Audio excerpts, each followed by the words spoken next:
Hello. Hello. Good evening.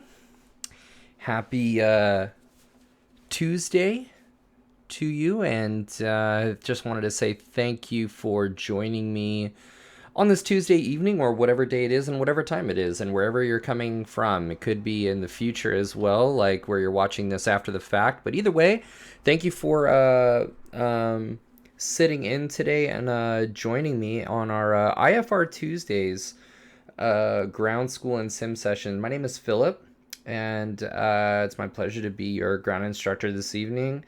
And I'm a certified flight instructor down here in Los Angeles.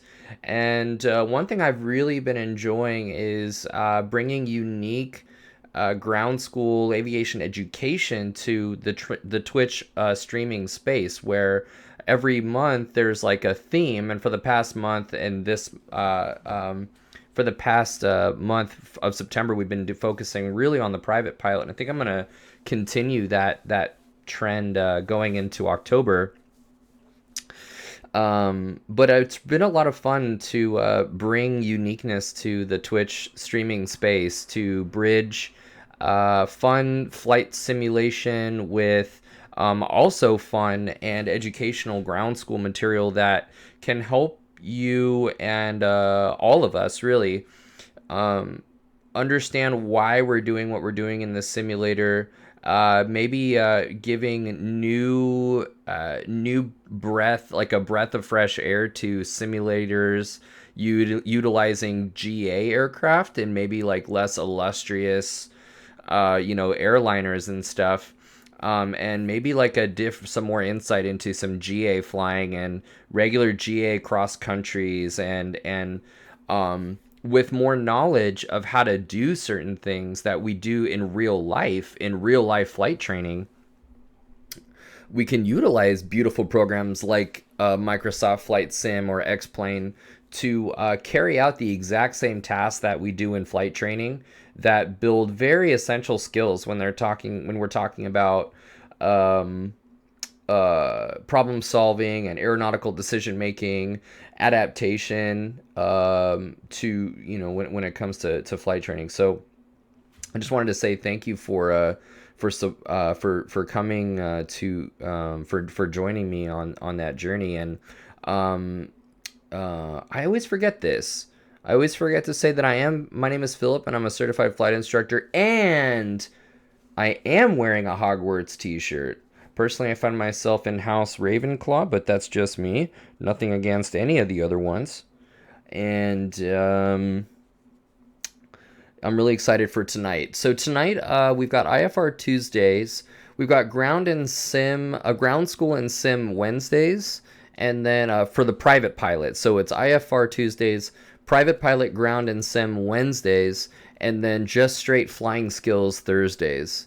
I'm trying to do Airman Certification Standards Fridays, although a lot of Fridays this month I'm not able to stream. So for the most part, this month of October, it's going to be... I need to change that date on the month of my calendar. But for October, it's going to be really Tuesdays, Wednesdays, and Thursdays, with an occasional just chatting that I'm really excited about, and stuff like that. So we've got automation management is the lesson for tonight. Automation management. Really, this whole week I'm excited for it because they all fit together. Even though today's IFR Tuesday and tomorrow's private pilot, ground and sim Wednesdays and flight skills Thursdays, today, tomorrow, and Thursday, they all fit together, actually, regardless of whether you're an IFR pilot or you fly IFR in the sim, or whether you're just starting out in flight simulation, or if you're a student pilot trying to figure out how to do certain things. Today, tomorrow, and Thursday, they all go together and really in a 3-part series that it will benefit anybody at any level really to be a part of. Today is automation management, we're talking about autopilot and the different aspects of the autopilot, the different functions, how the autopilot is displayed, and some of the modes to kind of get you familiar with more intimately familiar with the autopilot that you might even be using right now in the sim, but you're not quite sure how to actually what modes do what. And even if you are aware of what modes do what, how to build that into your flying, into your procedures is really the name of the game. You know, it's one thing to read the manuals, like, you know, the Garmin, is it the 550? I forget what I forget the specific type of autopilot that we're going to be focusing on tonight, but they're all pretty much the same, where they've got, you know, some lateral and vertical functionality to them. And so it's one thing to go through those things. Valiant, what's going on? Hello, hello. It's one thing to know the function of these autopilots, but it's an entirely other matter to build them effectively and efficiently into your procedures so that, you know, you stay ahead of the process and that it doesn't add to your workload. We're trying to relieve workload with the autopilot, manage it correctly so that we don't end up in a bad situation where, you know, now it's actually adding to the problems, you know.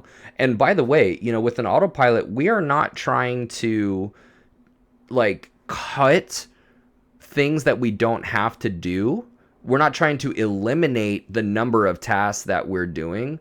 I mean, that does help and that will happen. But really what we're trying to do is create space with an autopilot efficiently and effectively and safely integrated into our procedures.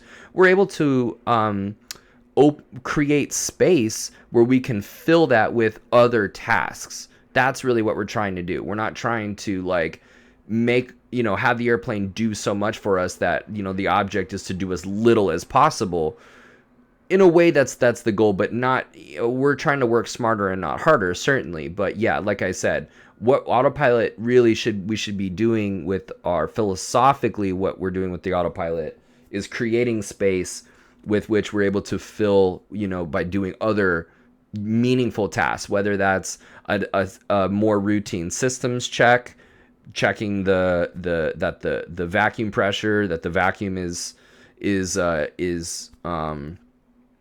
being powered correct, you know, fully, checking the compass and the heading indicator, checking the oil and temperature and pressure, looking at EGT. Maybe we have a turbine or a, you know, like a turbo, maybe it's a turbocharged engine and we need to more closely monitor ITT, you know, or cylinder head temperatures. Maybe we need to build in a more, you know, maybe we need to build in the electrical system a little bit more. So autopilot will allow us to really take a closer look at those things. But this needs to be said that, Zach, what's going on, dude? Hey, I'm really excited for our post check ride interview. So, dude, and really it's like a chat, you know what I mean? I'm not able to do it this Friday. I was hoping actually Saturday morning or afternoon. Just let me know, and if not, if you want to push it to like next Monday, we could do like a just chatting on like Monday evening too. That's not a problem. I would do it Sunday, but I'm taking the family to my girlfriend and the kids and my mom as well to some crazy air show down here. So just let me know what works for you. Talking about automation tonight and autopilot. And so, yeah. Now that's for tonight. So how does that fit into the rest of the week to tomorrow and Thursday? Well, tomorrow we've got a flight orientation as well as it's private pilot, ground school, and sim. So we've got a flight orientation, how to utilize flight, because what you can do is if you've got a tablet, you're cool with whatever. That's awesome, dude. I appreciate that. So yeah, maybe Sunday or Monday would be awesome. Or I'm sorry, maybe Saturday, like late morning. That would be cool. But yeah, stand by. So for flight orientation, but also GTN, the Garmin GTN 750 orientation. We'll have like a workshop on how to actually utilize this specific type of GPS. What are some of the functions, and how does it like, how will certain GPS functions be displayed on a glass panel? And then we'll hop into the G1000 on Thursday for Flight Skills Thursday to like put it all together. Tonight will be also G1000 when we're in the sim and we're actually looking at autopilot functions.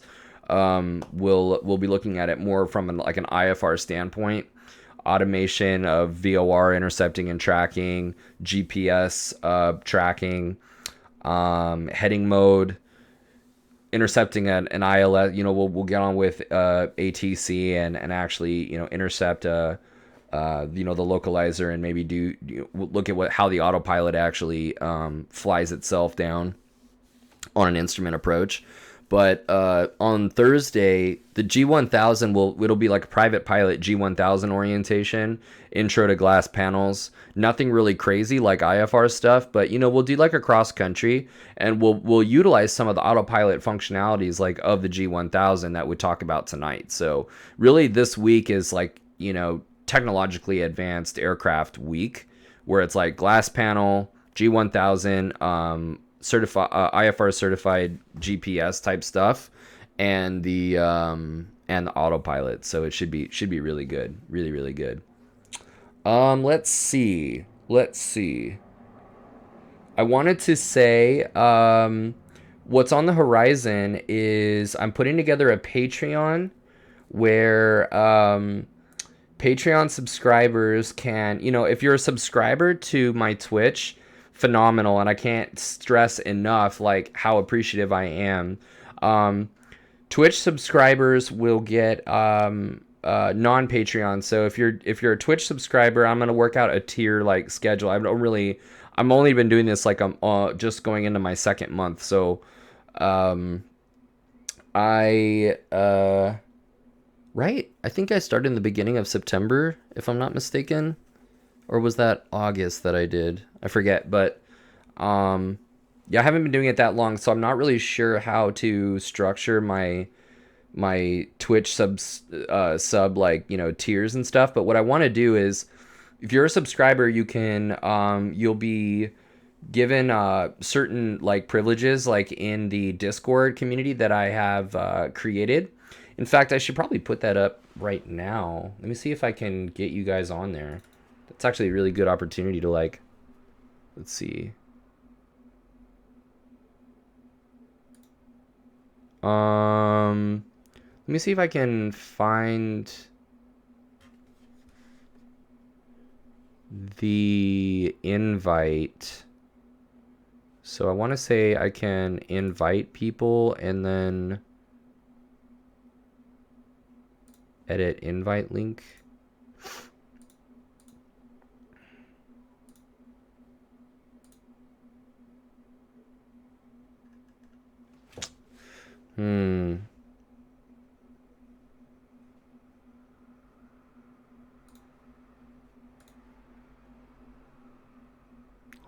Hold on. I'm gonna see if I can like invite you guys in right now. So copy and then maybe just put it in the chat here. And then what I'll do is like I'll get you guys in and verify you.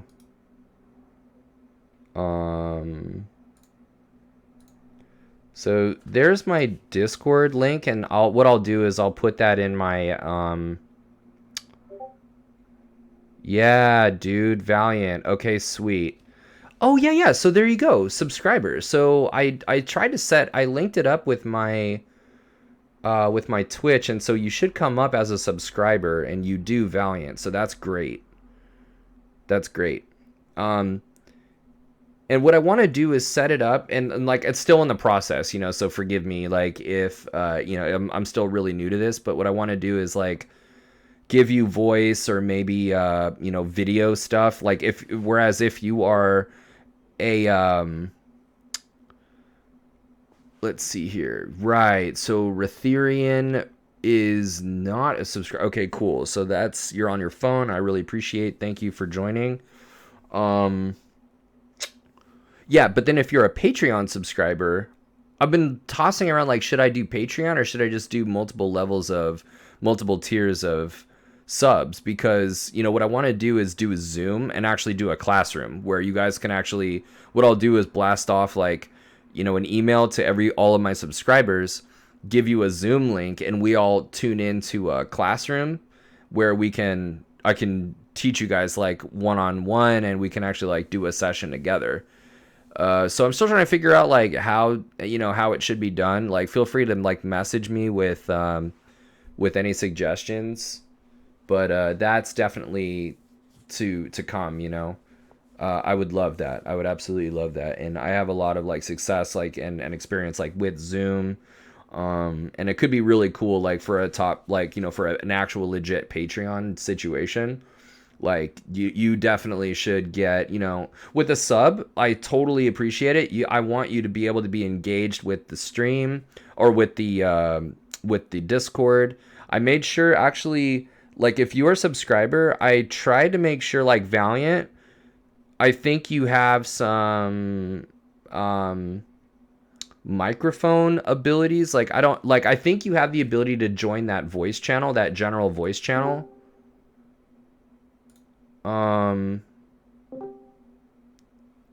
Yeah. And so let's see here. Yeah, I see you, Valiant, in the voice channel. I think you're just muted, actually. Hold on. Let me see if I can figure that out. Because this is what I want. If you're a subscriber, like, you should be able to say some stuff as long as, you're, like, as long as I'm able to do the actual lesson. Let's see here. Hold up.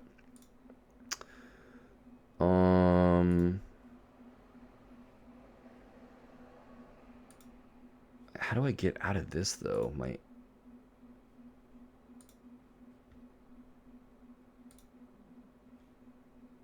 Oh, there we go. Oh, Zach, I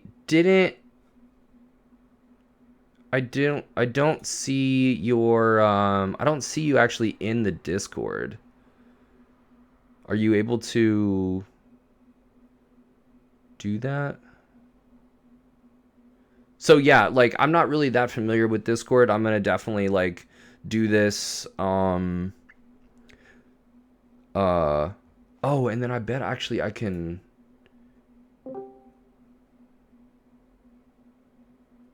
I want to make sure that you guys, like, if I'm going to like sign on, like, I want to know if you guys get notified.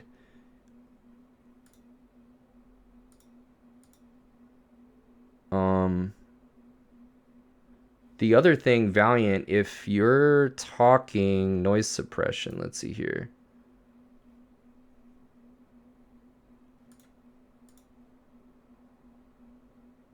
Yeah, like, I see Rotherian, but no Zach.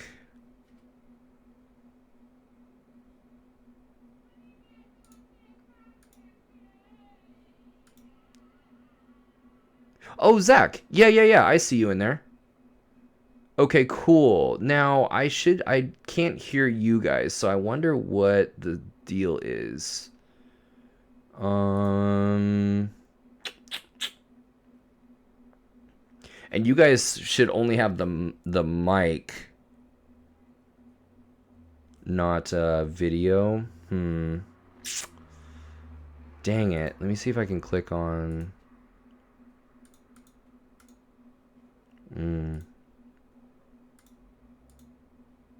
Yeah, I can see you guys in there, but no no voice. Bummer. Okay. I'll have to like figure out what the deal is. I see Zach. It looks like you got no mic actually.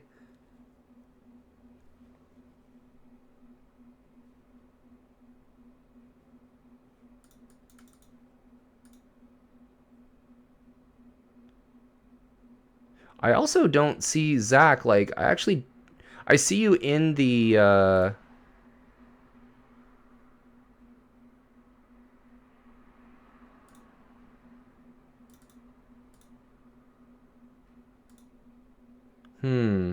I don't see you in general chatting.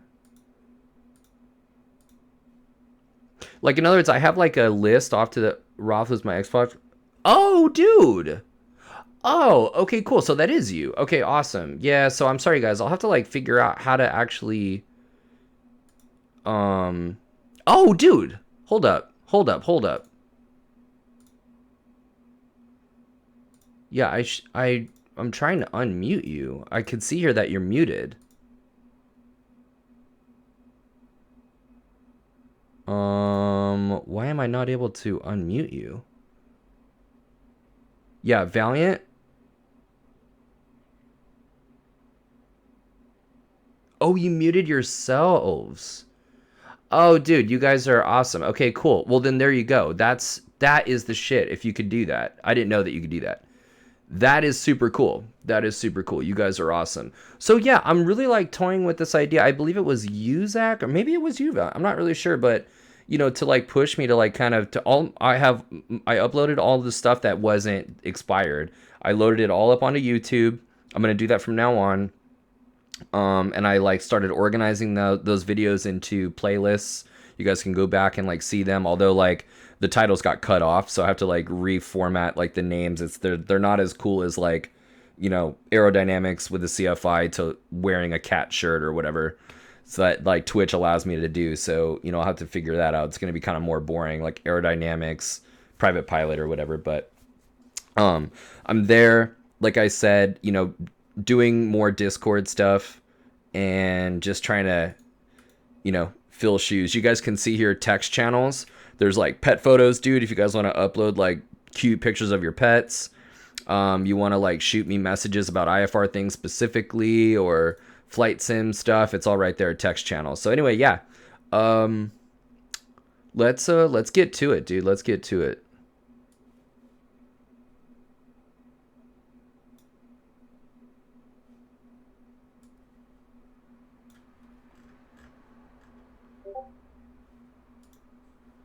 Dude, no way. Valiant, you have a dove?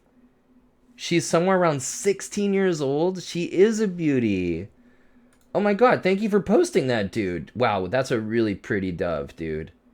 So, does she, first of all, what's her name? Oh, Bob, cute. Is that like Bobby with an IE? Um, I, I think it's really like melodic and very therapeutic the way that doves like sing in the morning. Um, and really enjoy that. Okay, you guys. So I just wanted to throw that out there. Like, we thought she was a male, but she kicked out an egg after we named her. I love it. I love it, dude. That's awesome, man. That's awesome. Um, all right. So, dude, let's get to it. I basically I'm looking forward to like learning more about Discord and like how to actually you know, offer more on this channel and bring you guys like more content and like more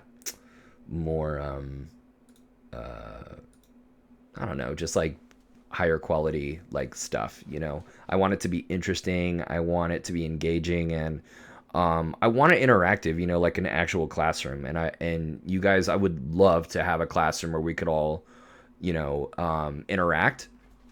And you know, with Zoom, it's really cool. You can like raise your hand, or you know, just to be able to like kind of make eye contact is also really great. And you can, you know, stop me and, you know, just ask me a quick question or come back and stuff. And like it can be awesome.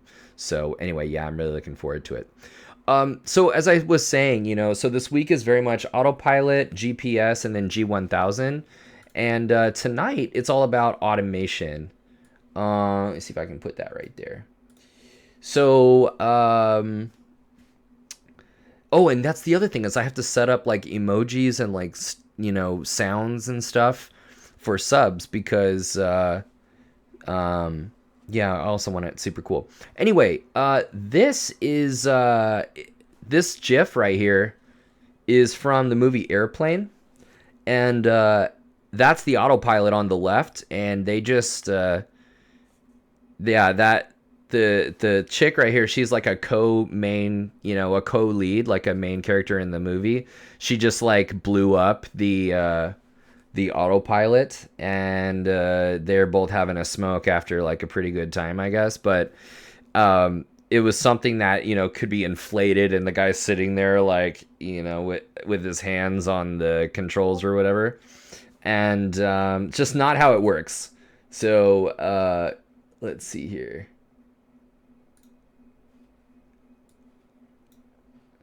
What do we got? What do we got? Um, Dude, Valiant. Okay, you're really helping me like test this out. This is cool. And Zach is on the phone. Okay, great, great, great. Anyway, yeah. So we're talking about the actual real autopilot. What we're talking about is this right here. This um, box up in the. This is very commonly like where an autopilot will functionality like will be. Yeah, we can test it out as we go. That sounds awesome, dude. So what's to come in our discussion tonight about autopilot? So it's first of all getting to know your autopilot, and like just what are these buttons? Like what are these functions? And even though your autopilot in the sim, like if it's like in a jet or if it's in some turboprop or G1000 or if it's like maybe it's an analog cockpit, but and it's like some autopilot box that's like doesn't look like this at all, you'll start noticing some of the core functions are actually the same, even though it might appear different.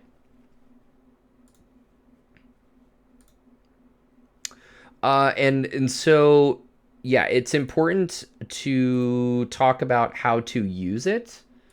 Um, and yeah, what are those functions, But I think the most important thing is to talk about how to not use it. It's safe to say that this is not how you want to be using the autopilot, especially when things are not going according to plan and the plane starts behaving in a way that is not as predicted. Assuming that you catch that behavior, one way or the other, you definitely don't want to be starting to press buttons and that kind of thing. This is a problem where this problem of oh dude, Valiant, oh dang, like super decorated, man. That's cool, man. That's super cool. This right here is a problem, man. This is the problem of turning knobs and pushing buttons and turning dials in response to an airplane that's highly automated, behaving in a way that it should not be behaving.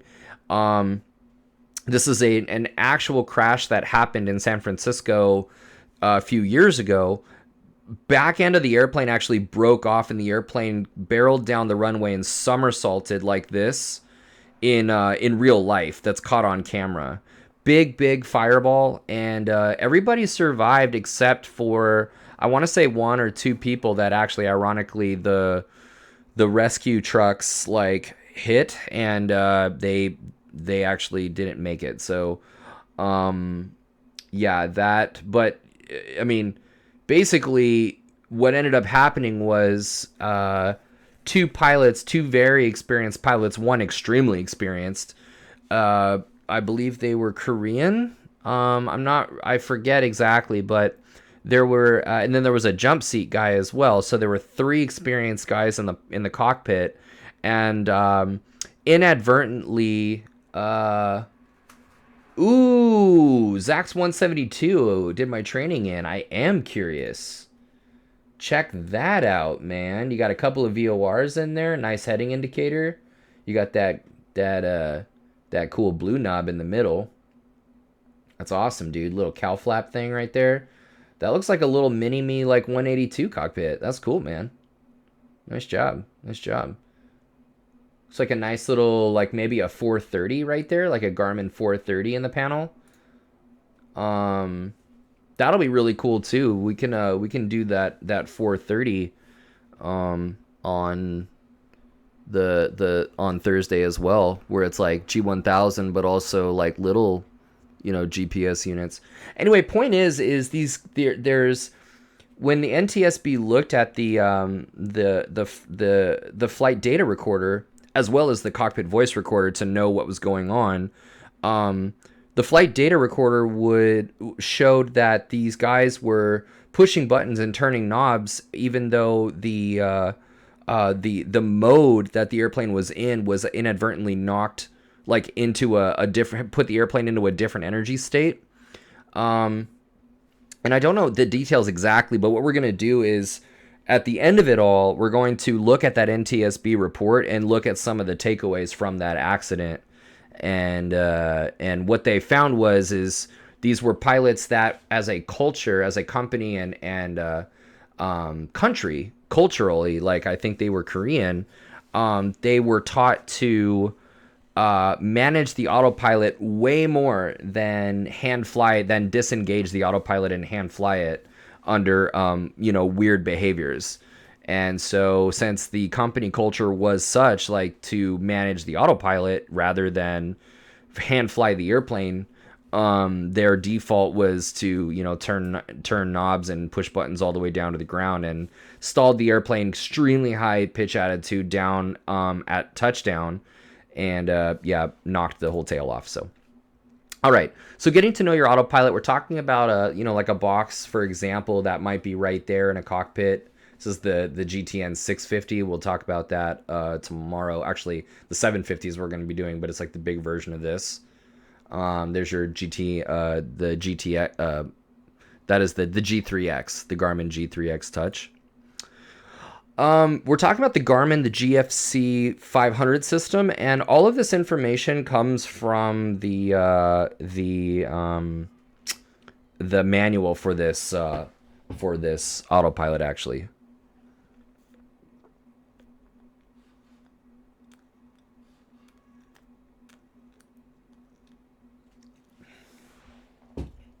Yeah, that G5, dude. That G5 is really, really nice. So in this kind of a setup, what you've got here is the controller, which is this box right here. And let me actually get this out of the way.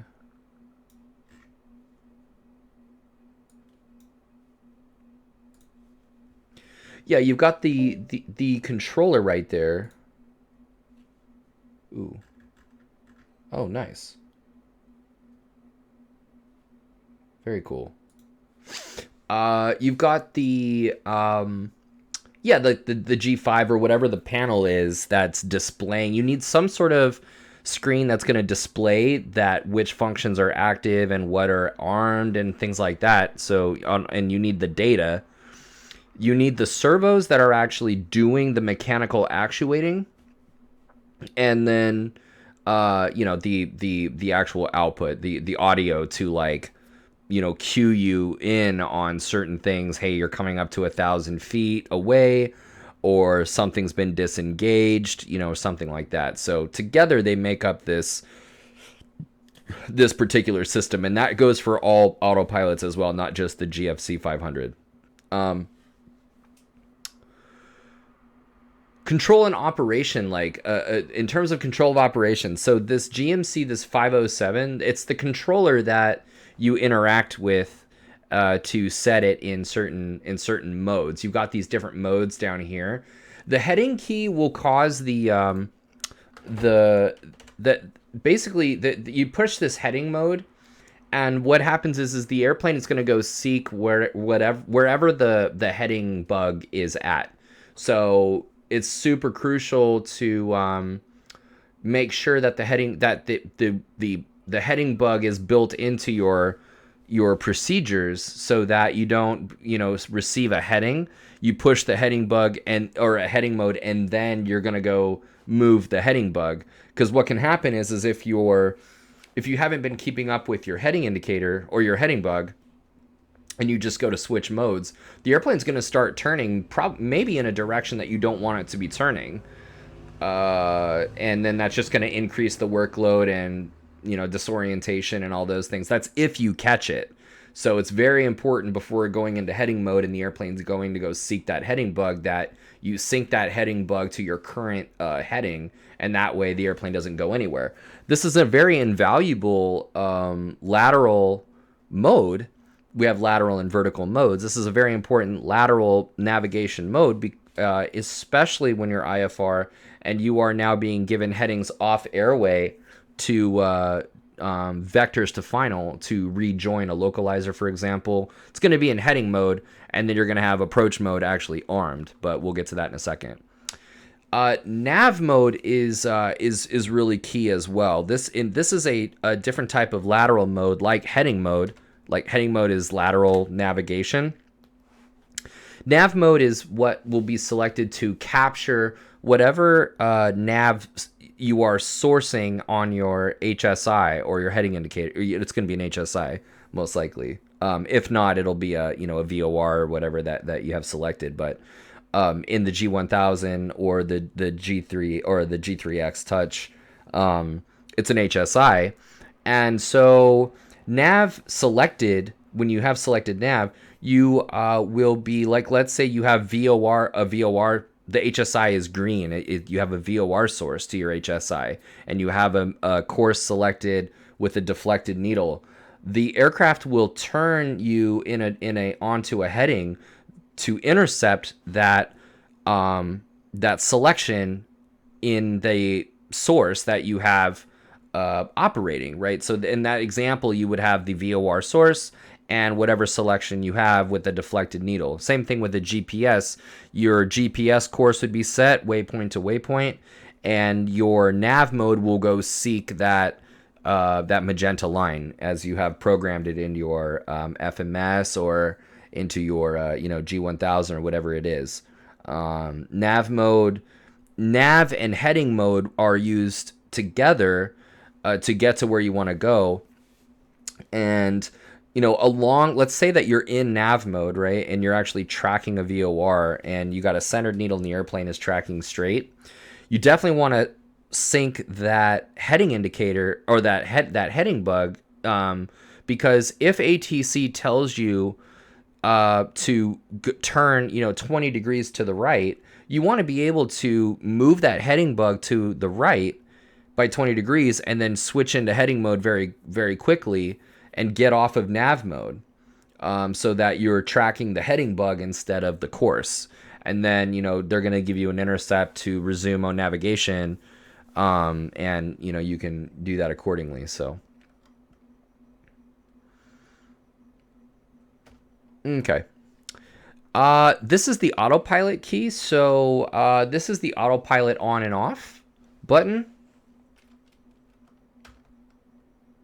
This is a really crucial one, especially for, is all IFR training done with an autopilot equipped cockpit? No, definitely not. Definitely not. Now, if you're doing IFR training, if you're doing IFR training in an airplane with autopilot, because obviously there's IFR training in aircraft without autopilot, right? But I'm assuming that by that question, like, what you mean to ask is, if you're doing your IFR training and you're in an aircraft equipped with autopilot, is it all done with autopilot? And the answer is still no. Autopilot doesn't come in until a little bit later in many syllabi that I've worked with.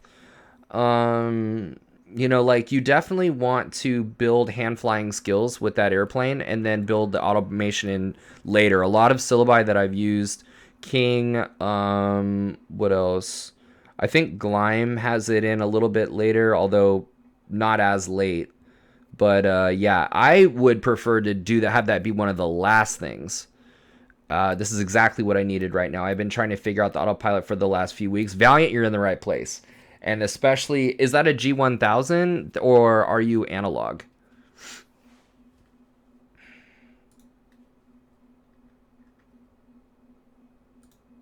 Okay, oh dude, even better. Even better. It's going to be sick. And you know what we'll do? We won't do the 182 G1000, we'll do the 172 G1000. Like, it'll be super chill. So we'll see, like, first of all, definitely tune in on Thursday at 9 p.m. A little bit of a later day.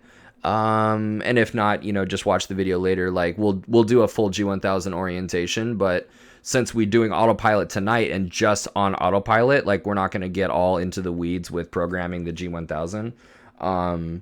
We'll put it all together. I think it's gonna be really nice. Anyway, so the level button right there is really nice, where if you're kind of not upside down, but if you're kind of disoriented and things are not making sense, that's your kind of reserve chute. Your level button is just wings level and then level pitch attitude. So yeah, that's nice. You got the nose up, nose down wheel. On this controller, there's a wheel, but like on some autopilots, I've seen it nose up, nose down button. So the concept is the same as nose up and down. And what this does is it adjusts the vertical mode reference in the pitch function, the vertical speed function, the indicated airspeed function, and the altitude hold function. So like what you're going to do, like an example for vertical speed would be like if you have vertical speed mode activated, this VS right here, vertical speed, it's going to show whatever your current vertical speed is, and you're able to use that wheel to scroll up or down to increase or decrease that value of what you want it to go capture. What kind of vertical speed do you want it to go capture? This is when knowing your climb performance is actually really invaluable, because if you know for your weight and density altitude that your climb performance is no greater than 800 feet or 700 feet per minute, then you're not going to go selecting 1200 feet per minute on the vertical speed. So that's one way to adjust it. The other way to adjust it is, like, let's say your indicated airspeed. That wheel will also adjust your indicated airspeed. Like, there'll be a bug on the airspeed actually that will allow you to select what airspeed do you want this to hold, and then it will hold that airspeed and adjust the pitch attitude accordingly to maintain that airspeed for a given power setting.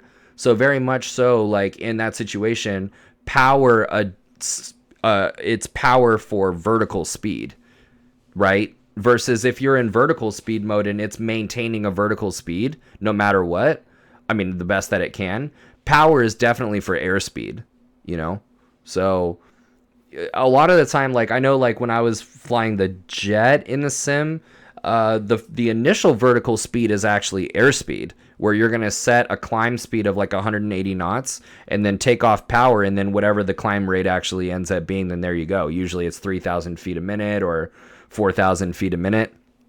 But as you come up to your cruise altitude, or you're a few thousand feet away, then yeah, you might want to change modes or whatever. Another way that I've seen indicated airspeed be a flight level change. So yeah, that's an interesting thing. Anyway, the concept is that you have this nose up, nose down adjustment. Okay.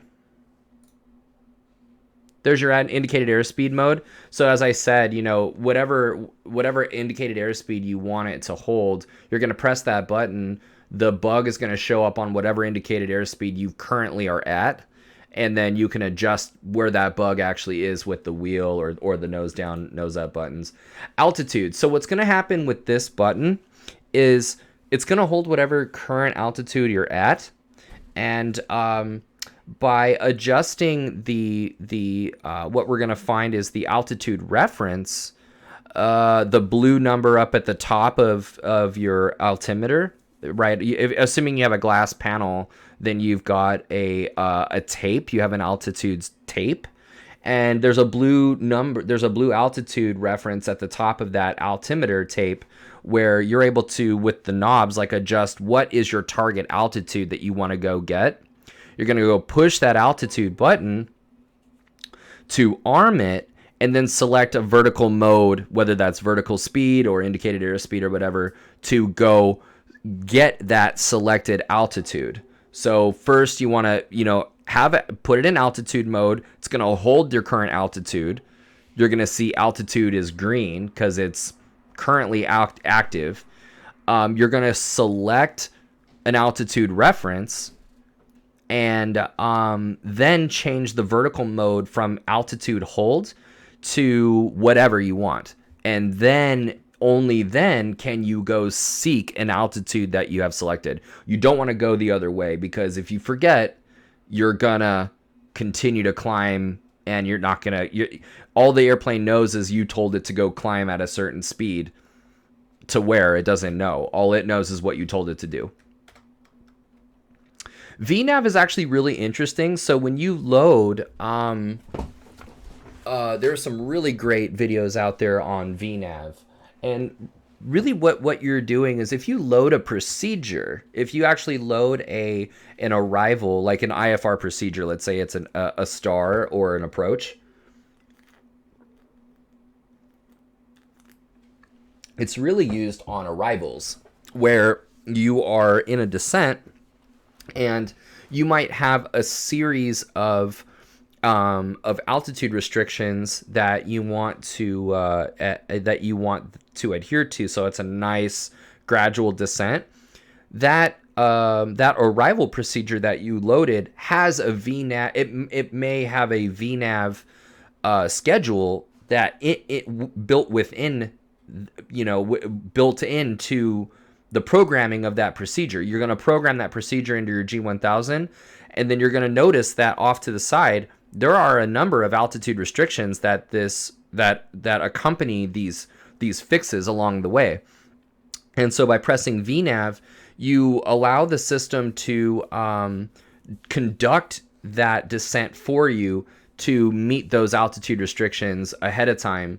And it's a really nice kind of workload management thing. It takes the math out of top of descent, and really, really invaluable when you're, like I say, when you're coming down on an arrival. And I want to say that actually on an approach, like if you're actually stepping down, sometimes on an instrument approach, you are stepping down prior to the final approach fix. So, like obviously, like on initial and intermediate segments, you're usually permitted down to lower and lower altitudes. But I mean, like, you might have a series of step downs, like, just outside of the final approach fix. And I want to say VNav will adhere to that as well. But I need some more practice into how VNav actually functions in concert with approach mode, which is different. So yeah, we'll kind of experiment with that and see what we can do in the actual airplane. I mostly have experience with VNav on arrivals, not approaches. Vertical speed is a vertical mode that, like I said, you're able to use the number 5 right here. You're able to use that nose down, nose up wheel. And let me see here. Hold up, sorry about that. Okay, cool. We got some viewers in here. Let me get that Discord copy one more time.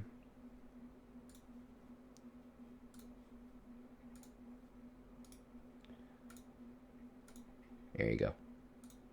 Sweet. Sent all your info to our club. The T182 has this autopilot and Garmin 750. Christophe, are you serious? Dude, this is your week, man. This is your week.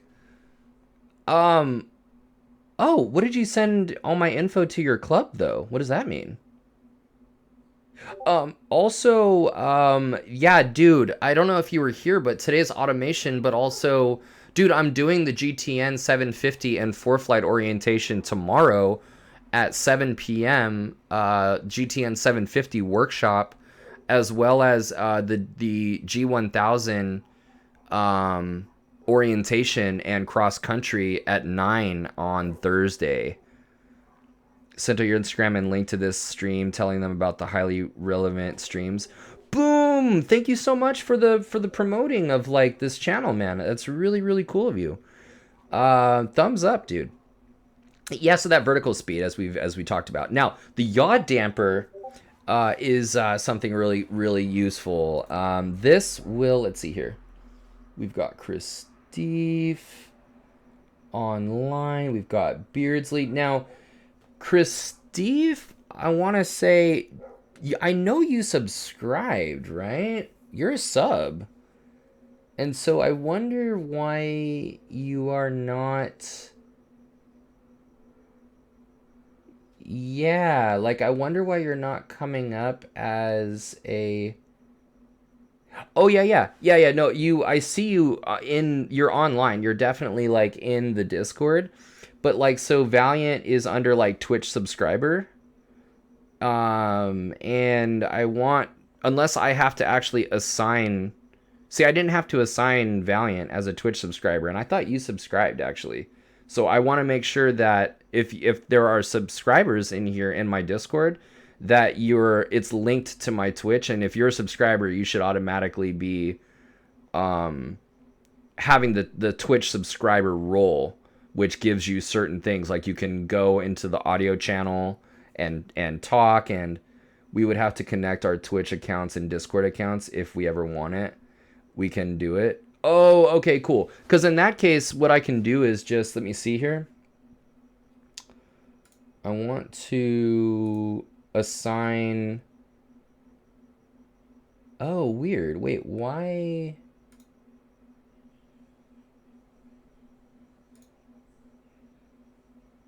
What's going on, Ordinary? For some reason, I'm not able to assign you the role, Chris Steve, of subscriber. There's moderator, verified, and Patreon, which I'm setting up my Patreon right now for Zoom classes, actually. If you guys, and Patreon subscribers will be able to get a Zoom link, and we'll all like be in class together. It'll be super dope. But doesn't bother me if it's not there. Don't want to derail the stream. I don't think Chris is currently subscribed.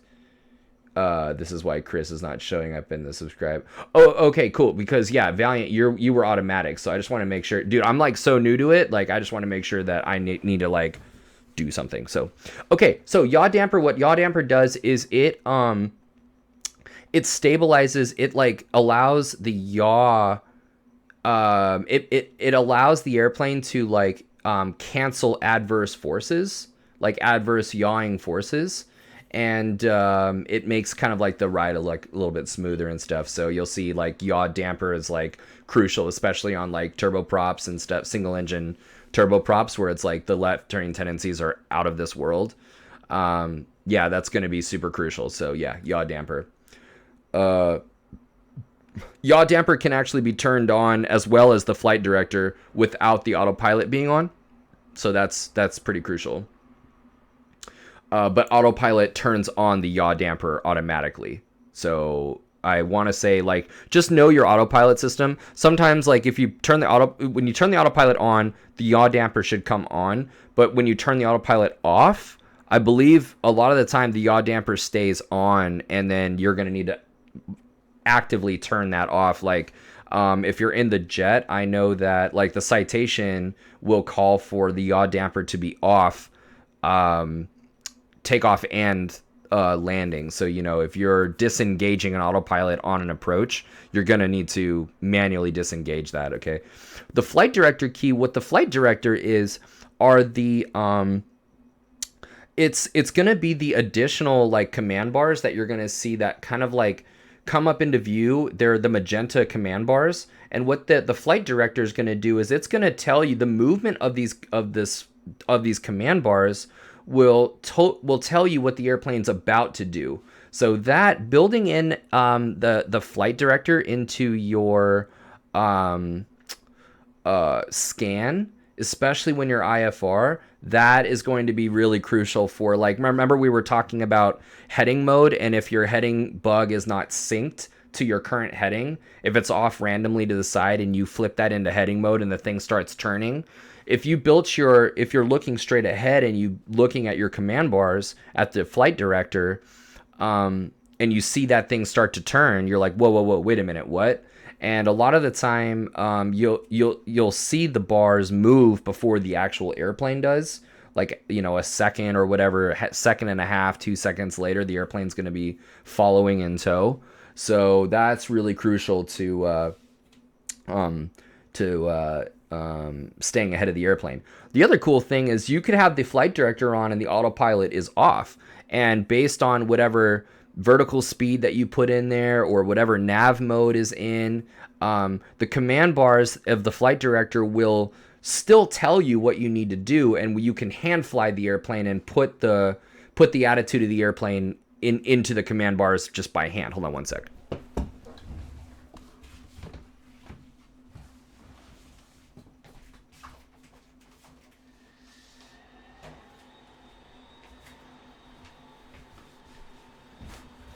All right. By the way, I don't know if anybody in here is a Harry Potter fan, but I am wearing a Hogwarts shirt tonight. What put in the chat what house you find yourself, if you feel so inclined.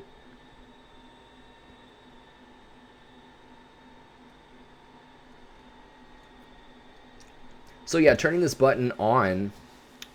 Oh, dude, Chris Steve, you already know what's up, dude.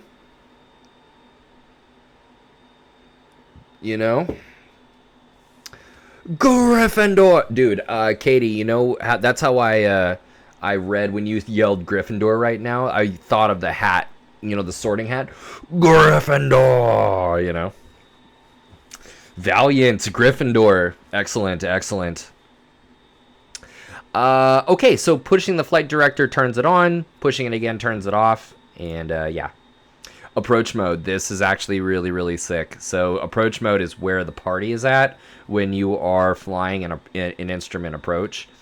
And what approach mode does is it puts the airplane in a state where it is ready to capture a localizer and or a glide slope, and will actually fly itself down and continue to change the attitude of the airplane so that it tracks those signals down to the ground.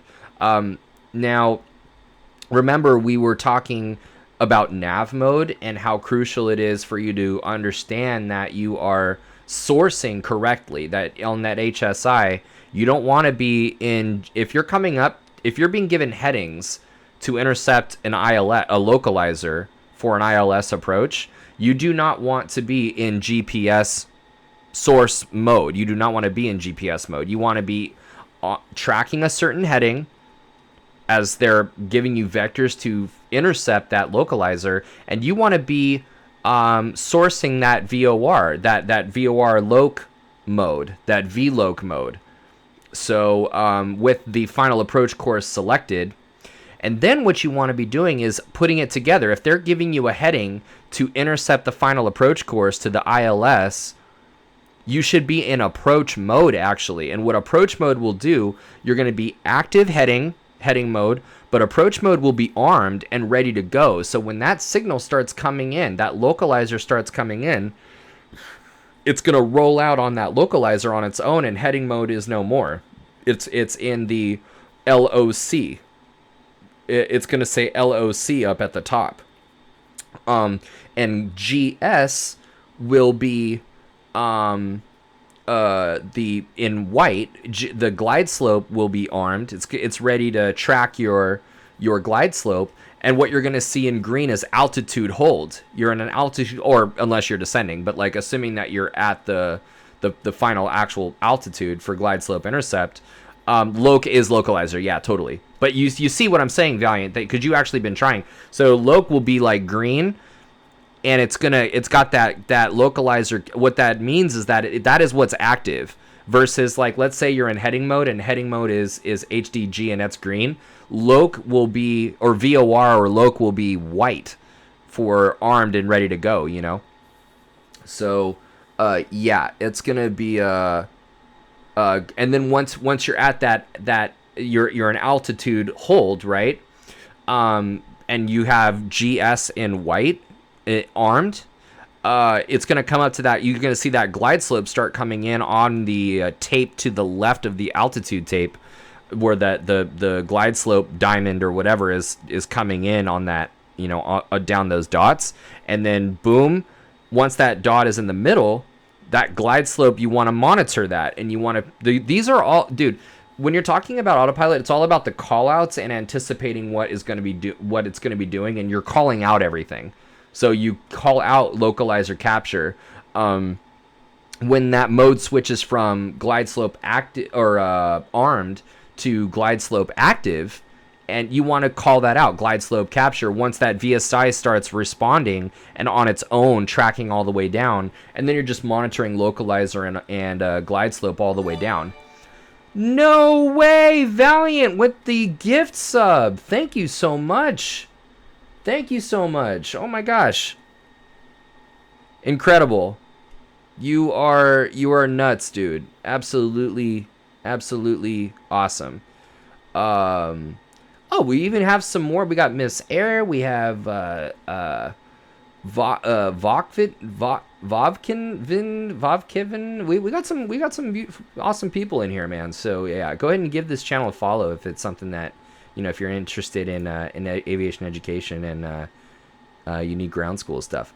Yeah, heading and track knob. So this is actually really cool. There are multiple ways to change your heading when you are in heading mode.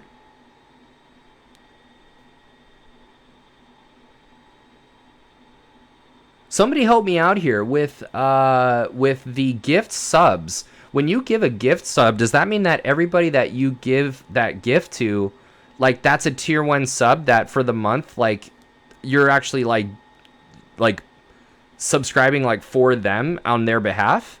That's a beautiful thing. Valiant, you're awesome. DS, let's see here. I've noticed that some autopilots don't perform standard rate turns in heading mode. Is that something that can be turned or changed? Yes. Or tuned. Tuned or changed? Yes. First of all, sometimes you're going to have like a half bank. So gentle turns, you know, you'll have like a half, kind of mode. You can select that for like faster aircraft. Because the thing is as you are going faster, a standard rate turn is a steeper bank. So, you know, but to my knowledge, it is a calibration and a tuning, like a setting that in your autopilot. Because I know, like, for me, I want to say, like, in X-Plane, they are standard rate for the most part. Everything I've seen is pretty much standard rate. So I believe it's a setting. Yeah, so the heading knob can actually adjust where the heading bug actually is. You can depress the heading button right there to sync the heading bug to the current heading. But also, you know, for a G1000, if you have this, you know, for some reason, G1000, my understanding, actually has an autopilot built in. But, you know, for something like that, like, I've definitely used aircraft where, like, the glass panel had a heading selection button on it as well. Like, those should be, you should be able to select the heading here and or on the other panel. You know, it's just one of a couple different ways you can select your heading bug. There's the same thing with the altitude selection right there. All right. So accompanying the autopilot system is an autopilot disconnect button. You should have an autopilot disconnect where it's a really quick something near your hand, like your fingers or something on the controls that disengage it if it's acting a fool. Trim in this system, trim does disconnect the autopilot, a certain amount of it. Some systems are actually really nice where if it doesn't trim for you, then it'll tell you, hey, like it needs more nose down trim, you know, to help the servo. It's probably a system that where the servo is actually hooked up to the elevator, and only that, and so there's not like an elaborate like trimming mechanism as well, so you need to like help it out with the trim. But anyway, yeah, so there's a level of trim that will also disconnect the autopilot. This is a great picture graphic of the flight director, so we're definitely going to see that in the G1000 that we're going to be using today. Now, the hollow magenta wedges, like with these dark surfaces right here, are where the flight director is on, but the autopilot is off. That's in contrast to the open or solid. Oh, cool. You're right. Okay, let's see here. Gotcha. I am not showing that, but let's see here. I guess maybe my thing isn't updated or something. It is showing as a subscriber. Oh, but it just shows that you're offline. Okay, cool. That's awesome, dude. That's super awesome. Yeah, thank you again, by the way. Chris is offline, but the purple means Chris is sub. Awesome. Very cool. Yeah, so solid magenta versus hollow, right? The hollow right there, and then solid right there. That the autopilot is on. So like we said, that the autopilots cause flight director to move, and it's a great way to anticipate what the airplane's doing. So here's the airplane departing level flight. The yellow is actually the current attitude of the airplane. And then the flight director is showing the airplane is either about to turn to the right, or the autopilot, it actually is about to turn to the right because the autopilot is on. These are not hollow, these are solid. And then boom. So what we're going to find that the yellow are going to follow in tow. Okay. This is really like where it's at, and it's important to know, like, this is your best way to anticipate what the airplane is going to do. Oh yeah, by the way, for those of you that are in the Discord, check out those text channels, man, and post some. The most important thing, I think, secondary to aviation education, are those pet photos, dude. Put those cute pet photos in the in that stream, dude. Let us know, like, with your little babies. Yeah, so it's this autopilot status box right there that helps us stay ahead, and that's what I was talking about. Pets and planes, dude. That's a Discord that I can get behind.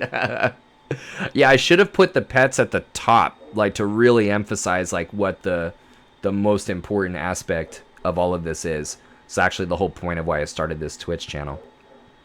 So, yeah, so this status box right here. Here we have the autopilot is on, noted by and the yaw damper is on. These green means that it's active.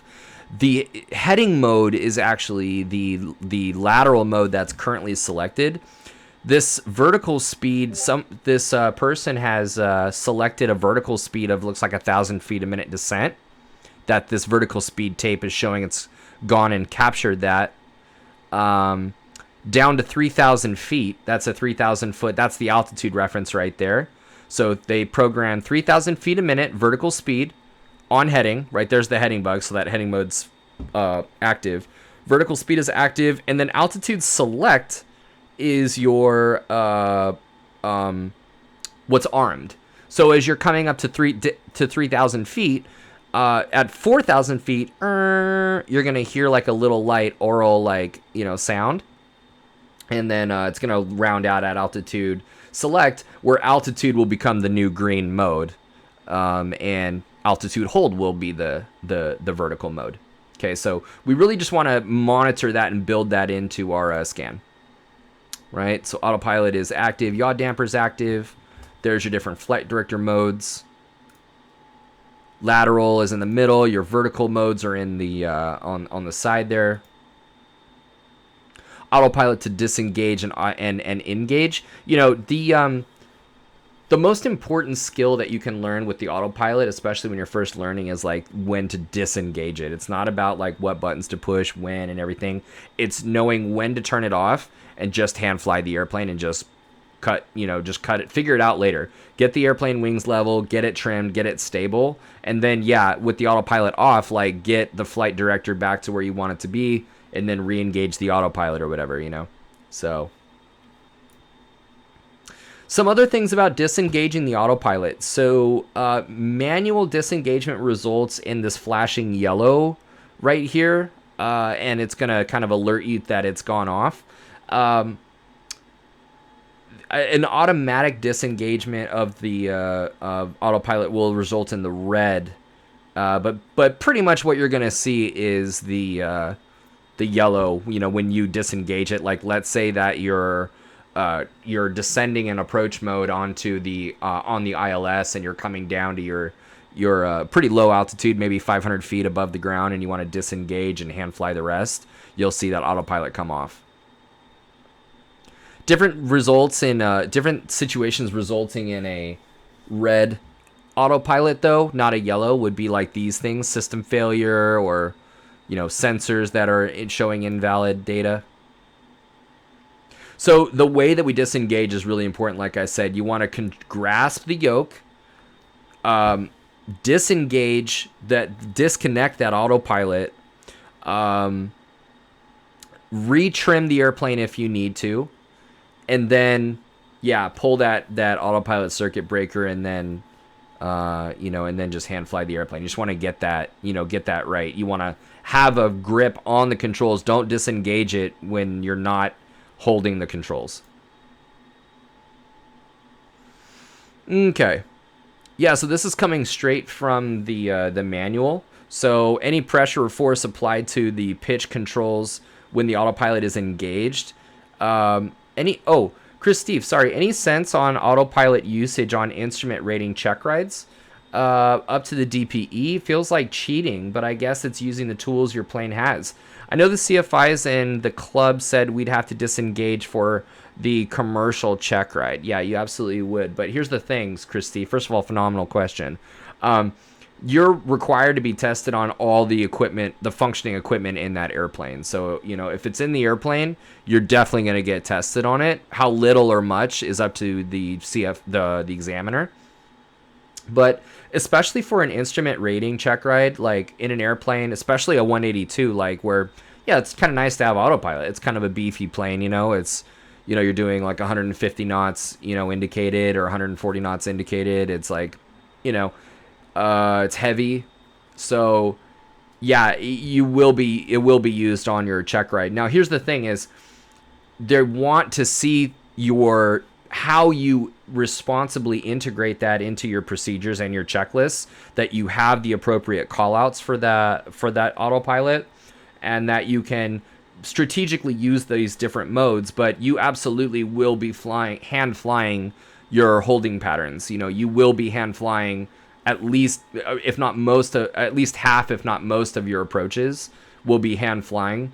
I would say most likely the only time that you're going to be using the autopilot on your check ride, since it has to be used, is in level flight, when you are doing, I don't know if you were like taught 5As or NRAMs or whatever your checklist was. What I teach 5As when I'm coming back into an airport: your ATIS, altimeter setting, approach brief, avionics, and aircraft configuration.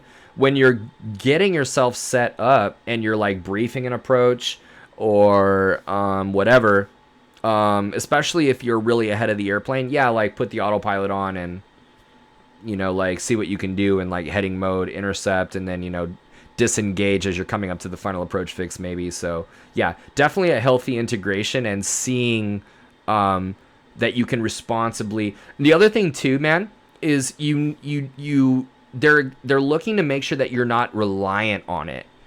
because if you have a GPS in there and you program the hold, that 750 and the 650, you can do some really clever things with holding patterns in those. I'll show you how to use the GPS to make and edit like custom holds. They'll fly they will tell you how to enter. The autopilot will enter for you and fly the entry, fly the hold, and you got a picture of the hold right there, and you can tell it's a teardrop entry. Like, dude, it's pretty silver spoony, if you catch my drift. Like, so and it's great, situational awareness, staying ahead of the airplane, it's all good. But a good examiner is going to make sure that you don't need that stuff, that the 4-step process, for example, to enter a hold, that you can do it with a heading indicator, with a GPS NOP. Yeah. Same goes for your ForeFlight, by the way. You don't want to be over-reliant on that. Maybe carry paper with you, so that kind of stuff. Yeah. That's why the FAA says that technology can become a crutch. Oh yeah, and I'll be honest with you, like that accident that we're going to talk about later, it was because of automation, over reliance on automation, and a company culture that valued automation management above flying skills. I believe it was an Airbus, if I'm not mistaken, which are, from my understanding, is a very highly automated aircraft compared to Boeing. Not that they're not automated, but it's like ridiculously automated apparently. So big problem, big problem, and really can get in the way with CRM and crew resource management. Who is doing the programming? Who's monitoring the airplane? Who is doing the radios? It can get really cloudy, really foggy, like who's doing what, and no one's watching the airplane because it's an autopilot. And yeah. So anyway, it's a whole set of modern problems for new problems, definitely.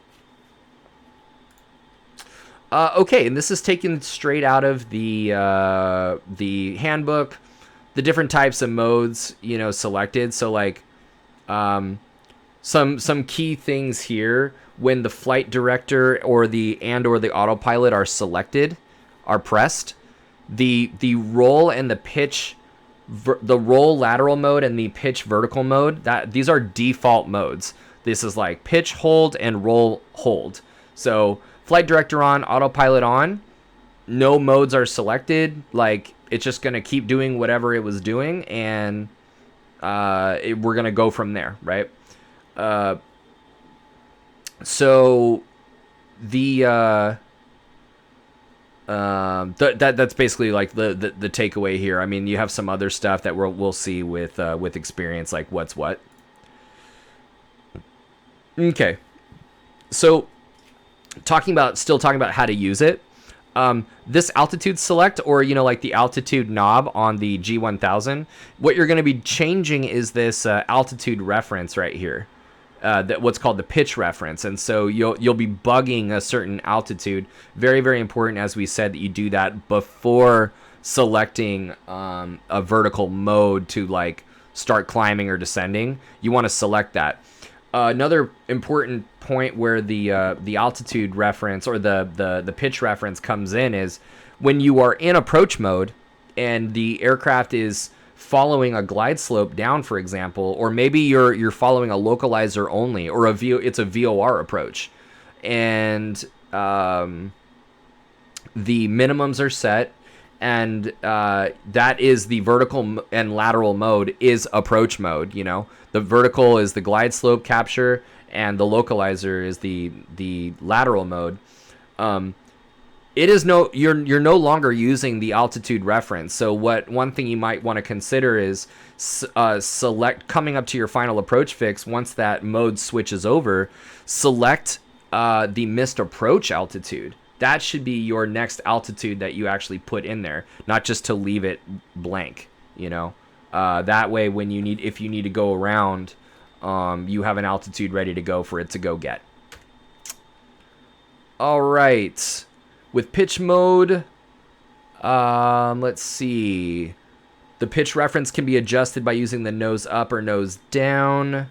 That will change the flight director command bars. We know white means that it's armed.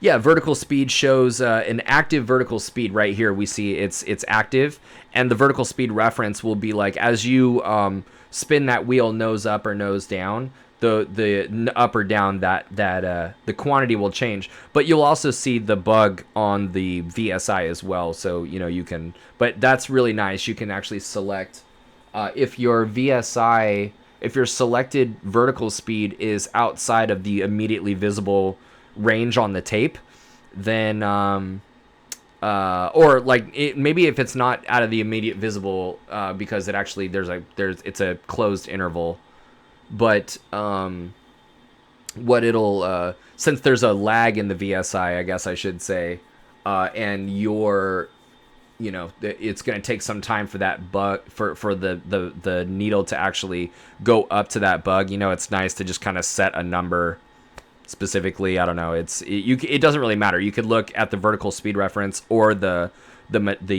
cyan bug on the VSI, and they're both kind of useful and they're both easily visible. It's not that big of a deal. All right. Yeah, altitude hold. So an example of where we ended up to end up right here would be like if you were at 4,000 feet and you selected and the autopilot was in, like, let's say roll mode, like roll, pitch, if that said PIT right there, as we know that the pitch and the roll modes are default. When you pressed altitude, that was a new mode that activated, that's active right now, green. And you're at 4,000 feet, boom, it's going to hold 4,000 feet. Okay. Yeah, so here's what I was talking about with approach mode.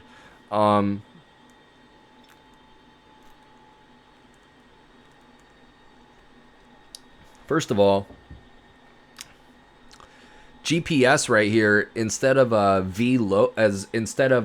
localizer or VOR, that would be the different sources that I was talking about, where that would be represented on the HSI as well, color coded. A GPS will traditionally be magenta, and VOR will be green. What this shows is that it is actively flying a GPS course, and that it has captured a glide path. We see glide paths like glide slopes on certain instrument approaches, but a glide path is the electronic vertical guidance that you will get on some RNAV instrument approaches that utilize WAS for their accuracy. So like LPV, RNAV GPS approaches that allow you to track a glide slope. LPV is a type of approach that a type of WAS-based RNAV approach that you can do where it's an electronic vertical guidance, down to the ground. But it's satellite based, so they're still considered non-precision approaches, even though it's electronic vertical guidance.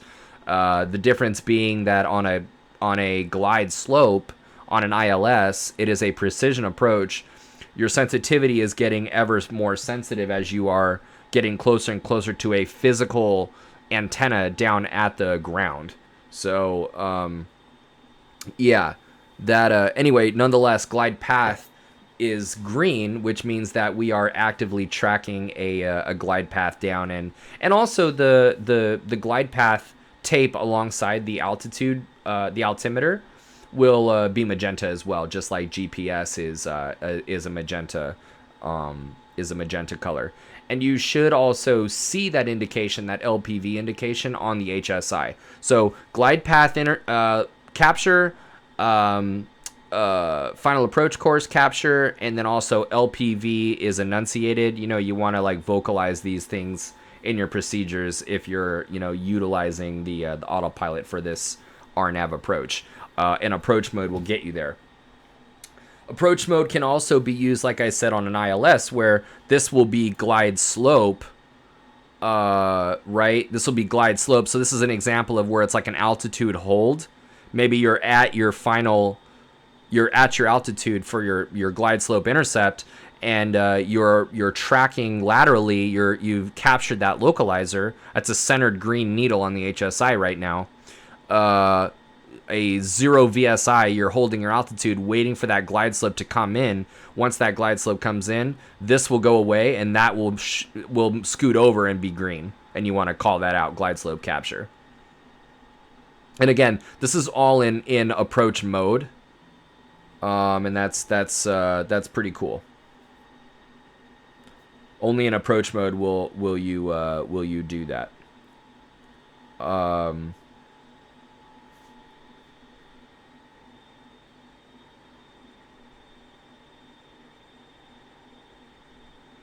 Okay.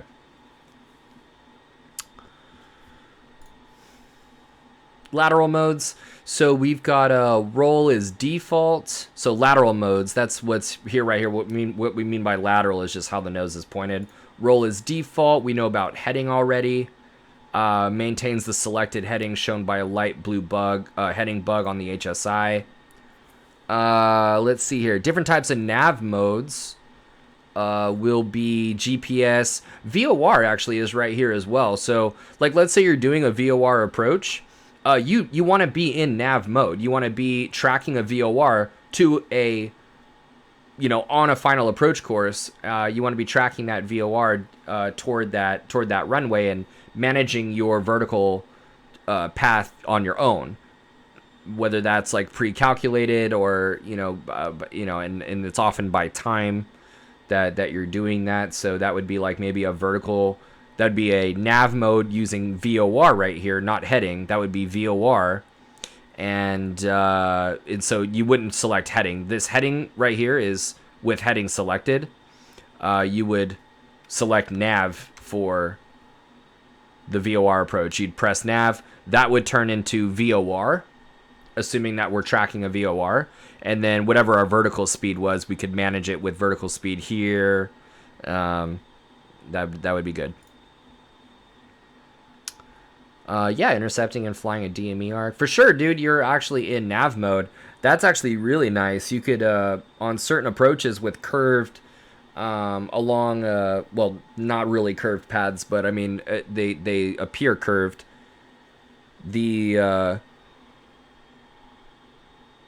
Certain approaches will involve an arc. We covered holding patterns in DME arcs. What was that, last couple weeks ago, I guess. And the nav mode will actually fly that curved arc all the way around. That's pretty sweet. All right. SRM. So, from a single pilot resource management standpoint, you want to talk about autopilot you want to know how to talk about autopilot, whether you're going into a private pilot check ride or an instrument check ride. It is an item on the ACS, and whether you have it in your airplane or not, you want to be well versed in how to actually talk about it. So from a single pilot resource management standpoint, autopilot can reduce the workload and allow you to do other duties and like do other things like we were talking about. It improves situational awareness and reduces this possibility for controlled flight into terrain. Situational awareness, controlled flight into terrain, workload management, single pilot resource management. These are all key words like that you want to be building into this understanding of autopilot, assuming that you're doing the autopilot correctly. For example, we're doing like a VOR approach down to minimums, and we're able to actually like just be very chill, like allow this thing to track the VOR down on its own. But you just want to be aware that the pilot, you know, to not overly rely on automation and not, you know, don't rely heavily on it. But like we said, you know, you will free you up to look at those systems. Familiarity is really important. When you're talking about, these are all talking points about the autopilot. Familiarity is key.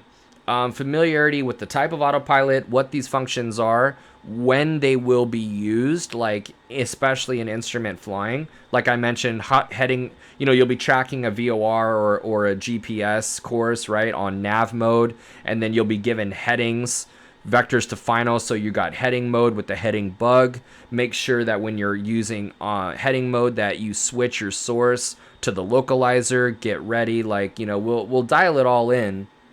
And you'll see kind of how it works. But yeah, you want that familiarity, the cadence, like the flow of it in your procedures. You don't want to like be toying with an autopilot and as a result you forget to brief your whole approach. Pilots have died because they were fiddling with autopilot and not briefing their approach, and when they realized it on the approach, only then were they briefing an approach while on it. The other pilot wasn't paying attention. They were actually doing the wrong approach. So they went down to the wrong minimums and everybody died. So automation management, you know, it's proficiency is and responsible integration of that is key.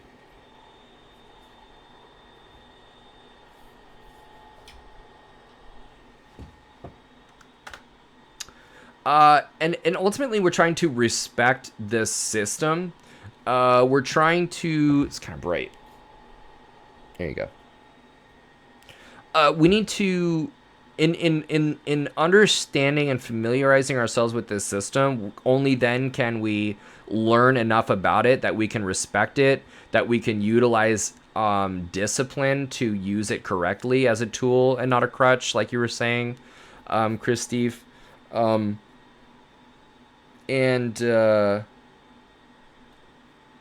Let's see here. Fly the airplane using minimal information. Let's see here.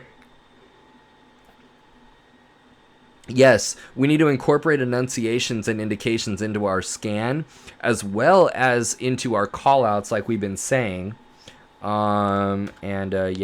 I think that's supposed to say do not neglect hand flying skills, but yeah.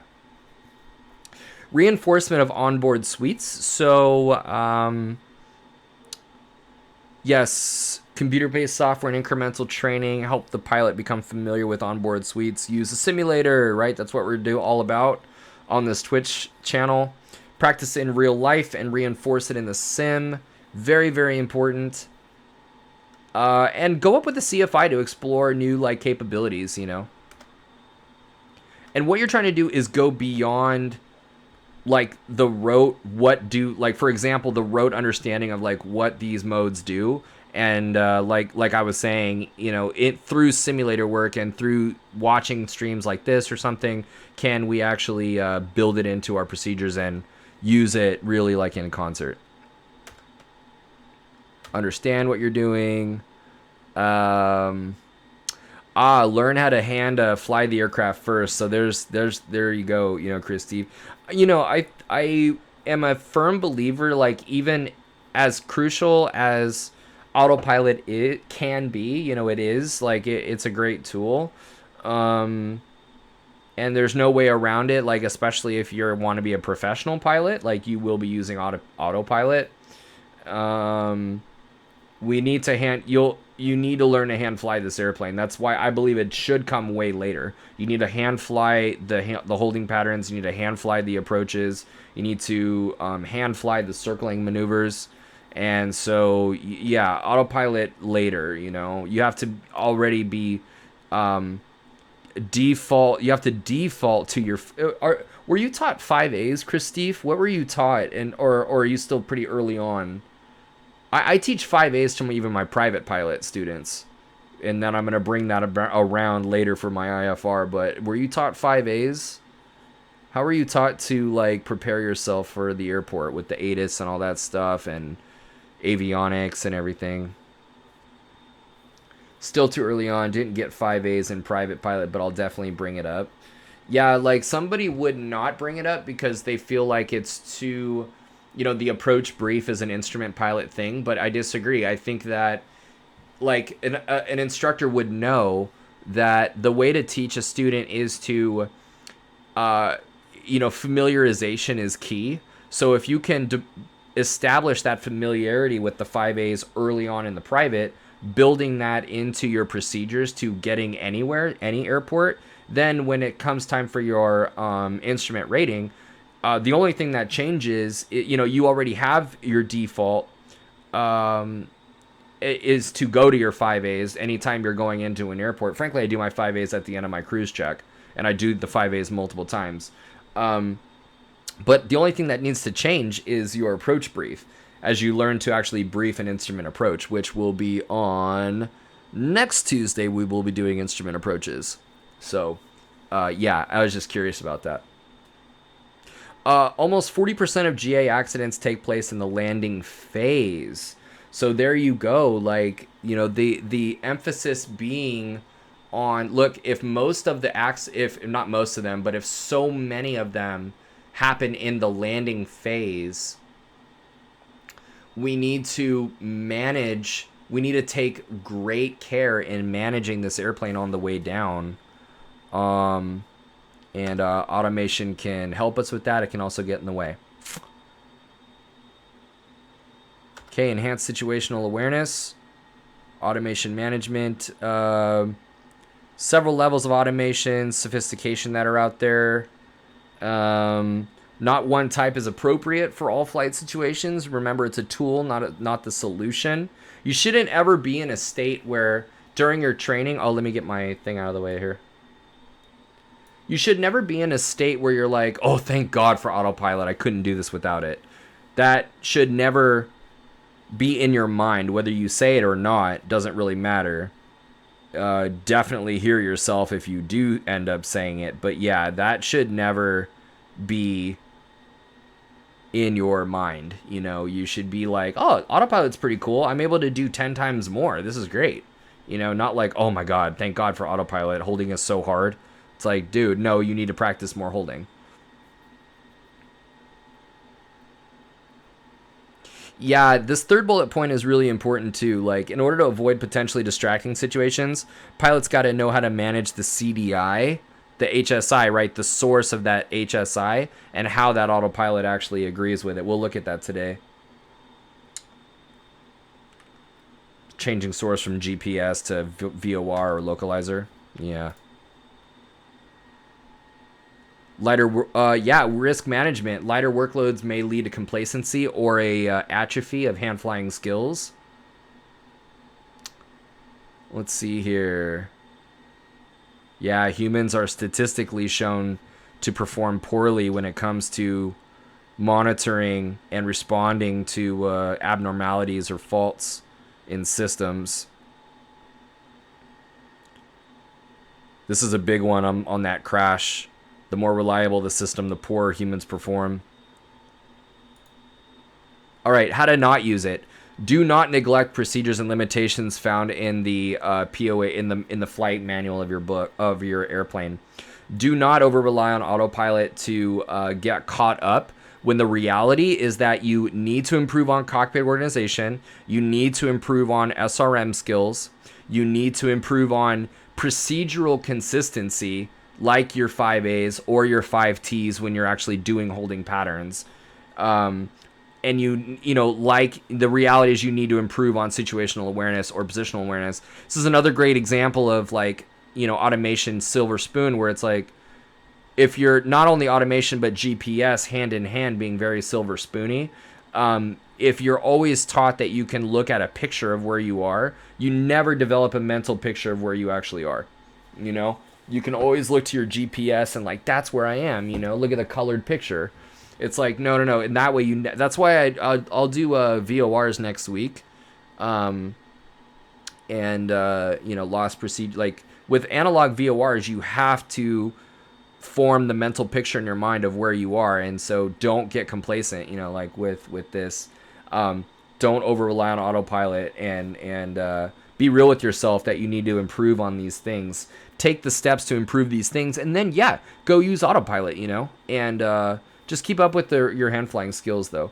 You need to vocalize autopilot actions, even if you're not in a crew environment, actually. But definitely, like a big part of automation management are those callouts. Like, you know, when that sound goes off for 1,000 feet away from your altitude. Boom. Okay, we're 1,000 above. You know, 1,000 above. You know, we're 1,000 away, right? 3,000 for 4,000. You know, like saying like here comes the chorus, right? And here comes the CDI swinging in. Or localizer captured. Glide slope is armed. Glide slope capture. We are descending. You know, altitude reference, missed approach altitude set.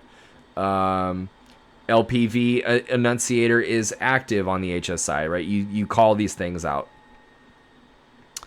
Do not forget to, do not continue turning knobs and pushing buttons if there's a problem. Disengage immediately and utilize hand flying skills. Do not forget to verify fixes in an external navigation GPS flight plan in order to make sure autopilot tracks along the current path. Do it even if it's integrated. Whether it's external or internal, it doesn't matter. If it's a GPS flight plan and you programmed an airway, like make sure that the fixes along that route or fixes along an approach are really what they are. Make sure that they that the altitude restrictions are what they are, that the speed restrictions are what they are. And go from there. Cool. And that's it. Awesome. Where are we at? Hour and 40. Let's get in the sim. Oh, you know what? And then let's look at really quick the Asiana Airlines. What was it? Airlines Flight 214. I don't have the case number here. So let's do the registration, maybe. But I do have this ready for us. Boom. Let's do... Boom.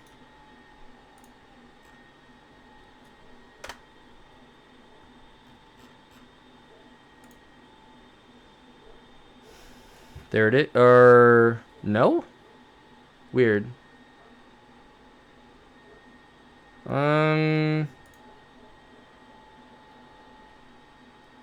Okay. How about accident number?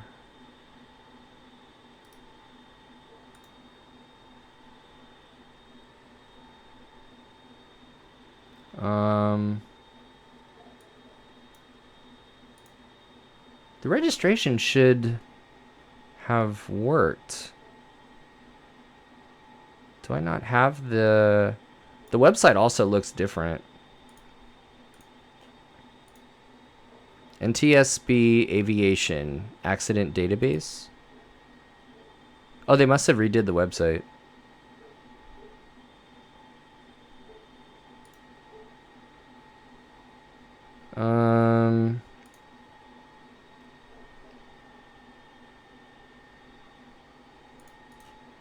Yeah, weird.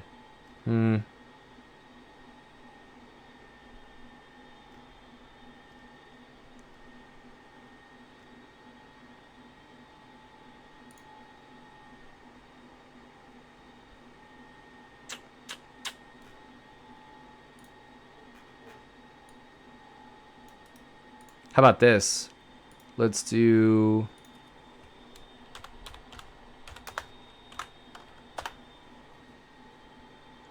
There you go. There you go. Yeah, San Francisco, man. This was wild, dude. I remember when this happened. I had just graduated college. Actually, I went to up in the Bay Area. and this had like happened like a year, like literally a year later actually. So listen, look how like long, like there's obviously like a ton of stuff we could go through, and you know, something tells me that there are some people in here that wouldn't mind that at all. But I do want to get in the sim. What I want to do is look at just the cut to the chase, and then you know what I want to do actually. Maybe like later this month, instead of like what I have for IFR Tuesdays, I have approaches next week, regulations, Jeppesen versus FAA. That'll be an interesting day. And then I have IFR clearances. But one thing I want to do is I have a PowerPoint on IFR accidents, incidents, and analysis. So I've done some IFR related accidents from part 121, 135, and 91. Not a whole lot, but there's, you know, and what I did kind of a deep dive into the NTSB reports and found, you know, what the findings actually were, and what were like the SRM and the CRM related problems. I really want to do that this month too. So maybe I'll like restructure my IFR Tuesdays, but let's see here. Flight crew training analysis. There we go. Oh, you know what we'll do too is before we do this, we'll do the YouTube.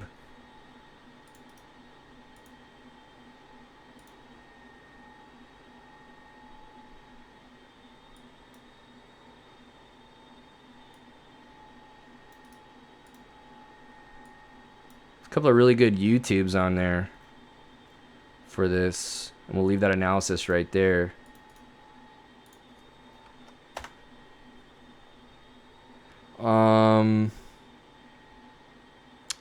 Yeah, let's see here.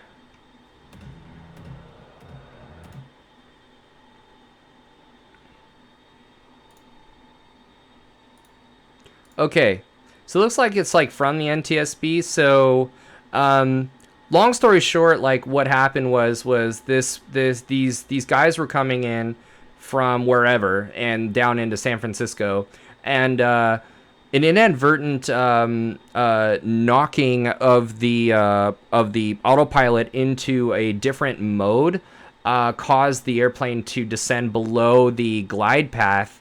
Normally, it's like I said, it's got this glide path capture, right? That you're going to be following it down to the ground. At a certain point, disengaging and then hand flying it onto the pavement, allowed it to descend below the visual glide path, and in a really nose high attitude, impact the seawall, and it broke the whole empennage off, and it sent the airplane cartwheeling down the runway. How did that happen? So I don't know the specifics. I forget the specifics, but what the pilot one of the pilots ended up accidentally knocking it into a go-around type of mode, where the airplane was told for some reason or another. I don't know the Airbus, and I don't know a lot of things, but what I can vaguely remember is in this type of in this condition, the go-around mode could be activated and the auto throttle would not engage. And so the pilot inadvertently knocked it into a go-around mode such that the auto throttle was not engaged to respond and climb. And what ended up happening was the airplane started to pitch up for this missed approach attitude, not altitude. I want to say it was an attitude, default attitude, and which of course slowed the airplane down, causing it to depart from its original glide path and actually descend below this glide path as that pitch attitude increased without the power being increased as well. So you're getting slower and slower and slower. And, by the time, and instead of disconnecting the autopilot and powering up and either going around or, you know, just getting the plane flying again, they tried to diagnose and fix the descent path and the speed and the power and everything using the autopilot controls. So let's take a look and see how they reconstructed this, and let's take a look at what's actually going on here. So what do we know?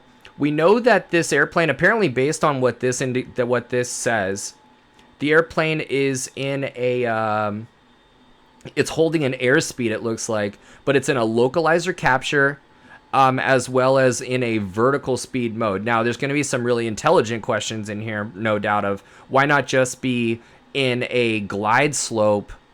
Like, you know, why is that vertical speed and not glide slope? I actually don't know. So either this isn't totally correct, or they were on a localizer approach, which is totally possible. They don't know. You know, they actually might have been cleared for the visual, and they would have just been tracking the localizer and not necessarily been, I don't know, you know, but and nonetheless they're in a vertical speed mode. Looks like close to 1,000 feet per minute descent. They're at a basically 3,500 feet, just doing under 200 knots, and descending. So we have thrust pretty low power setting, and first setting of flaps. So we got 8.6 miles to the runway there. Okay. So there's there's the ideal descent profile. There's the airplane up there in the corner. Let me put that right there. Damn shit. All right. So what do we have? What do we have here? I will descend more. Okay, so it is in vertical speed mode. They have selected an increase in their vertical speed. This is 1,000 feet a minute. This is 2,000 feet a minute. You're going to see this needle to that midway point, I'm assuming.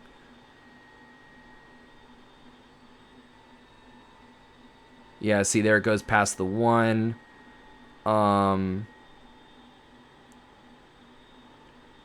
Okay. Notice the airspeed trend, by the way. Now, the fact is it looks very unsuspecting right now because they're on a descent. They are slowing down. You wanna land with some speed, obviously, but you know, at a certain point, you got flaps 5 in there.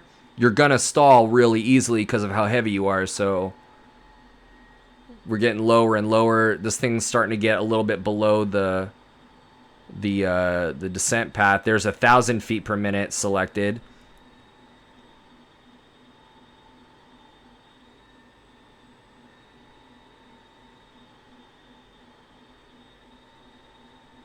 $3,000 feet. Notice something right here. 3,000 feet was selected on the reference. We know what the reference actually is. Autopilot is engaged, obviously. So that, I believe, will be playing a role here in what ends up happening as this plane goes to pitch for tower. Good morning, Asiana 214, final 7 miles south, 28 left. There's the runway in the distance, obviously. Okay. Notice as well the 4 white dots on the PAPI up here in the top. I believe that's a PAPI indication. I'm assuming so. Obviously showing if that is, they are above glide slope, and they indeed are based on the profile right there. Still have 3,000 feet selected. Flaps 20. Flaps 30 now.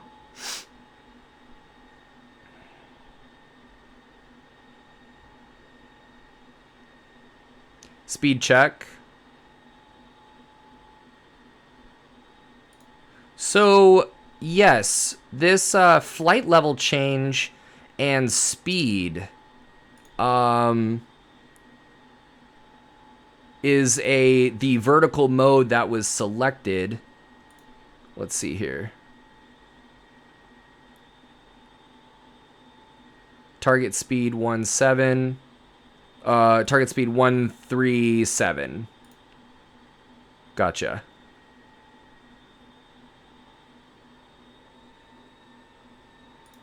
Look at what's going on, by the way. There's a huge problem. Huge problem. I mean, they're over here slow and really high. Really high above where they want to be. They have full flaps in, and so this descent rate is going to be freaking insane here in a second, I'm assuming. We've got 1,500 feet per minute descent already as it is. Sync rate, 1,700. Whoa, check that out, dude. Below slope, yeah, this can't be the Pappy unless that's going to start changing. Flaps 30, they are still in this weird vertical mode of flight level change. So, yeah, rather than being on glide slope, right? There's your two. Oh, you know what? That is the green. So this must be a glide slope profile that is higher than the Pappy. So the Pappy is actually showing the green line. The precision approach path indicator is showing that they are slightly above now the green. They are much below their regular glide slope. Clear to land. Sync rate, sir. Clear to land. Sync rate. Asiana 214 Heavy, San Francisco Tower, runway 28, left, clear to land. They're trying to get in touch with them. There's dot number 2, probably. And here comes dot number 3. On glide path. Pfft, dude. Really? Also, this is a great lesson about cockpit resource management and flight crew inaction. Inaction, dude. Nobody has detected that we are in a weird freaking mode, a weird vertical mode, a flight level change speed hold mode.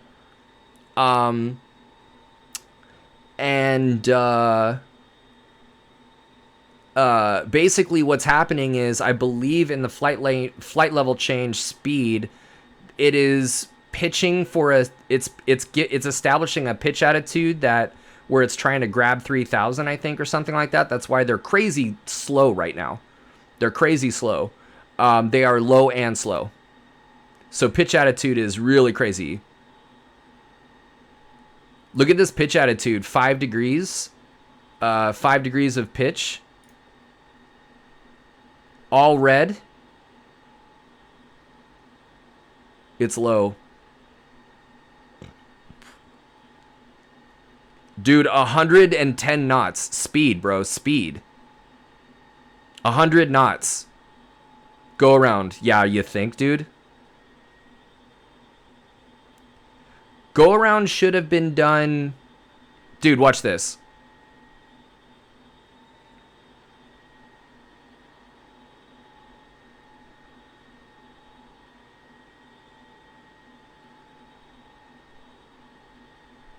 Look at the wing pickup.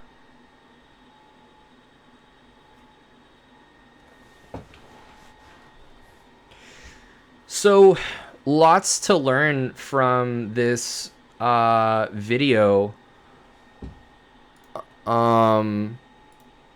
Lots to learn from this video, and I would say number one, in concert, like in agreement with what we're talking about tonight with automation management, is let me get Tangles back out there. I don't really mind being small like that, but Tangles, it's very offended, so you know how it is. It's probably an octopus thing, dude. My thing is, like, just be way more secure. You're such an old, like, wise animal, you know? Like, don't be like that. So, yeah, in agreement with what we're talking about tonight with automation management, it's like that at no point was that autopilot disengaged and manually flown back onto that glide slope. The reference bar, like up at the top, all things remained green. The autopilot remained on, and nobody was saying anything, by the way. So that's the other thing is from a crew resource management standpoint, there should have been a pilot flying and a pilot monitoring, And I guarantee you that there was, and that nobody was speaking up based on what I have seen in here for the from the CVR, the cockpit voice recorder. Nobody was speaking up because for whatever reason, you know, whether it was officer seniority or whatever. So, and I believe the person that said go around or, you know, you're slow, I think that was the jump seat guy, by the way. So, yeah. Let's see here. Accident sequence.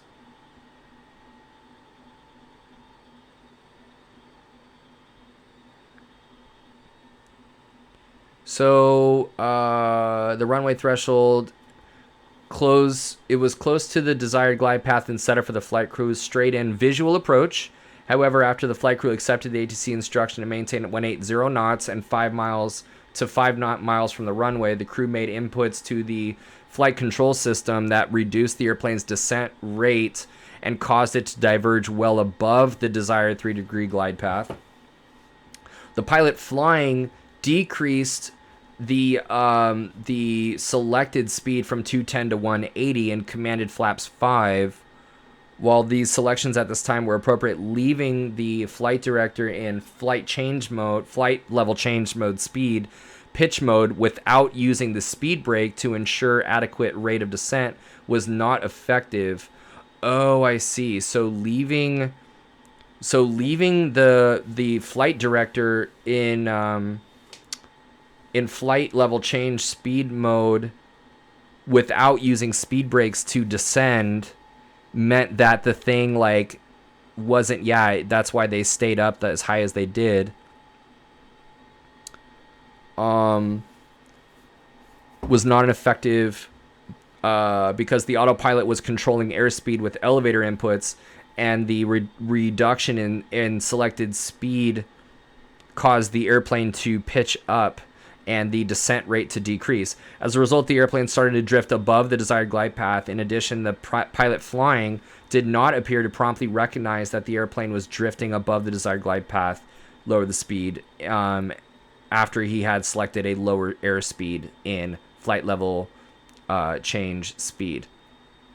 Yeah, so what ends up happening in flight level change speed, this is the same thing as like it's a similar thing to like indicated airspeed, I believe, like IAS, like the airspeed mode, where if you select, let's say you're in a descent right at 200 knots, and you go and you select instead of vertical speed or like approach mode or something, if you go into indicated airspeed and you have a lower indicated airspeed selected, the plane will level off. Indicated airspeed is a vertical mode. So if you select a lower airspeed, it's going to go, oh, yeah, well, let's slow down then, right? For a given power setting, it's going to go, oh, yeah, sure. So it's going to level off to slow down to 8 to the selected airspeed and then descend. So that's, and it's going to maintain that 180 knots. Now, because it was, I think that's where why didn't it hold 180 knots then? I actually don't know, but I know that was really weird that it said hold on it. So I don't know if maybe that had something to do with it. A cue available to the flight crew indicating the airplane's position relative to the desired glide path, the green altitude range arc on the ND's map display after they were cleared for the approach. Flight crew members had selected a controller an altitude of 1800 because it is the airplane's because it is the crossing altitude for Duyet, located 5.4 DME from the runway. The FMC used the airplane's vertical speed and ground speed to calculate and display an arc showing where the airplane was expected to reach the selected altitude. Throughout the initial part of the approach, the green arc would have shown that the airplane would not arrive at 1,800 feet until well past Duyet because of how high they actually were, and before they started their descent. Let's see here. The airplane was about 11 and a half miles from the runway, descending through 4,300 MSL when the pilot flying changed the pitch mode from flight level change to vertical speed and adjusted the vertical speed to 1,000 feet per minute, corresponding automatic change in the AT mode from hold to speed. The airplane's vertical speed began to increase toward the target value However, a descent rate of 1,000 feet per minute was not high enough to maintain, let alone recapture. So that's he took it down to 1,500. Let's see here. Let's move down a little bit. Approach from 5 nautical miles to the runway.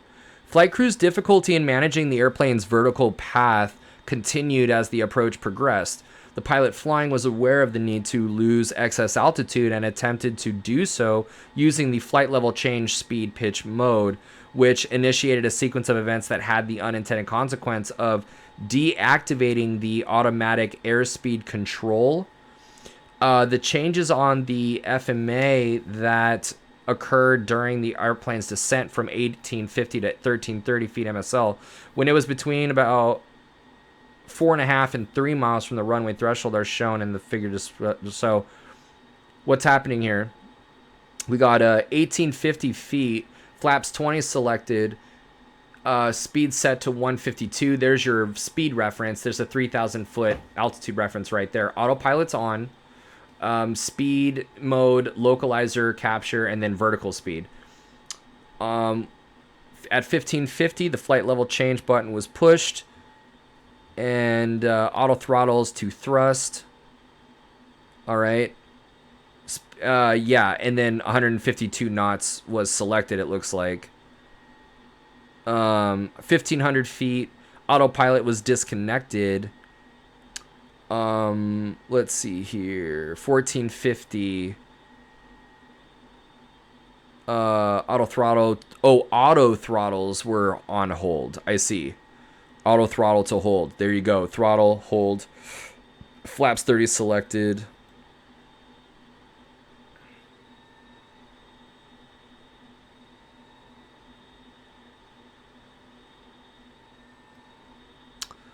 Let's see here if we could actually, there's a lot to read here. Let's go. This is super, super interesting, but I'm gonna try and find some bullet points here. Let me actually go back to the, because I'll read this whole thing and I want to get in the sim for you guys. So low energy alert, pilot training, conclusions, findings. Okay.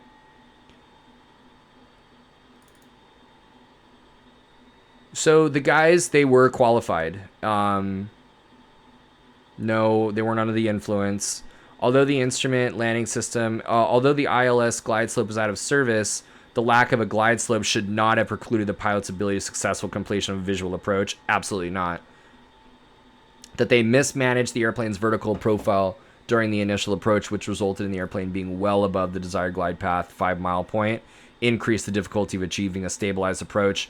91-175, that's one of the 3 criteria of operating below your DA, and a lot of the time you're not even allowed to continue the approach if it's destabilized. So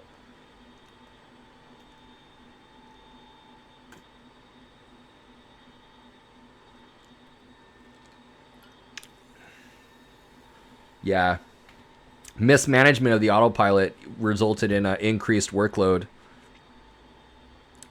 About 200 feet, at about 200 feet, one or more flight crew members became aware of the low airspeed and low path conditions, but the flight crew did not initiate a go-around until the airplane was below 100 feet, at which point the airplane did not have the performance capability to accomplish a go-around. They were experiencing fatigue, which lightly degraded their performance during the approach. Non-standard communication and coordination between the pilot flying and the pilot monitoring when making selections on the mode control panel to control the autopilot, flight director system, and auto throttle likely resulted in, at least in part, from role confusion and subsequently degraded their awareness of the flight director and the auto throttle modes. This is what we were saying. One of the most important aspects about automation are the callouts, the making very clear who is doing what, and the monitoring of the behavior. Delayed initiation of go-around. Oh, it was an actual 777. A result of the complexity of the 777 automatic flight control system and inadequacies in relating training and documentation, the pilot flying had an inaccurate understanding of how the autopilot flight director system and autothrottle interacted to control airspeed, which led to this inadvertent deactivation of automatic airspeed control. Interesting. A review of the design of the automatic flight control system with special attention given to the issues identified in this accident investigation was see here. If the pilot monitoring had supervised a trainee pilot in operational service during his instructor training, he would likely have been better prepared to promptly intervene when needed to ensure effective management of the airplane's glide path.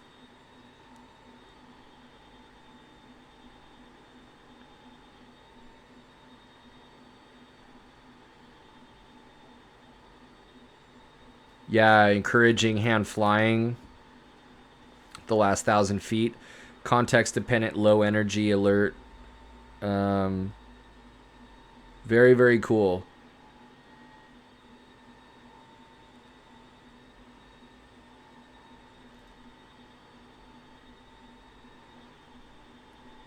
Let's see here.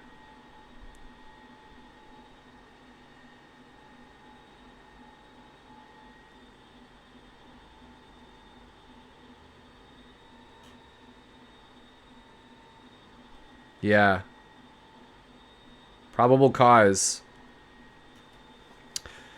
The flight crew's mismanagement of the airplane's descent during the visual approach, pilot flying's unintended deactivation of automatic airspeed control, the flight crew's inadequate monitoring of airspeed, and the flight crew's delayed execution of a go-around after they became aware the airplane was below acceptable glide path and airspeed tolerances.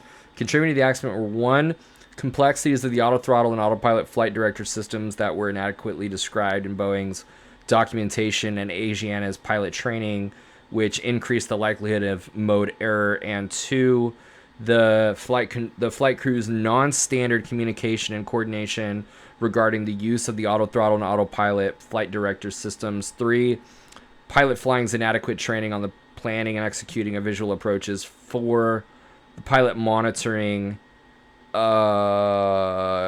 instructor pilots inadequate supervision of the pilot flying, and 5, flight fatigue. So there you have it, my friends. There you have it. Now, where are we flying today? Let's get some automation going. It's going to be in the G1000, the 172 G1000. I know the last couple times we flew in the Wyoming area. So where are we going today, friends? What are we up to? We can definitely do it around here if you guys want to see some more like of the LA stuff. I mean, we're gonna be IFR either way. So I mean, while you guys think about where you want to go, and you know, I can go around your home airports. I'm gonna set up my sim here.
As I haven't done any instrument flight training yet, I would be interested to see how the instrument approach works at my home airport, RVS. Let's take a look at RVS.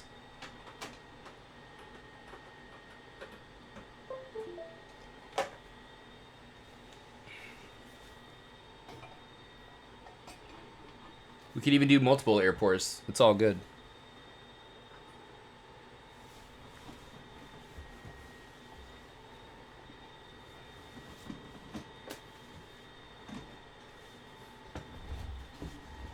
Now, the other thing is, I'll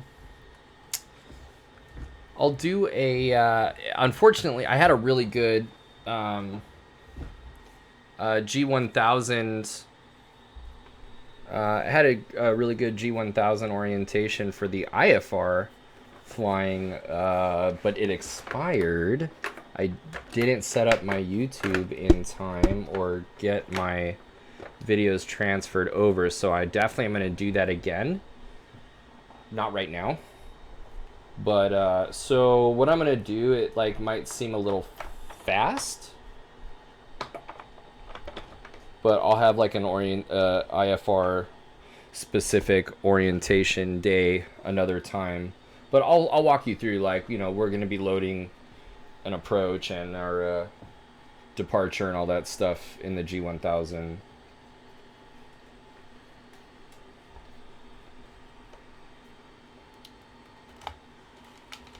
And then we'll hop on with ATC. That'll be really good.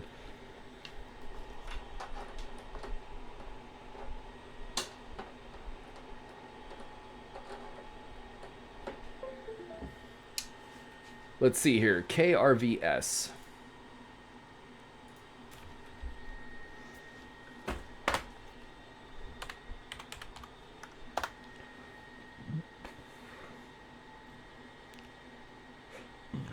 Ooh, I don't get ATC in this area.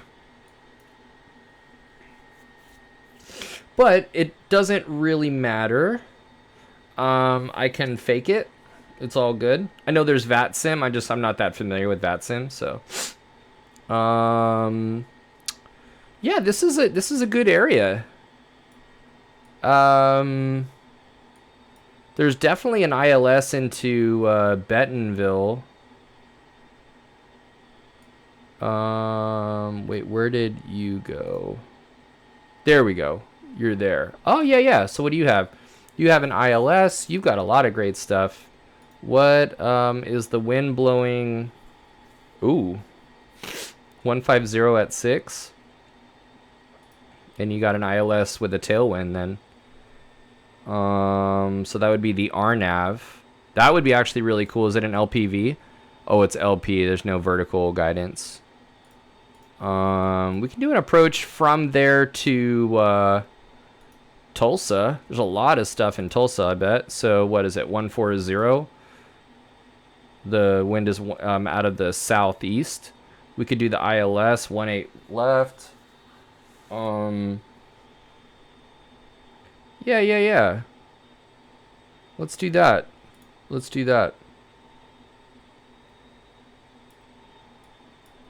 So we'll do RVS to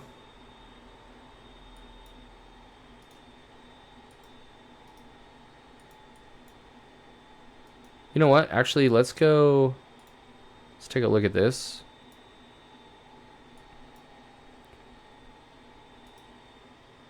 Ooh, yeah. Let's go to Stillwater. Wind out of the west.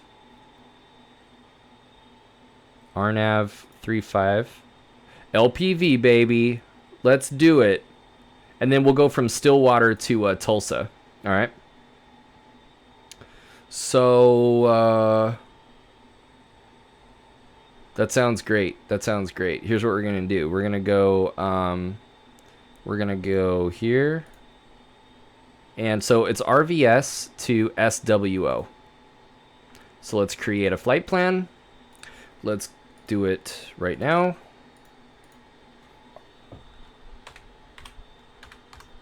KRVS. Oh, and make sure it's on this one. And then, what did I say? SWO.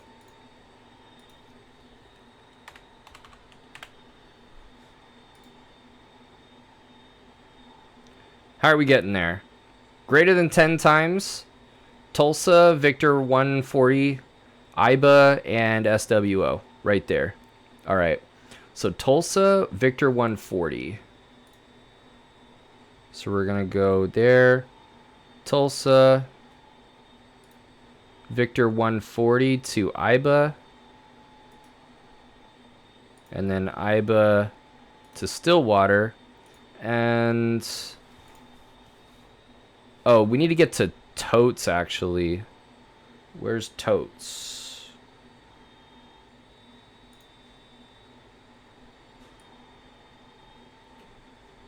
Y'all see Totes? Ooh, Iba is there. So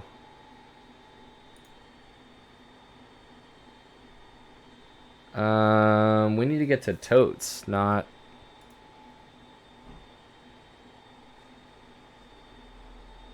dang. Why is it taking us to Iba? That's weird.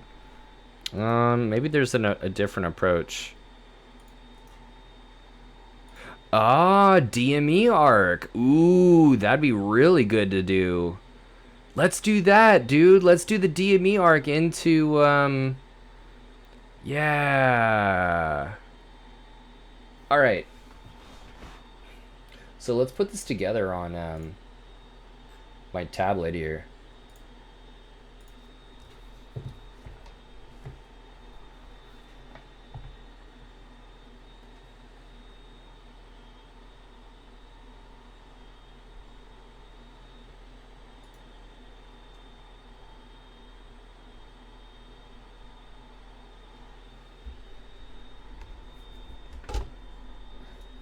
Okay.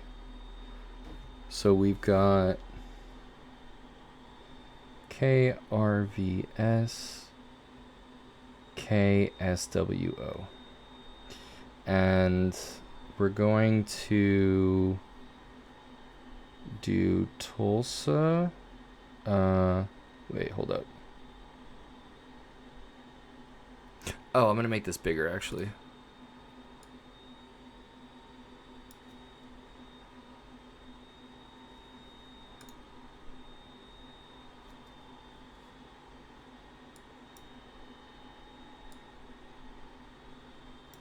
Here we go. All right.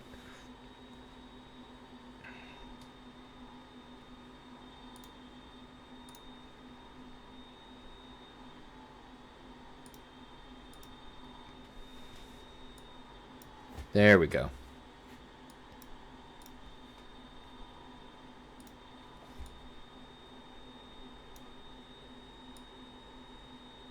Very good. Very good. Okay. We're gonna go IFR low.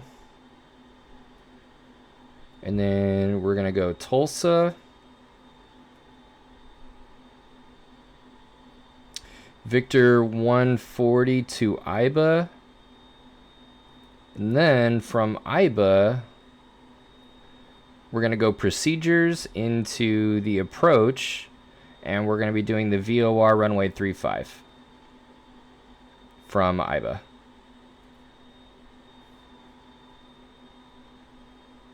And that looks like this, where we'll be arriving at Iba from the east. We'll be westbound. That's an airway. We'll join Iba and then turn to fly that DME arc. And if you're kind of confused on what you're looking at with the DME arc, feel free. I have a holding patterns in DME arcs video on YouTube that you're able to go watch, and we kind of walk through this, so it's quite nice. But basically what we're going to be doing is utilizing the Stillwater VOR to maintain 17 DME, 17 miles away from Stillwater, and coming around from Iba to rejoin the final approach course of 356. Will be a 356 inbound, and on that 356 inbound we'll be at 3,000 feet and then descending down at 2006, crossing Caubs at 2006 and then descending to a minimum altitude of 1380. So that'll be nice, and that'll put us 414 feet above the ground.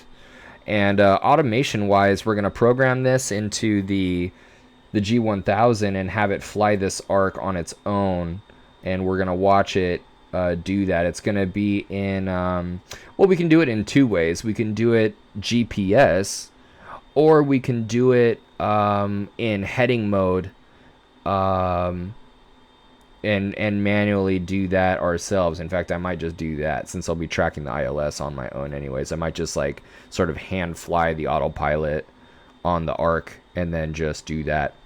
How did you add the approach to your route? I went here to flight plan, and then I went to procedures, and you can select approach to the airport, you know, that you have selected. And so I just selected approach, and then the VOR runway 35, and then yeah, you can add that. And then I subscribe to Jeppesen, so that's why I brought up a Jeppesen chart, but it'll bring up, you know, an FAA chart or something like that if that's what you're using, or if you're using Navigraph in your sim, it'll be Jeppesen. So it looks like yeah, we'll brief that approach when we're actually there. I'm gonna hide that approach right now, but we'll bring that back out. But there's the arc right there. Cool. Now the departure out of what is that, Richard Jones? Let's take a look at what the actual what the ODP is out of there, what the departure procedure is. Neat, the things you don't pay attention to when you fly a VFR. Oh yeah, buddy. Oh yeah. Very, very capable program. So looking at the procedures, let's actually see, are there any SIDS out of here? Yeah, there's the Tulsa 8, and it looks like there's actually, it's probably going to refer us to the Tulsa 8. I'm going to go to the airport and go to, actually, no. Let's go here. Nope. Oh, yeah. Oh, no, I'm sorry. The airport info. The ODP, what does the ODP say? Obstacle departure procedure. For runways 1 left and right, which we will not be using. We will be using 19 left and right, if I'm not mistaken. The run, yeah, the wind.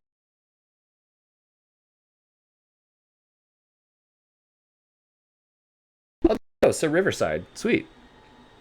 We'll say that from now on. So yeah, the wind right now is blowing 150 at 6.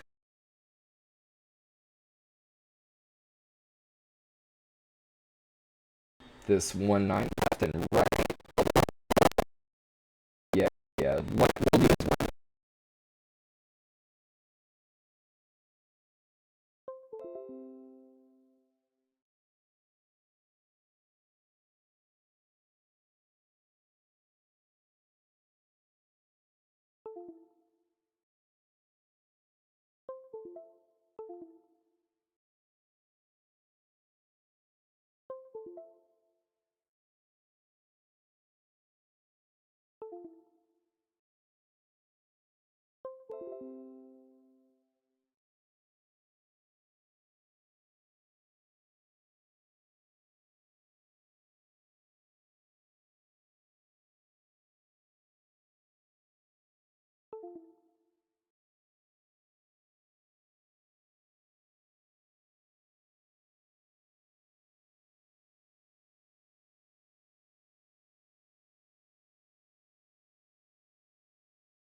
this test.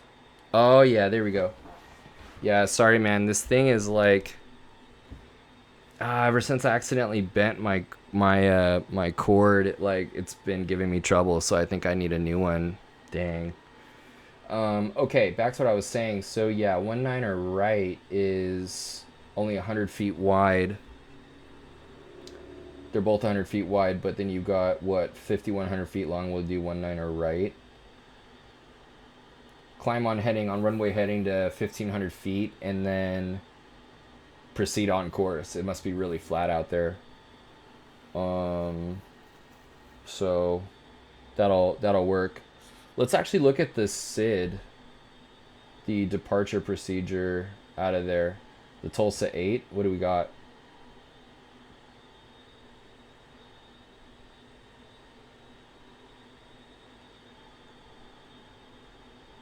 Climb on heading to 1500. There you go. Continue on assigned heading from radar vectors to assigned route. Maintain 15,000 or assigned lower altitude. Expect further clearance to filed altitude 10 minutes. According to according to flightplan.com, we can file 4,000 feet. So we're good there. Top altitude at 15,000. All right, sweet, man. So it really doesn't matter. I think we'll just do the ODP. We don't have to like go out and do the, you know, we'll do that ODP. And yeah. All right, cool. And then we'll do the flight events. All right, and then let's get it going. So I'll open up. We'll do it in X-plane.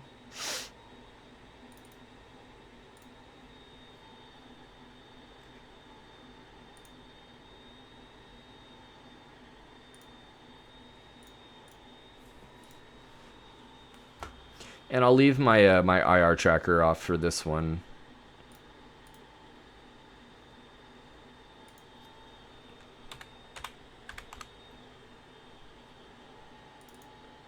All right, and we'll be doing this right here.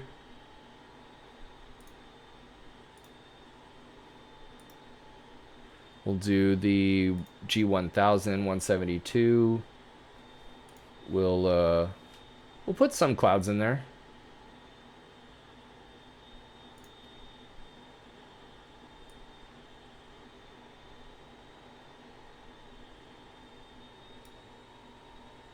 We'll do maybe like broken, you know.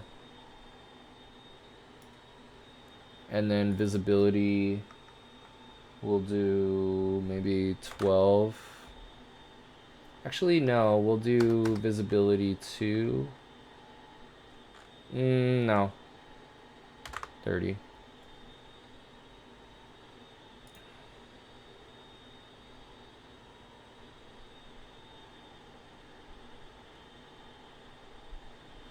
Oh, this temperature is super crazy. Bloom's raiding with the party of 39. Thank you so much for the raid, Peter. Mooney, raid, what is going on? Thank you so much. Ah, my gosh. I appreciate that. Good day, mate. Let's go, Blooms. Bee's knees. I am excellent. DJ, fantastic. Good to see you guys. And those of you who are new to the channel, welcome to the channel. My name's Philip. I'm a CFI down here in Los Angeles. And right now we're in the sim portion of ground school in sim that I bring to Twitch Tuesdays, Wednesdays, and Thursdays. Private pilot themed typically. We've got IFR Tuesdays, which are tonight. We're focusing on automation management and using the autopilot correctly. So definitely give this video a watch if you are new to the channel and just tuning in. A full PowerPoint presentation on how to use autopilot, how to not use autopilot, and then looking at a little bit at some NTSB accident analysis of Asiana Airlines crash in San Francisco that was mismanagement of autopilot. So we're actually gonna get in the sim right now and fly IFR to at you know, someone in here's airport, and I have no idea this area, and you know, but I'm going to show you the power of IFR flying and, yeah, autopilot. We're going to be doing it in the 172 G1000 and looking at some of those different modes that we talked about, and probably inevitably going to mess up, I imagine. I mean, I am very familiar with the G1000 and very familiar with the autopilot, but we all make mistakes, and so maybe even the time will come when you'll see me like disengage it and just hand fly the airplane. So that's tonight. IFR Tuesdays. Tomorrow we have ground school and sim, private pilot Wednesdays and Thursdays. Tomorrow will be the for flight orientation, G1000 or GP, and the GTN 750 workshop that I have. I have a trainer that I use on my computer. We'll go through the GTN 750. And then on Thursday, we have flying skills Thursday. We'll be doing G1000 orientation, full-blown orientation for the private pilot. We'll get some instrument stuff in there too, and integrating the GPS and autopilot procedures into cross country. So that'll be tomorrow at 9. That'll be Thursday at 9. Tomorrow at 7 p.m. is the ground school and sim, and then Thursday at 9. A lot of really good stuff planned for this month, so if that sounds interesting to you, give this channel a follow. I'd appreciate a subscribe as well. All this information, I am a real flight instructor. It's taken a lot of time and expense on my part to bring you this information, so if you feel so inclined, support the channel. I'd really appreciate it. Next week, we've got instrument approach procedures, VOR workshops, loss procedures, and diversion procedures using VORs. We'll talk about regulations. Really, really cool private pilot ground school and sim. The last thing I'll say, and I won't go through the rest of the calendar, but there's a lot of really good stuff on the calendar, is a special lecture that I put together for a private pilot class on aerodynamics and lift of Star Wars ships. Obviously, Star Wars is sci-fi, but I put together like a super nerdy fusion of nerdiness, of aviation nerdiness and Star Wars nerdiness together to talk about the aerodynamics and aerodynamic principles and topics around Star Wars, certain Star Wars ships, and some of the things that are really interesting, things like wing design or different types of drag that we would see in those Star Wars ships. Of course, Star Wars ships flying in space have no aerodynamic characteristics, but as we know, if you have seen Star Wars, they are not always in space, right? They're, you know, sometimes on planets going through different types of atmospheres, so it is a concern. So yeah, Revenge of the Lift, special aerodynamics and Star Wars ground school on Wednesday the 13th. So yeah, just give this channel a follow. I'd appreciate it, and it's good to have you guys in here.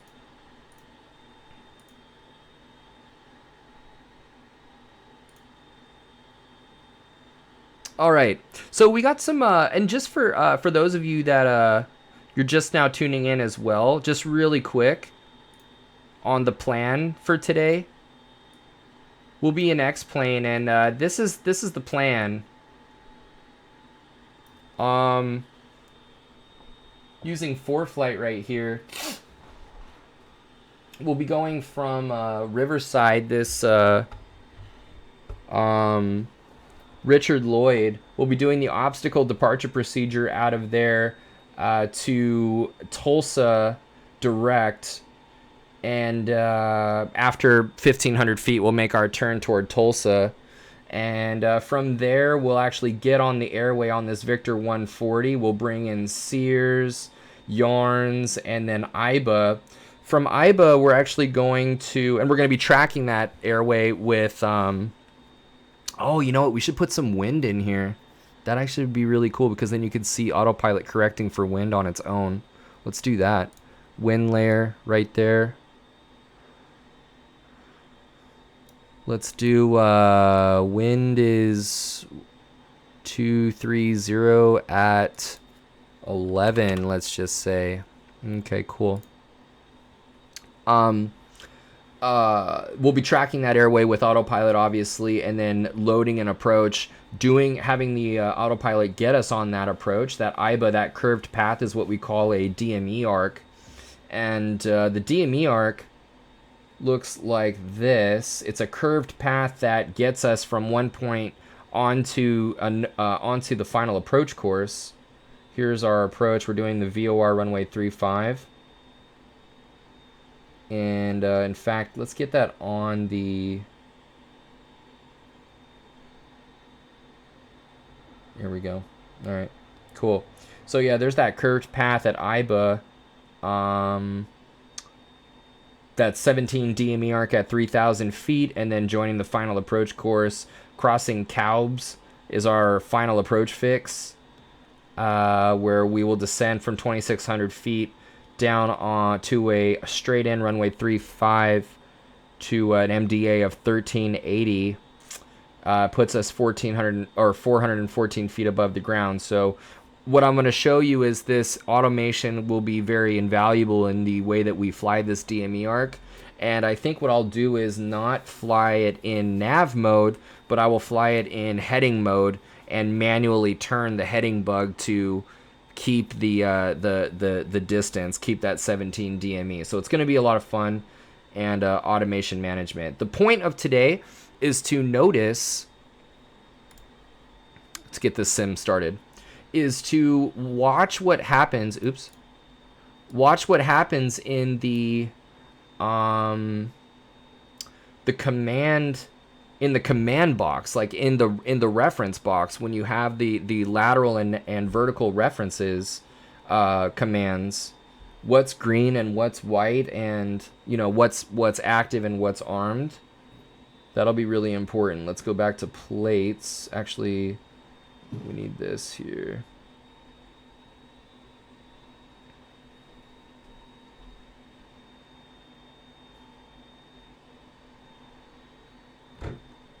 Procedures, and then boom, there we are. And there we are right there. Flying manual modes isn't really automation management.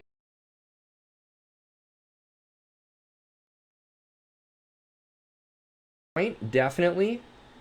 And you know, it's a debate there, but it still is automation. You know, part of automation management is making sure that the heading bug is where it needs to be. You know, are we manual heading mode is only one type of, it's a lateral mode. You know, we very well could be navigating manually in heading mode using an automated vertical speed mode, you know, and so we need to monitor that too. So it's all a part of automation management, and we're not always going to be on heading mode too. Part of automation management is knowing what's coming up. Do you have that localizer mode armed? You might be in heading mode right now, but do you have the localizer mode ready? Is your VOR source active on the HSI? Do you have the appropriate approach course selected? Have you tuned and identified the nav aid to make sure that autopilot will pick up the radio? So you see what I'm saying? Like, it definitely, yes, I get your point, but no, you know, like that definitely is automation management.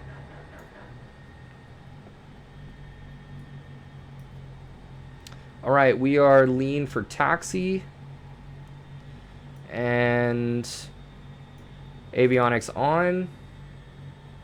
Get these charts off here. In fact, I'm gonna shrink this down. Or actually, Dragon, you know, I don't want to shoot that down right away. Like, if you want, I mean, what do you have in mind when you're when you take issue? Like, or are you not taking issue with it? You're just kind of bringing up an idea. I'm curious if I'm always good, you know, for a good debate.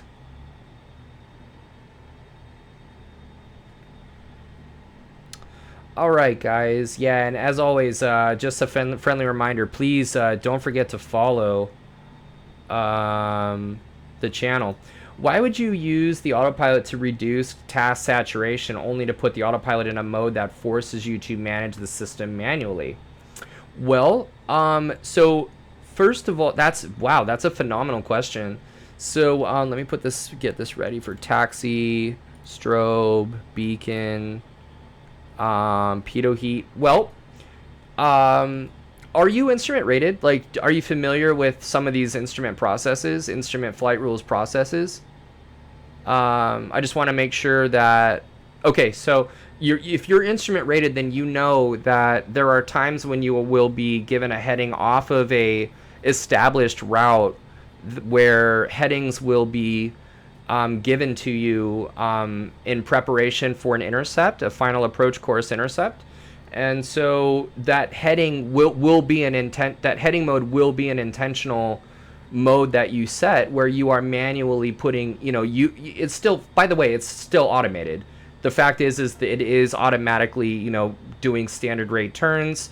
There's automation management and making sure that the altitude hold mode is active and that you really are just banking and not just and no you need to make sure that you hadn't accidentally disconnected the autopilot and you're turning the heading bug, but nothing's happening. So there is still automation management 100% that with it on does reduce workload, make no mistake about it. But as you know, as an instrument rated pilot, true, that wouldn't be a published DME unless being vectored to a fix on the I believe you mean the approach, but yeah, but I'll get to that in a second. That's a really good point, and then we're totally going to get to this. But so, like as you're aware, like you will be given headings to re-intercept the final approach course, though that is a manual in heading mode. And here's the other thing with the only reason why I'm doing this for the DME arc, you would only really do this as a challenge for the DME arc, to show like. It's still automation. It's still task management. I don't think it's that high of a task of elevating task list, because all you're doing is you're monitoring DME that's already showed. Like I'm gonna obviously put DME on here. You're using a bearing pointer for a cross radial, and all you're doing is just twisting 10 degrees. Like to me, I don't think turning a dial 10 degrees in 10-degree increments to maintain a distance from a VOR is all that much of a workload increase, first of all, but I see what your point is. I definitely get your point where it's like, why not take it all the way? Like, why not just use autopilot to go hands off, and definitely to your point, I couldn't agree with you more. If I still had to brief the approach, if for some reason I needed to check the approach for what the minimums were, or if I had to address a problem that required all my attention and we're trying to fly this arc, yeah, I would definitely have it in nav mode. But yeah, so the other thing is, like, sometimes if you're really comfortable with the system, it's not about like bringing your workload to like zero. Like I think that it's healthy to explore the different modes of your autopilot and really get acclimated and familiar with how you're using it. And flying a DME arc in heading mode with turning the heading bug in just 10-degree increments, not that big of a deal, especially when you are very much using the autopilot to hold your altitude. Like, you're not worrying about your altitude, you're just monitoring your altitude. So workload has been greatly reduced. The fact that you're using a bearing pointer for cross radials to know where you're at, dude, it's super reduced, so, but you make a really good point. Okay, guys, so, just some orientation. So here's the cockpit here. This is the trim. We're going to trim a little bit nose up here. We have fuel set to both. Flaps are 0. And let's see here. Field elevation. I've got... Whoa, this needs to be way set. I was doing some sim work before, like a couple sessions, or I guess it might have been last session, where we were doing insanely high density altitude stuff. We took the temperature as high as X-Plane would go, which was 75 degrees Celsius, and flying really, really high density altitudes out of Long Beach. Normally, Long Beach is 60 It's 60 feet above sea level, but the density altitude was 8,000 feet, I think, or 7,000 feet. So we were looking at just like density, altitude, like lift, performance, like experiments, like out of there and stuff with really high temperatures. So I was messing with pressure as well, and I did like a maximum, you know. So we should be field elevation of 624. That's 600 right there, 20 and 24 right there. Okay. All right. And what else? We have our manual, like our backup instruments right there. Our lights are right here. And there's our panel right there. So let's go ahead and plug this in. We have VOR 1 and 2, Nav 1 and Nav 2, and then we've got COM 1 and COM 2. So COM 1, or COM 2 rather, we're going to get ATIS 126.5.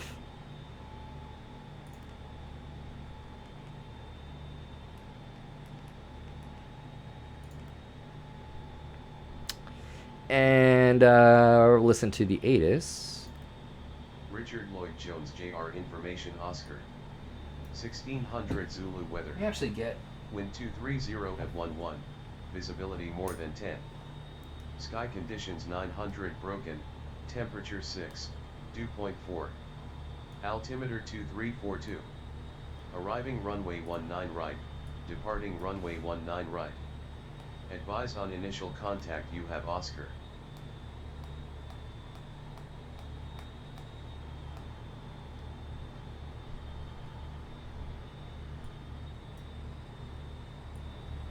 Let's get that again. Richard Lloyd Jones, JR Information Oscar. 1600 Zulu weather.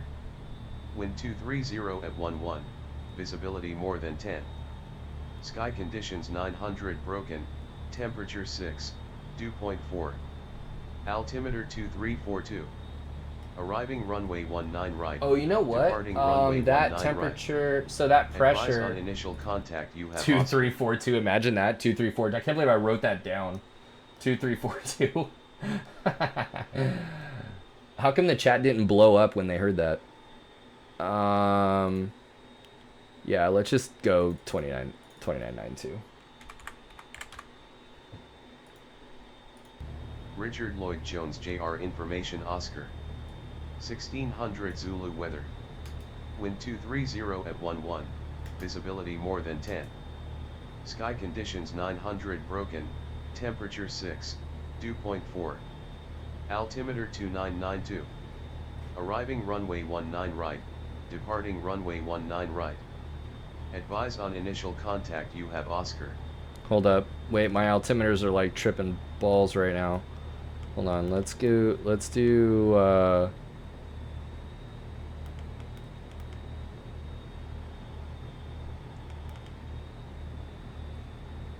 dang, I should have set. Oh yeah, this is what I'm looking at, by the way. Here. I'm over here in 2.7. All right. Yeah, that was a fun day though. There we go. All right. And then with this,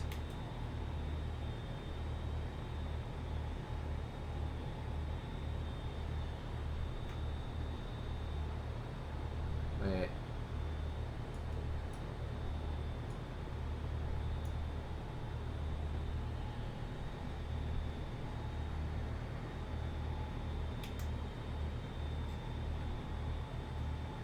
Yeah, so this needs to be more actually. X-Plane's displays seem to be a lot more true to real life than Microsoft Flight Sim. Yeah, you know, Microsoft Flight Sim, they look great. But they're more of like a modern, like, kind of interesting, weird looking thing, you know. Also, they're very buggy in my experience. They're like super buggy. I don't know if that's your guys' experience as well, but Oh, and then Dragon. So wouldn't be a published DME unless being vectored to a fix on the approach. No, no, no. If you did, if you had, if you were doing a DME arc, they don't care how you do the DME arc.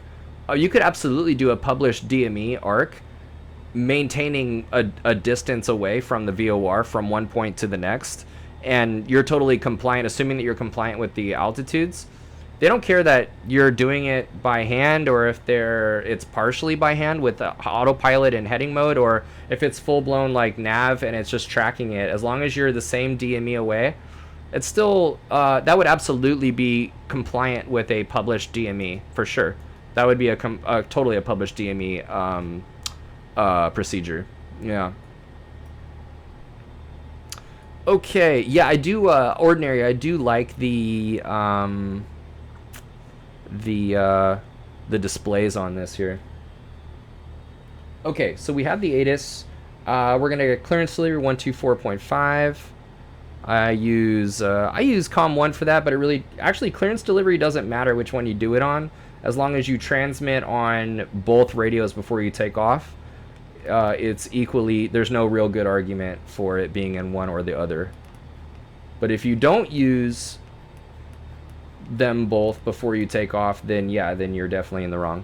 124.5, and we're going to do our best with this clearance here, and we're going to say what are we gonna say? We're gonna say what? Riverside clearance delivery. Riverside clearance delivery, Cessna 172 Sierra Poppy. I meant they would be giving you headings for a DME arc for a published approach, unless to create separation they would vector to a published fix. Oh yeah, totally. Oh, I see what you're saying. Yeah. If they were giving you headings, oh, so yeah, for the example that I was giving at that time, why would you use? You were asking like, why would you use a manual mode? You know, yeah. So if they were giving me headings, then it wouldn't be a published DME arc. Yeah, you're right. But my point was like whether it was a published DME or headings. Those are two cases that would answer your question, why you would want to be in a heading mode versus, yeah. I just don't think the workload is increased significantly. It's really not. Okay, so you are cleared to the, what? Cleared to the... Is it Sweetwater? What is it called? Stillwater. Yeah, you are cleared to the Stillwater Airport. On departure, fly runway heading to 1,500 feet. And then a left turn, Tulsa direct, Victor 140, to, what is it? IBAH, IBAAH. Yeah, Dragon, that's a really great question, though. That's like a super... These are like really great points that it's definitely you're definitely an instrument rated pilot. That's pretty cool. Yeah, I love flying instruments, dude. I love teaching instruments the most. Being a double I is really fun. Victor 140, and then my IBAH.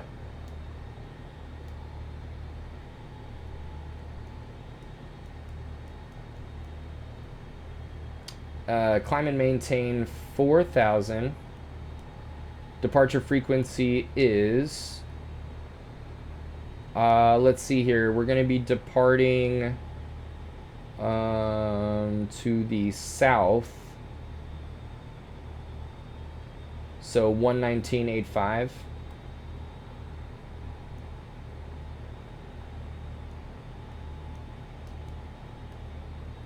Transponder code is 0220. Alright, it depends. If you are in GPS mode and using the autopilot in manual mode, and turn against the flight director. That is an auto fail check ride for the 135, 121. Let's see, let me read that again. So if you are in GPS mode and using the autopilot in manual mode and turn against the flight director, well, yeah, but here's the thing is no, I'm not talking about manual. I'm not talking about like manually flying the airplane in autopilot, like with the autopilot on. What I'm saying is when you have, let's say that you are in, all I'm saying is that because in the situation that I'm talking about, you would not be turning away from the flight director if the autopilot is on and you are in heading mode and you go to select a different heading, then yeah, it's gonna go, the flight director is obviously, it's gonna turn and the airplane's gonna turn into the flight director. So you would definitely not be in a situation. I think there's a misunderstanding. Like, I'm not saying being autopilot and then you're like hand flying like the thing. I'm going to stay in autopilot. Like, the autopilot will be on. I will not be hand flying the airplane, but I will be manually like turning the heading bug instead of, for example, like tracking, like let's say that we put in the VOR runway 35 with that DME arc. We're in GPS mode and we're in GPS nav, right? We're in nav mode. Then it would follow that curved path hands free, right? We don't need to turn anything. So, but since we're going to do the ILS into Tulsa after this, I thought it would just be fun to show like how a heading mode, can work. Because today it's like an intro like to autopilot for people that don't know autopilot. So, just tracking hands off like nav mode GPS on a DME arc, it's kind of boring because it's just going to fly the thing on its own, versus DME arc, that's an opportunity to actually like use the heading bug to fly headings, especially with wind, to maintain our DME, So absolutely, like I'm assuming that, if you're on any check ride, whether it's 135 or 121 or 91, would also be a fail. I'm assuming would be, you go to turn against a flight director, you don't know which way is which, and you are not effectively managing that autopilot. So yeah, you and I are definitely in agreement on that, sir. Absolutely. Yeah, no, I'm talking about flying this in heading mode, rather than like the lateral mode is heading, not nav. That's all. Because yeah, like you're saying, that would be actually pretty confusing. Where if the autopilot was off, but the flight director was on, and you had a command in there where the flight director was telling you to go one way, but you're over here just doing something on your own by hand because the autopilot's off. Yeah, dude, that's no way to do it at all, I totally agree with you.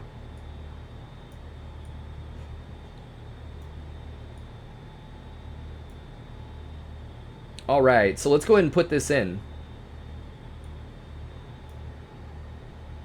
So we've got... Whoa.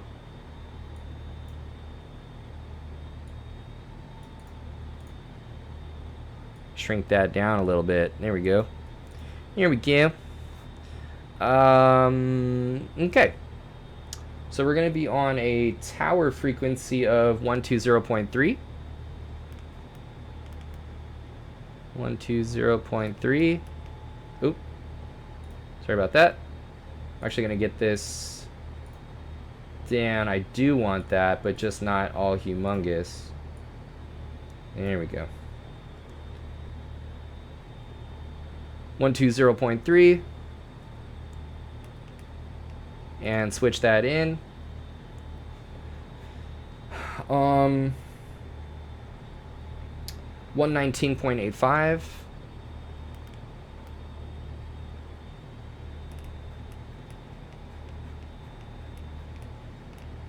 All right, sweet. And then 4,000 in the altitude reference, or in the pitch reference. And let's see here, 0220 transponders down here. We'll click on code. and 0, 2, 2, 0. And also we want to make sure that that's an altitude. All right. All right. Now the next thing is we're going to be runway heading. We're going to be runway heading and then Tulsa direct. So runway heading, it looks like, is a 190 from 19er. So let's go ahead and set the heading bug to 190. There's 190 right there.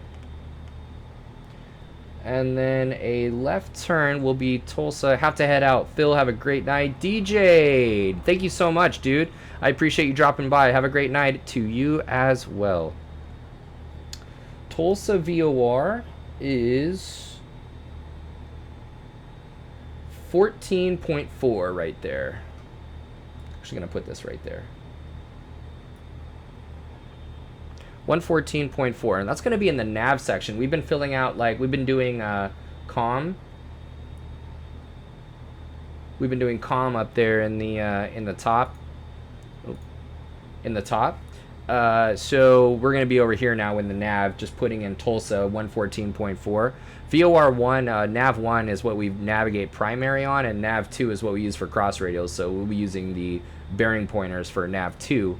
But by the way, loved your YouTube video on tailwheel multitasking. That landing was better than most of mine in the Citabria. DJ, thank you so much. I appreciate that. Yeah, I love that video that I caught of the forward slip to the landing was pretty nice. I appreciate it tremendously. 14.4. Let's do it. Yeah, tailwheel flying is a lot of fun. Really, really good feel. And we will be south of the to the southwest, so we want a northeast selection. We're going to go CDI to change this source from a GPS to a VOR. We're going to CDI. See, and that cycles VOR 1, 2, nav 1, nav 2, and then GPS. So we want that nav 1 from Tulsa. We want a northeast selection, something like that. And we'll sync it when we're actually in the air. It's fine. And then we're going to be on that airway right there. Sears is going to be Glenpool. No, excuse me, not Glenpool. It's going to be Okmulgee. Okmulgee? Wow. How do you pronounce that? 114.9. 114.9. And then we're going to cross that up with a cross radial. So first thing, we want a DME out there to be on nav 1, and it is. So we're going to, boom, there's our DME nav 1. Bearing 2, there's that bearing 2 pointer from Okmulgee. Yeah.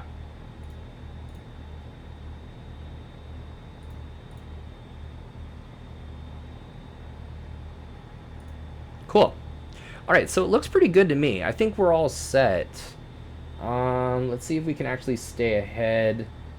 I'm thinking, yeah, we'll be on with Tulsa the whole way, and then we'll be doing the DME arc from Stillwater.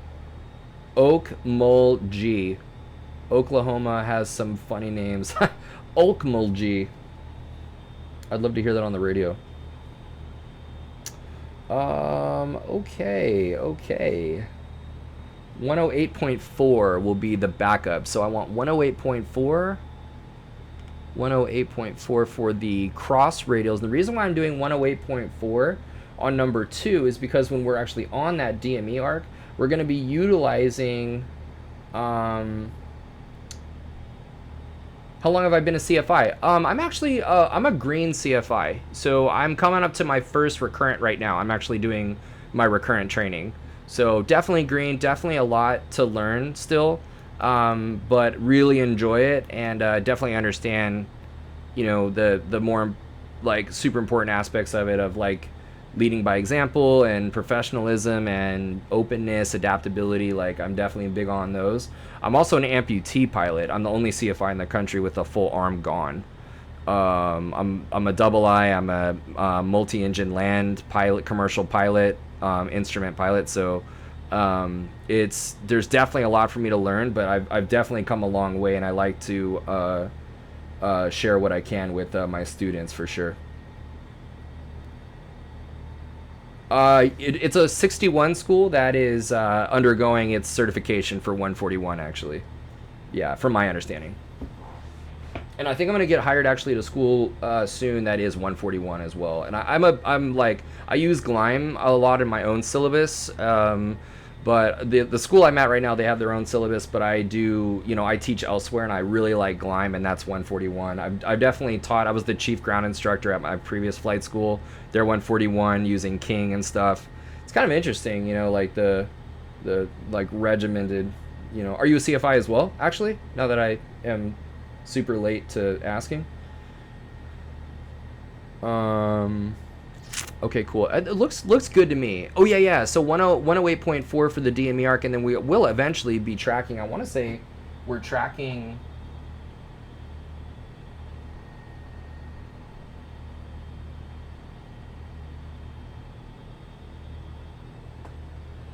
Yeah, that's Stillwater VOR that we're doing on the DME arc, and then we're tracking Stillwater as the primary nav aid for the working on commercial now, and we'll be doing CFI in the spring. Dude, I love it, man. I love it. What are you doing your commercial in? Commercial was actually pretty fun. I really liked the systems aspect of it. That's kind of different from the other. Obviously, you learn systems like in your training and stuff, but I really liked, the constant speed propeller and like the landing gear and like, turbochargers, and like you're like, whoa, like there's some really cool stuff out there. And yeah. Okay, sorry guys. So there's that, and then ground. Ground is 121.6. 121.6. And we are ready to taxi. You're 141. I bounced between a Piper P100. The Arrow, dude. Nice. Yeah, I did my instrument in an Archer. I freaking love the Pipers, man. Beautiful, super stable airplanes. The Archer is phenomenal. Oh yeah, dude. Let's put it in our flight plan. Actually, let's do the cool side flight plan. You can do a flight plan here by pressing on flight plan. This is the what's called the PFD, the primary flight display, and this is the multifunction display. And this gives you pertinent, like obviously attitude indications, attitude information, and navigation information. This is all like systems right here, moving map, and that's really nice. You can do like, here's our airport right there, all our different information for our different runways. You can like cycle between runways and stuff right there. It's pretty nice. Yeah, congrats. I've gotten about 12 hours of twin time mixed in there. Ooh, very nice, dude. What's the twin? Is that the, are you in a Piper as well? You're in the Seminole? Or, what's up?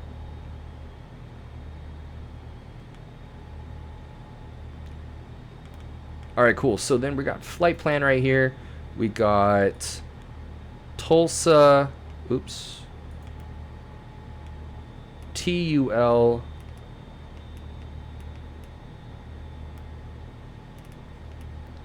Can't remember their names, but they're all in Pipers. That's dope. That's dope. Yeah, that twin time, dude. That's really nice. Twin was a lot of fun. I still think the instrument rating was the most fun that I've ever had. That was definitely my most favorite check ride out of all of them. Are you multi at the same time? I heard you can save like 10 hours doing it, but more cost up front. Well, either way, so when you do your commercial, it's got to be category and class. So from my understanding, it's got to the flight time that you accrue. Like the Dragon's probably gonna get his multi after. So whether he does multi now or later doesn't really matter probably, because he's probably gonna hop right into it. But from my understanding, for when you are accumulating time PIC, it's gotta be well, first of all, without your multi, it's no PIC, you know, but it's category and class. But when you go and do the requirements, like for a certificate or a rating, it's got to be category and class. So, you know, if you want single engine land, like you got to be doing it in single engine land, and that single engine land experience counts toward your commercial instrument single engine land. That's my understanding. Some people, they get their commercial, some people even do it for their private, but they get their multi-engine before their single engine. So that's pretty wild. My school told me the multi-hours would count toward commercial total hours is what I meant. Does it? Commercial total time. Well, oh, okay. Well, so, okay. Well, first of all, it doesn't, yeah. So yes, that's actually, I never really heard about that. It doesn't count toward PIC because you need, for your commercial, you need 100 hours of PIC. So your multi-time does not count toward PIC. But your anytime, really the right way to do it, I think this is what Dragon is talking about when commercial is kind and type, he means category and class. Anytime that you're accumulating like flight time experience for a certificate or rating, by the way, multi is a rating actually on your commercial certificate or your pilot, your private pilot certificate. Typically it's commercial though. It's got to be category and class. So, but here's the thing. Is I think what your school was talking about is it single engine land time for, yeah, exactly. So that's what I'm saying. Single engine land, it's airplane single engine land, right? Like category airplane class single engine land. But if you were getting multi-time, I think what counts, Vox, is that does count toward your total time. That absolutely does count toward your total time, not your PIC time. Right, you need 100 hours of PIC for your commercial, but that's dual. That is dual, you know? If you're in there with an instructor, like that is dual for your multi-engine, like that is experience that you did get, and you can count that toward your multi-engine training, and that should count toward your total time. That definitely should count toward your total time, not toward PIC though. You see? Yeah, because PIC is category and class, and type if type is required. Damn, really good discussions in here tonight. So yeah, let's go load airway. So I think Vox, just double check it, you know, on yes and no. Dragon with the follow. What's going on? Thank you, sir. I feel like I earned the follow with the keeping up with the discussion there. Thank you for rewarding me. Positive reinforcement. Yeah, so yeah, I know not PIC, and honestly not sure how it would save me money, but the sheet they gave me is like 2,000 less if I did it together. Yeah, weird. I don't know. Yeah, I mean, dude, multi should be done separately, dude. That's my opinion. Really should. It really, really should. So we got a Victor 140, Sears, Yarns, IBA. And then the weird thing about the G1000 is you have to actually put the destination right here. I hate that, dude. SWO. Yeah, I'd have to see that sheet too. Like, I don't get why. I mean, listen, regardless of what the sheet says, like legally speaking, I can tell you that it would count for total time. It absolutely, I mean, assuming that you are, you know, a pilot, it would absolutely count toward total time. Even though multi is an add-on to the commercial.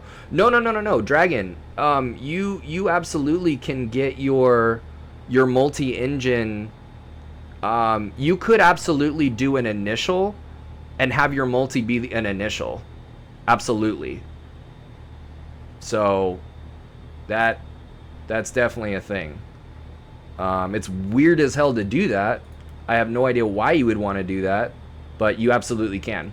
That's actually why for the commercial certificate, there's a provision in the long cross country that an instructor can come along as long as they don't perform the duties of the PIC, because like you know, if you own your own plane, etc. Yeah, like if you do your initial is if your initial is your multi, then you like someone's got to be in that airplane for you to someone qualified has to be in that airplane for you to do that cross country, you know. So people will doing their commercial single, they're like, oh, I could bring a friend or I could bring an instructor. It doesn't say that I can't as long as they're not being PIC. It's like, don't be a wiener, you know, like that's in there for a multi-engine commercial initial in order to do that requirement, right? That's not for you in a single engine airplane. Like, go do that solo, go do that the real way, and go do it solo, you know. If you if your pilot's license say multi-engine land, then they can get a commercial in a multi. Yeah, totally. Yeah, exactly. If you it is possible to do a multi single or initial, that's all I'm saying. So select an approach, enter. We're doing the VOR 35 from IBA. There's the DME arc right there. Sounds good. What are these minimums, man? These minimums, 1380. Dude, Dragon, absolutely. Like, I'm like loving this conversation. This is super sick. You got bad game designer chiming in and stuff, dude. You got Vox. Like, I love it. I don't know why anybody would do a multi-initial. I knew a guy that did that. That's how I know that. I was like, damn, that's so weird. Why? It seems like a lot harder, and you're not going to remember shit either, by the way.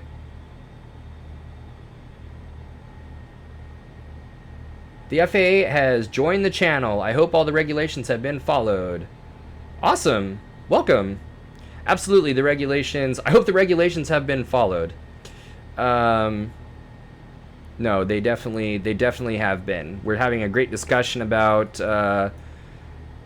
airmen, or about category and class with respect to the certification of airmen and requirements, aeronautical experience requirements of obtaining the multi-engine rating on the commercial certificate.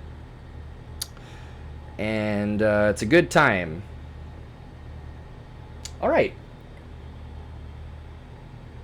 He is one of the CCM's guys and even comes by my channel a few times.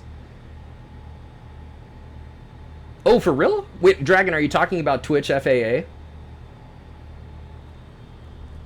I automatically assume that FAA is like, wait, this guy, he says he's like a CFI? Oh, we better check it out. I don't know. Government's weird, you know? You guys put on some great seminars. Some safety seminars. I'm taking notes and tracking your IP. What a weird...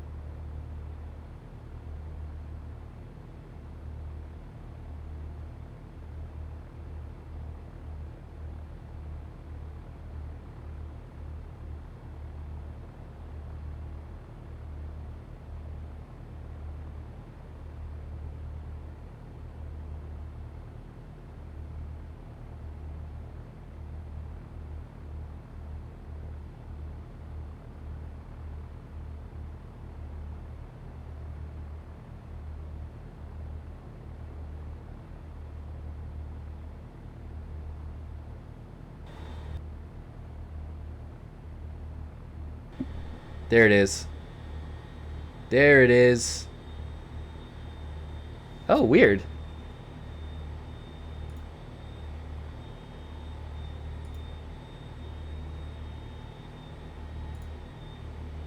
Let's see here. Hold up.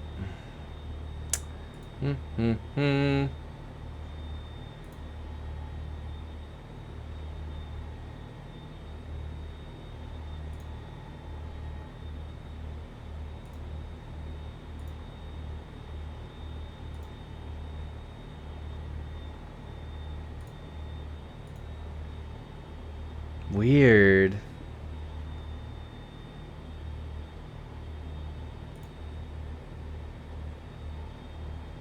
Yeah, it had to ban that guy. I didn't know how to ban.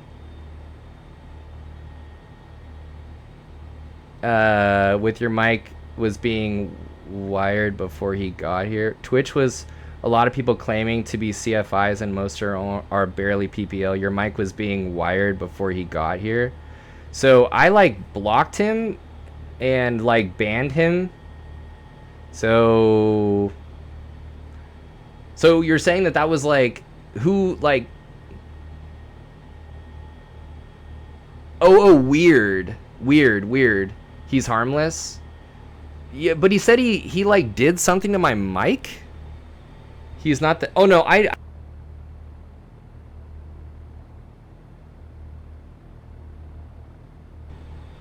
Oh, you know what? I think it was really poor timing. Oh yeah. If he talks smack, then definitely like role playing, etc. Yeah. That's just gonna be distracting. So I did actually ban him. But you know what's funny, dude? Is I think it was just really okay. I gotta get moving, dude. I would have called for ground and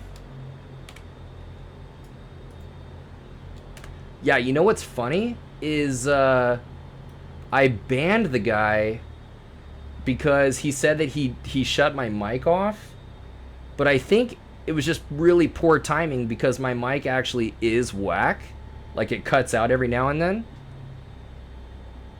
And so I think I'm like paranoid that he actually did that. Approaching runway 13. All right, so we are clear to cross runway 13 at Alpha. Dang. Well, you know what? I still don't feel bad about it. If he talks smack and stuff, we're over here trying to have a good time. Entered runway 13, 2,400 feet remaining. I don't need people coming in here like acting like, you know, all weird and shit and like acting like the FAA and people are like afraid to say stuff because they're like, oh man, you know. Not bad, Smack. He can be funny sometimes. Really? Should I unban him? Probably not good now. That he's probably gonna talk some real smack or something. I don't know. Is it distracting though? It got weird for a second. Also, I was like, what is the FAA doing at 10:30 at night on my stream? I felt so honored. Yeah, it's distracting, dude. I want good energy. I want good energy, dude.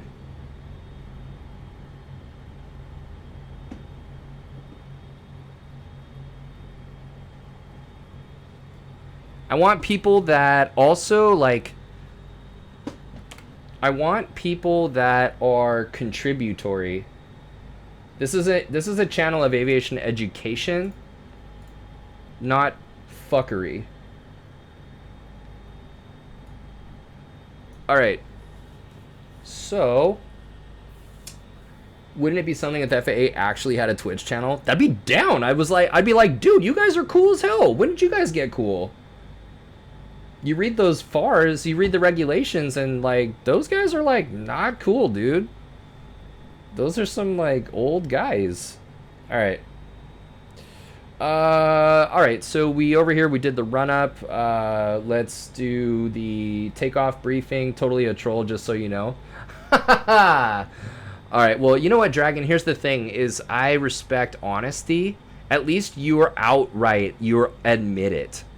And I like that. I respect that.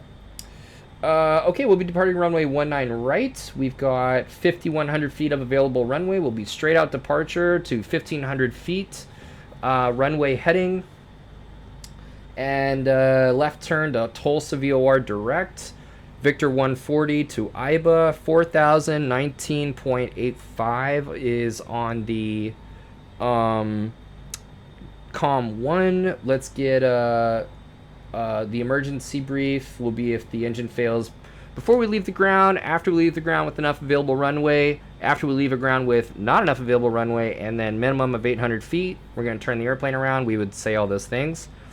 And then let's do our approach brief into Stillwater.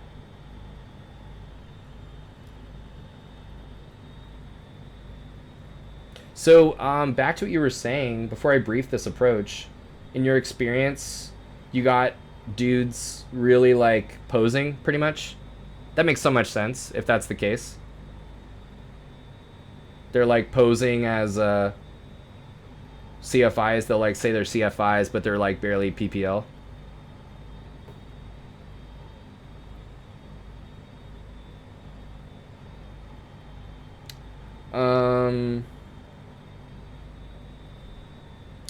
Yeah, bad game designer. Everyone is an expert at everything. It's just Twitch chat. Everyone is an expert at everything. Yeah. Is that sarcasm? That sarcasm doesn't always come through text. But yeah, I hear you. Yeah. Yeah. That's really unfortunate. That's why I wanted to do this, though, because, you know, like, I have a lot of insight, and I want to help people. I have, you know, I worked really hard to get to where I'm at, and I have a lot of, it's just the attitude anonymous chat provides. Yeah, totally, dude. That makes sense. All right, let's go ahead and brief this approach. We'll be doing the VOR DME runway 35 into Stillwater. The date is 16 of December 2016 on page 13-2. We got the frequencies right there. Actually, let's go ahead and put that in 135.72. 135.72. Let's actually put that right there, and then we'll do this right there. How about that? Yeah, that's really unfortunate that there's a lot of that nonsense like on here, and I could see it not being that big of a deal because it's like it's all sim anyways. But the thing is like some people are on here to actually get educated, and they do want to know, they do want to learn more, and if they learn things on sim, the bad habits, they go do flight training, they're already putting it on the instructor to catch certain things, which they probably will, but what they may not be able to reverse are bad habits of not being real with themselves and just not being humble, and it's just bad, you know. It's a big thing in flight training that we teach hazardous attitudes and how to deal with that. So let's go ahead and put that in. So we've got ASOS of 135.72. But yeah, that discussion was dope. I kind of, part of me wanted that to be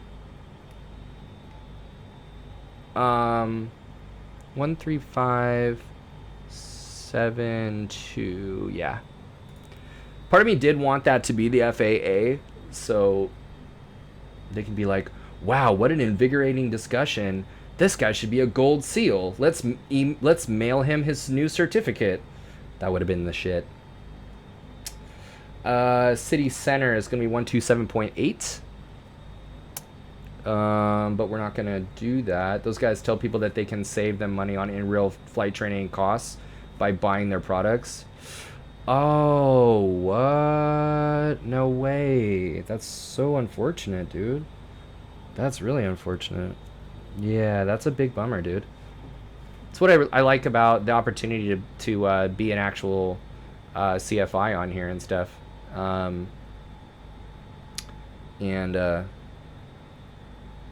Yeah, I just want to make a difference and like provide that information, you know, and provide the guidance and stuff. I meet people on here, you know, and like I mentor them, and saving money in aviation? What?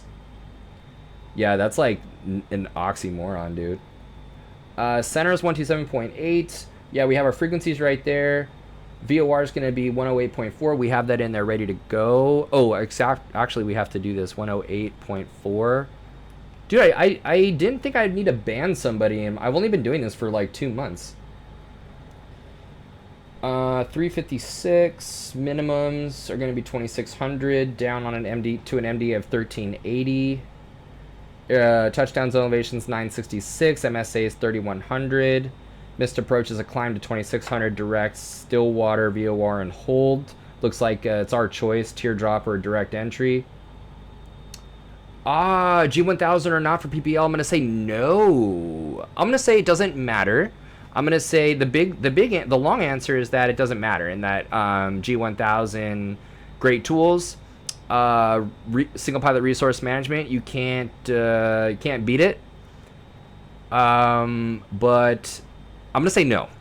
Personally, I'm gonna say no. Number one, you need an appreciation for that technology.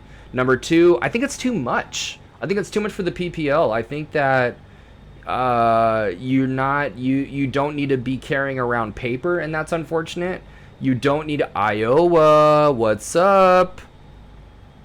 Yeah, there's a lot of reasons actually. Bad game designer.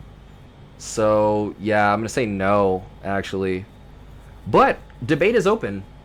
Debate is open. If you want the resolution to be G1000 should be used in private pilot training. But I was on the debate team, so I don't know if you want to go down that route, sir. You need to come hang out with CCM and Starflies. Oh, what's CCM and Starflies?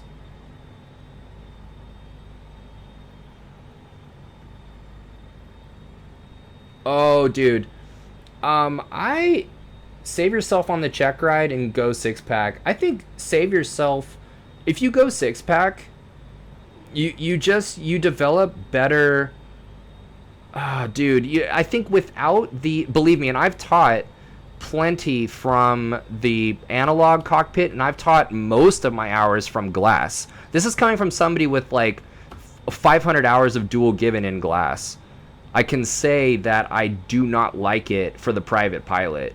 You know, listen, are there a laundry list of reasons why it's dope and why it's useful for the private pilot? Absolutely, dude. I'm not saying there's nothing on that list, right? I'm not saying that list doesn't exist. What I'm saying is that the detriments, the skills that you're not developing outweigh the benefits that are on that list, mostly because of the fact that as a private pilot, you can't grasp all of those tools anyways. So I think for the private pilot, and I have like I learn on Steam and rent glass for fun. I think that's the way to go. Yeah, well, okay, that's an interesting counter argument. You know, that's a really interesting counter argument. Could do that.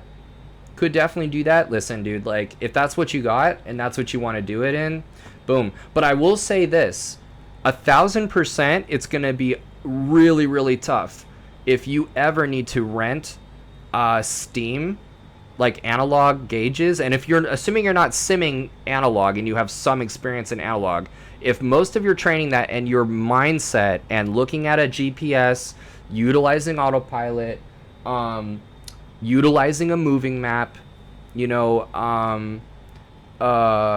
like you don't need to develop the mental picture of where you are, that once you get that mental picture and you understand VORs and you understand like mental space and positional awareness and situational awareness mentally, and being comfortable with using paper and being comfortable with using VORs, then absolutely hands down go transition into the glass. I think that it should be required that people do a glass course. Like, don't think that I'm anti-glass. Like, I'm just saying, like, for the private pilot, I think it should be a transition that is even required. Not even a transition, because you can't require a transition. Like, that's pretty hardcore, but that should be required training. That's why that they incorporated TAA in technologically advanced aircraft into the commercial certificate. They don't require any TAA for the private. It's just too much. But for the commercial, they said, look, because it's the future, like Dragon, what you're saying, because it's the future, because it's advanced, because they are good, because they can save lives, and you can be situationally aware, we will accept a substitute for complex with TAA because it's that dope. So I'm all for it. I'm all for that. But as the private pilot, I'm gonna have to say for those reasons. Okay, so you guys, approach briefing is complete. 1380 on the MDA, down a mile visibility. We will not be circling. And that's that. Okay, so everything's complete. We're ready for takeoff. I know, finally, I'm sorry. You guys get me all riled up. We're going to be in heading mode first. So the autopilot, we're going to be setting, we got 4,000 set. We're going to be in heading mode. And here's the thing, dude. We're going to be, let's go ahead. I like to set my autopilot first and just don't turn it on. We've got the heading mode. We've got altitude select. And what I'm going to do is actually going to go altitude here to 4,000 in our IFR clearance. And then I'm going to go vertical speed, actually. That's what I should do. And then vertical speed, I'm going to go nose up. And we're going to do like 800 feet a minute. So we're all set. You'll notice here that, oh, how about I allow you to see? You'll see here that the different modes have been set. Heading mode. Heading mode is set. Flight director is up. There are those command bars that are, you know, solid. And I set modes and everything before takeoff. That way I can do the autopilot right away if I need it. Absolutely. It's exactly what we're doing, Dragon. That's awesome. I couldn't agree with that more. Vertical speed mode has been selected and is active. 800 feet a minute. With an altitude select on arm for 4,000 foot altitude or a pitch reference. So we're all set. Landing checklist. Pitot heat is on. We'll get our mix here in a second. And we're all set, dude. And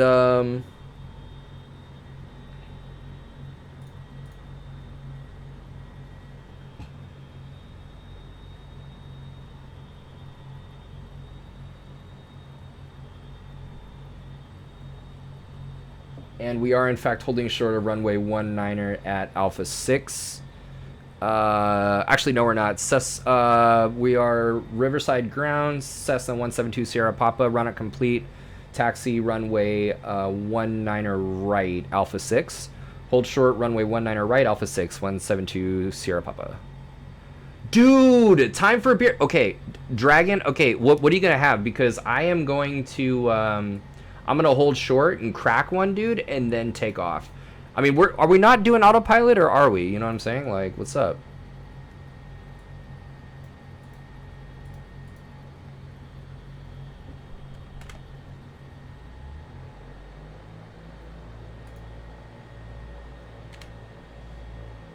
Do it.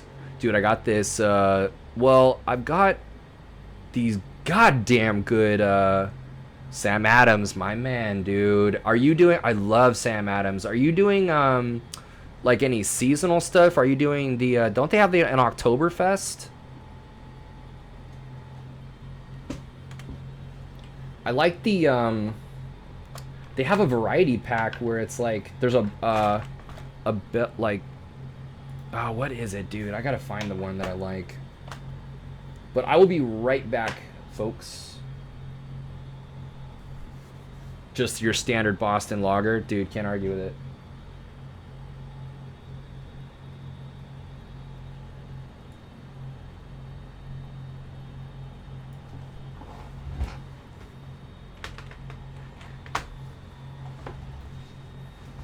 Yeah, I've been drinking this Voodoo Ranger. I want to, like, have them, I want to get on their channel and have them send me something, because I will totally, like, talk it up.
All right.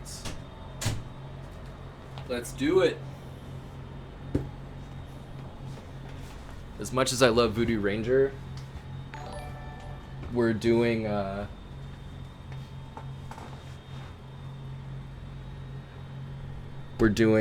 Ballast Point. Now that was an interesting one. It said you're hosting my stream with 1 viewers. What does that mean? If you're hosting my stream, or are you? What does that mean? Because I would think I'm hosting my stream. You know what I'm saying?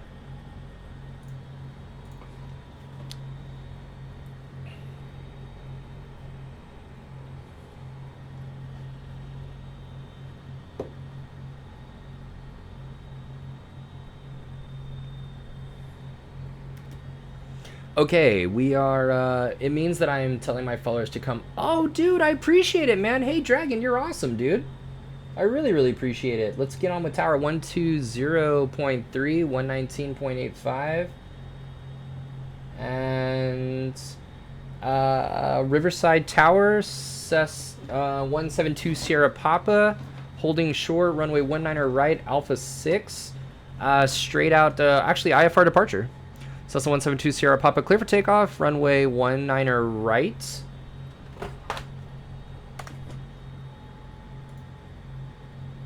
It will show your stream on his channel when he's offline. Oh, no way.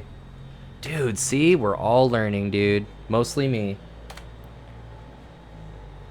And this is when runway 19 right. My tablet will yell at me. Runway 19 right. Stop yelling at me. And let's explore this autopilot. Okay.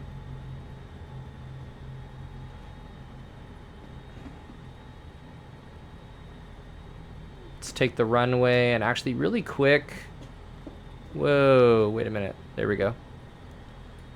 Put that right there. And then I'll zoom in. There we go. All right, and let's see here. Toes down, cleared into controlled airspace. Clearance void if not off by. This is a towered airport, and we will not likely have a clearance limit, but you are very savvy. All right, we've got.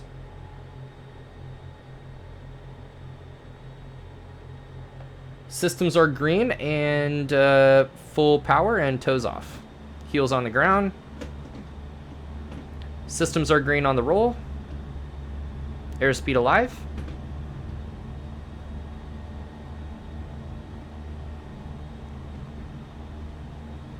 And liftoff.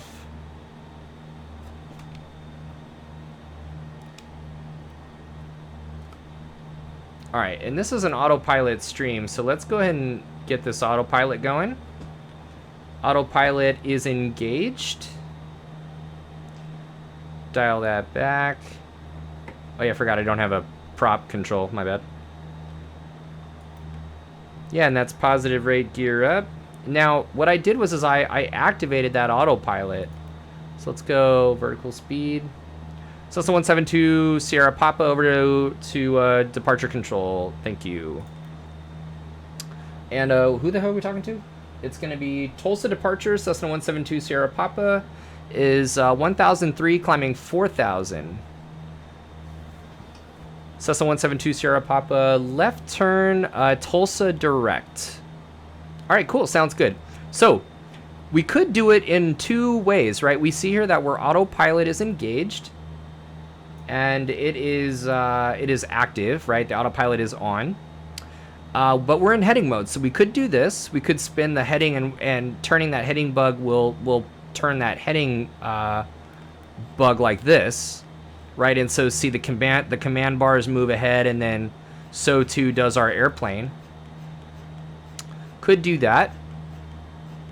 And in fact, that is what I would do for now. But then the other thing that I'm going to do, need our radar contact before giving commands. Yeah, dude, we're in radar contact. They would say radar contact, climb and maintain 4000, and then turn left Tulsa direct. So yeah, we're bringing that heading bug around. And the other thing that I'm going to do, since we have Tulsa programmed right there, I'm going to sync my course. And then I'm going to go Nav mode right there. Boom, Nav. See how that went from heading to VOR? Now we're doing VOR direct.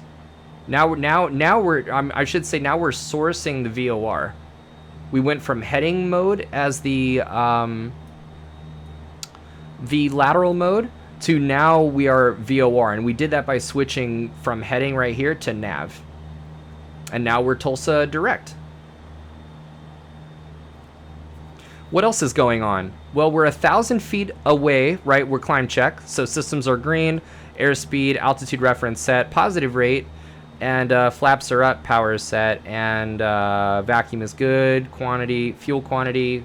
We'll probably put some more fuel in there later. Electrical is good, and we got 500 feet to go. Dude, you guys, my mentor is riding in the blue with the Blue Angels tomorrow. If you can believe that. After this Twitch, I'm actually going to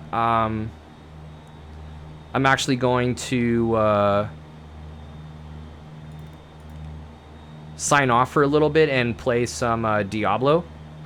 But dude, I have to get up super early in the morning, like 6, and go to the airport where he's going to be flying in with the Blue Angels, dude. Backseat. He's an educator, so, and he's being awarded the this opportunity. It's so insane, dude. This guy, like, I make teaching materials for him, actually. Like, a lot of these teaching materials, like, I will like make for him and that kind of thing. And he's just a crazy. Anyway, yeah, he's the head of the aviation department. At the community college, and he's a retired United captain, actually. Yeah, it's incredible, dude. So I'm gonna go in the morning. I'm gonna take my GoPro and like I get to photo op with him and like his family and friends, and we get to stand in front of the jet. I'm so pumped, dude. I am so pumped.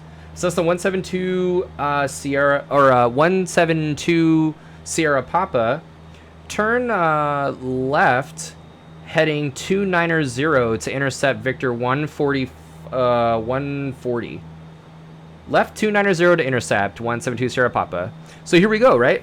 We're actually going to change modes. We're no longer track. We don't want to track anymore to the VOR, right? We don't want to track right there. They gave us a heading, so we're going to go heading 290, and we actually don't need, I mean, the heading is in the right like area, so we can go heading mode like this, and then boom, command bars move, heading, the lateral mode changes, and we just want to make sure that we're continuing to turn to what they say, 290,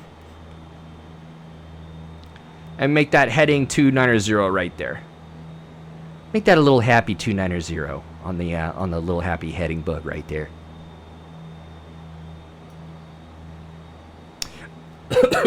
This is when we want to like positively ID Tulsa as well. So we're going to touch nav 1 and make sure that we are looking at this and that we listen to the whole Morse code. Oh yeah, Dragon. So dude, I'm drinking the this Ballast Point with you. This nice, it's the Sculpin, but it's a grapefruit. Super bomb. Super bomb.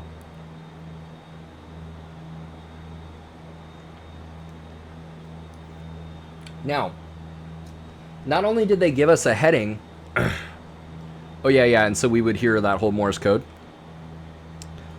Let's take a look around. One of the things I like to do when I'm IFR is admire. You know, just admire the clouds. NavP, thank you so much for the follow. And I do have to say, I wanted to say thank you to everybody that's in the chat and in the that's viewing right now that came over from the raid and stayed, and even that followers that have been following me. I really appreciate the support. You know, I put a lot of time and effort into my experience, my flight training. Like over time, I'm just coming up to 900 hours total time, and 500 hour or 600 hours dual given, and yeah, it's a lot of time. And I know there's a lot of like people on here that are posing as like CFIs and stuff, and honestly I'm just trying to break that mold a little bit and like get away from airliners stuff and help educate people. So I really appreciate the support. And I'm only in my second month, so feel free to whisper me if you have like suggestions about ways to improve. I did actually, so I am an affiliate. Like, you guys can sub, and with subscriptions, like what we'll do, actually what we'll do is if you sub, you can join. I just made my Discord. You're about to get to the magic hours for new jobs. Oh, I know. Well, here's the thing, Dragon. Well, one second. So I just wanted to say, and we'll come back to that, because I'm an amputee, so it's like, it's kind of more rough, Oh, dude, you know what? Let me make sure I don't. Yeah. So we need to intercept this 253. So the 253, you can see right there on the upper right-hand corner, like why it's 253. So I'm going to make this course 253. Dragon, thank you for the sub, bro. Absolutely, that's awesome, man. 253. 253. Okay, great. And then the next thing I'm going to do is I'm going to go into Nav. And now look at what happens. The Nav did not change. The Nav did not change. The active lateral nav remains heading. It remains the heading mode, but we got the VOR on standby. I mean, oh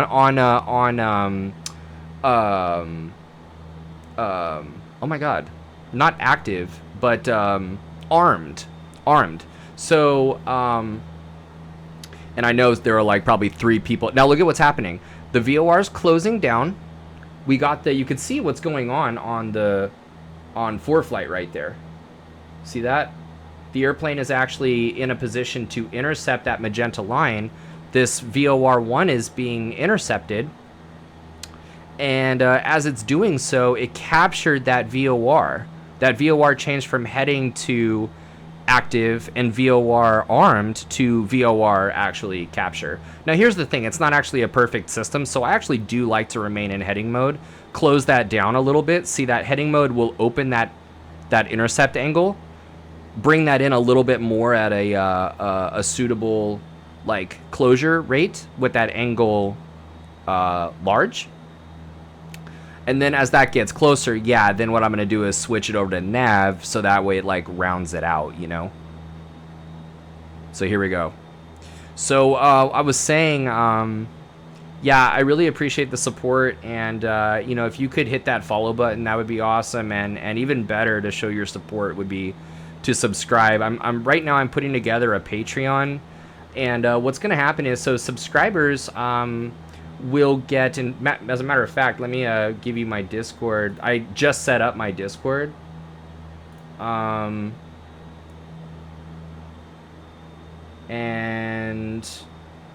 I'm gonna post the link right now.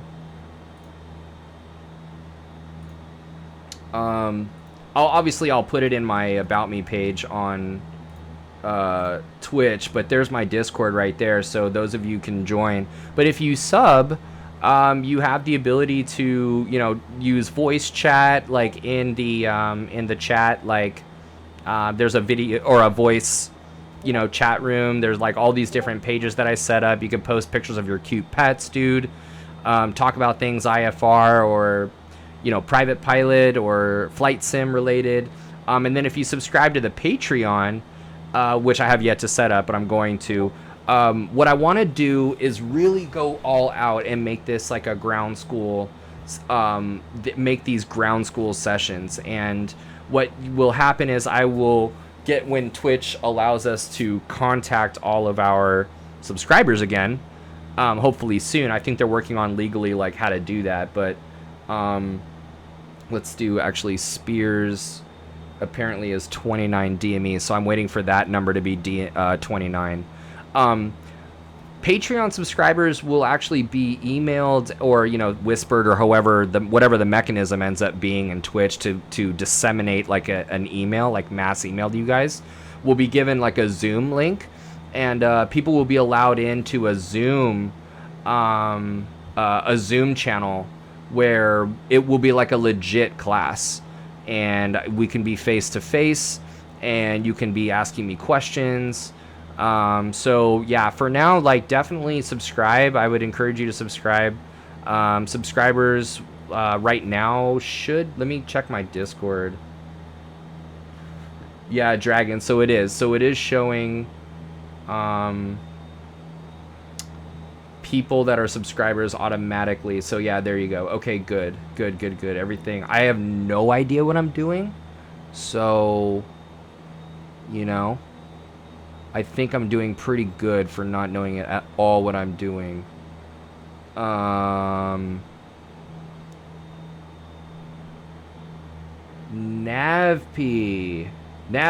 maybe. Mine didn't go auto. I think you need to have them same Twitch and Discord name. Oh, Vox. So you know what I could do? Let me see if I can. This is the other thing. So you should be. See, why is it not a role? I should be able to. Let me check my server settings here. My roles. Yeah, there should be a Twitch subscriber role that I can assign you. So why is there not? I should be able to assign you Twitch subscriber, but I guess I can't. Maybe because Twitch subscriber is only like... Yeah, see, it's so weird. Like, you should be able to... I should be able to assign you the role, but I can't. You can just manually assign him the role. Yeah, but for some reason, when I go to, like, his name, and I go to roles, like assigning the roles, all I have are admin, moderator, verified, and Patreon.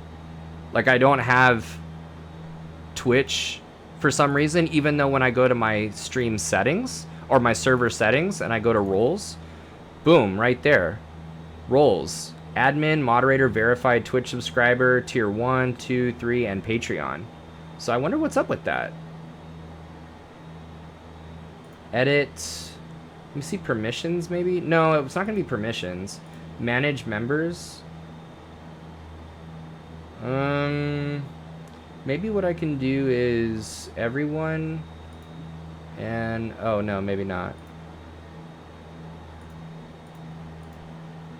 That's so weird.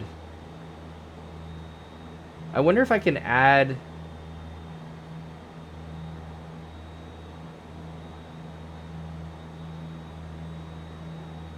Yeah, Vox, it shows that you're... Try putting just tier 1. Well, that's the thing is, like, no Twitch... When it comes up as roles, like, to add you a role to you, I say, you know, I click on the plus and Twitch doesn't come up at all. It's just admin, moderator, verified, and Patreon. I wonder what's up with that. That's so weird.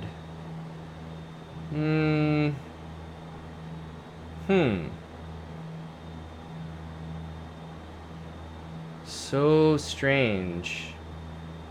It also says you're online but do not disturb. I'm assuming that doesn't mean anything other than you'd prefer to not be disturbed.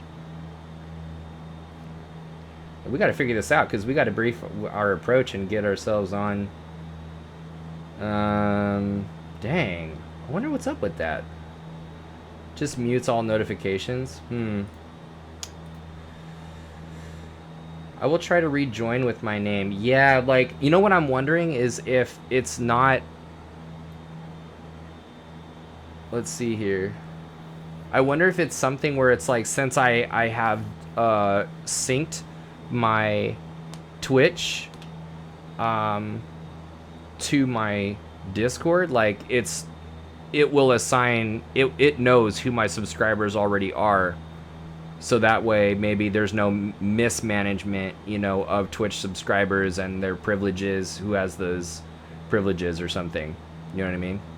Let's see if when he signs back in. Vox. No. and I can't assign you. That's so weird, dude. Yeah, Vox Opulent. It should be that. Maybe the problem is capital V?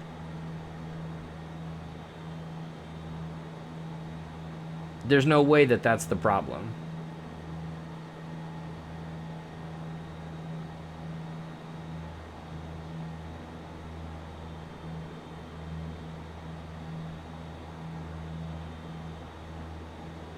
We're coming up to 29 DME, and that's Sears. Vox, no, you're still... let me see if I can add... What do I do, dude? I'm also super new to this.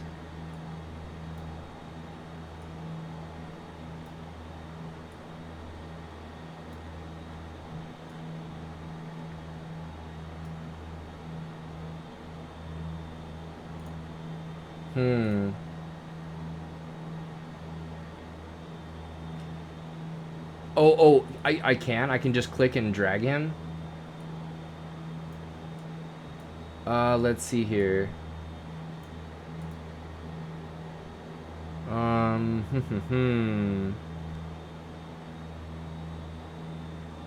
From where though? Vox Opulent. Yeah, click and drag from where? Like I'm trying to, okay, so you know like on the right hand column it says like Twitch subscriber, it says admin, me, Twitch subscriber, online, offline. Like I can't grab him from that online place. Oh, gotcha. Yeah, did you try going into settings and then members and adding from there? Settings, members, boom, and then adding from there. Hell yeah, dude, let's do it, bro. I think this is how to do it. Vox, dude, how can I not add that? That makes no sense, man. Disable, kick, ban, rolls. I don't get it, man. Like, let me see here. I'm gonna try and look it up real quick.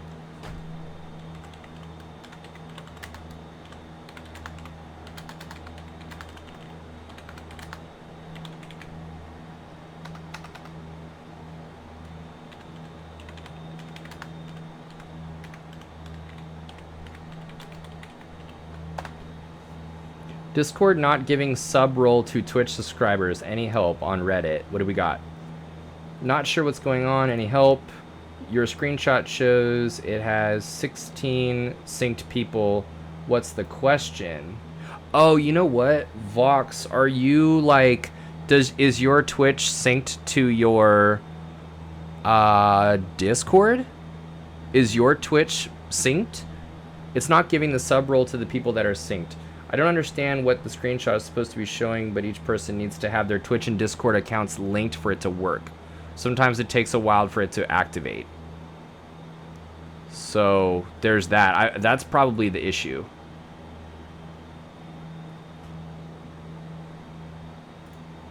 Yeah, it sounds like Vox, the issue is your Discord not being synced to Twitch. Boom, let's take a look, my friend. Oops, Vox is up in there, man. I love it, dude. I love it. Now, let's say that I want to continue learning from you guys. We still have like some time to let's actually go in the flight plan and make sure we're on the right leg. And menu, activate. We got 14 miles to chat. So I have a question. If let's say like on this leg right here where I would actually come into the voice channel and talk to the subscribers, because I did go in there and as a permission for subs to allow them to voice actually, and I think you guys have voice ability or video ability too, but I don't know, I forget. So do I go into the voice channel? Like, how am I able to hear you guys in a voice channel? Or I guess you have to be in there. Because, like, that would be cool right now to, like, open up a discussion and, like, just a vocal discussion while we're on this leg before I have to kind of mute people, and we would just join the channel that you're... Oh, gotcha. Okay, cool. All right, sweet. Awesome. Yeah, that's cool. Okay, well, man, that's pretty awesome. Yeah, so Dragon, do you have the ability then to talk right now? Because I see that you're like activating your mic, but you are, oh wait, do I have you muted? I don't think I have you muted.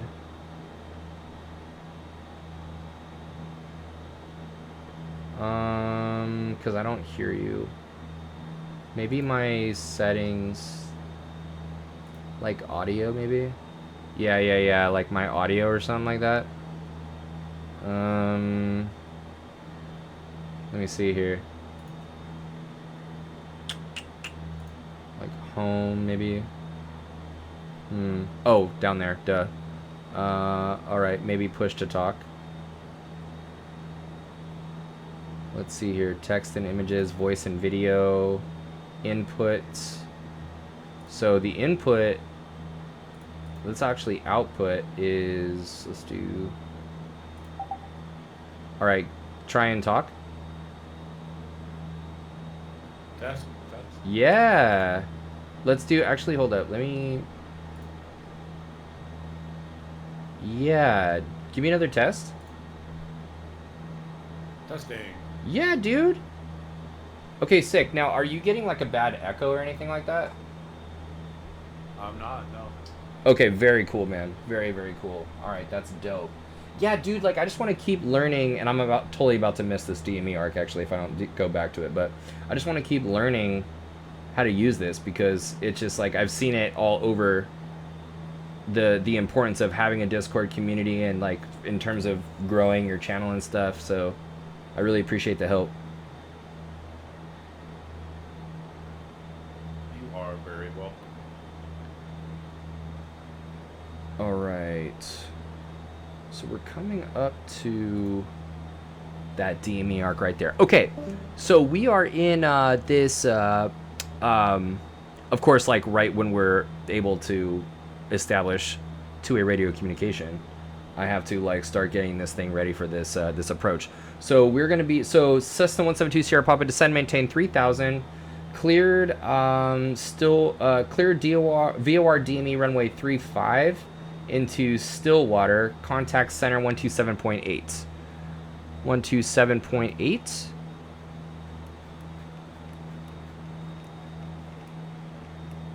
(172 Sierra Papa), boom.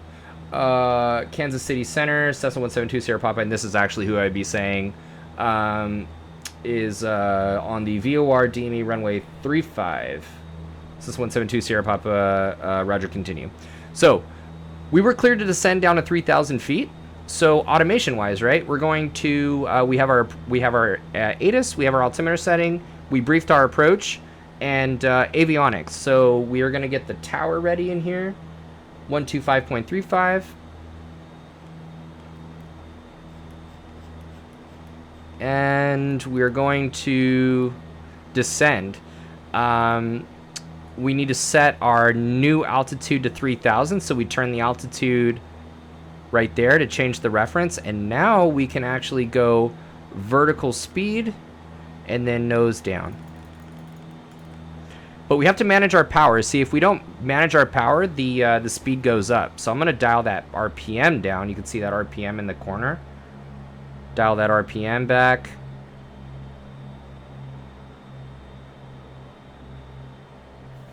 And there we go. That's a little bit better speed. Destination ASOS is 135. Definitely. And then what we're going to do is we're going to fly this by hand. Now, this is a 17 DME arc. So you'll notice here, Oh, you know what? We need to be tuned into Stillwater right now. There we go.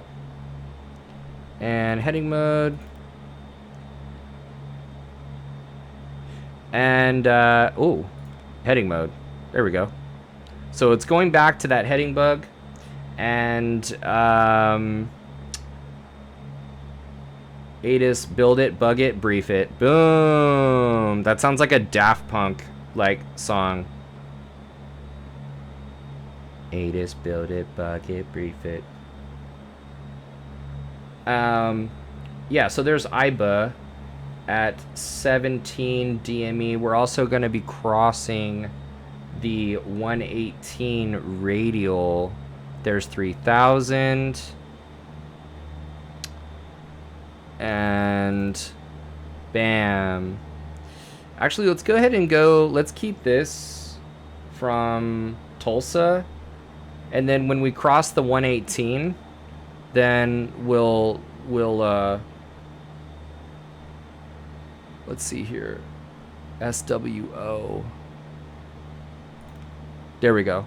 The 118, that didn't look right. All right, so yeah, we're here tracking the 253, but it doesn't really matter. What we're going to be doing is eventually coming around to the 356.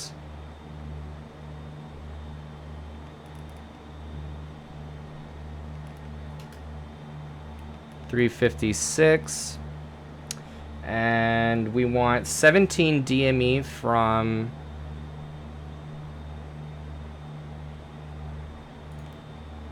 no, yeah, from 108.4. Okay, great. And we need to now fly heading. Whoa.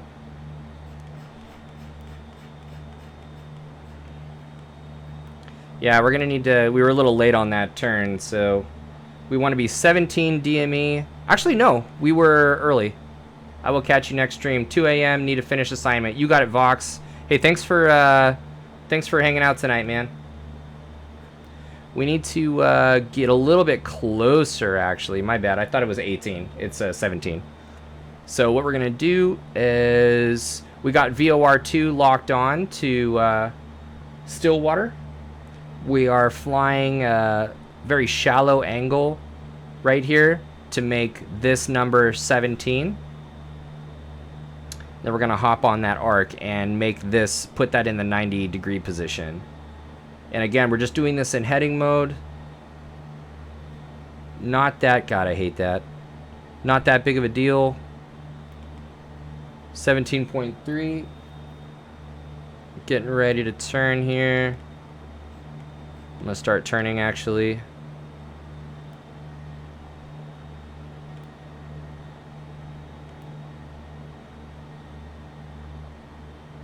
$17.1.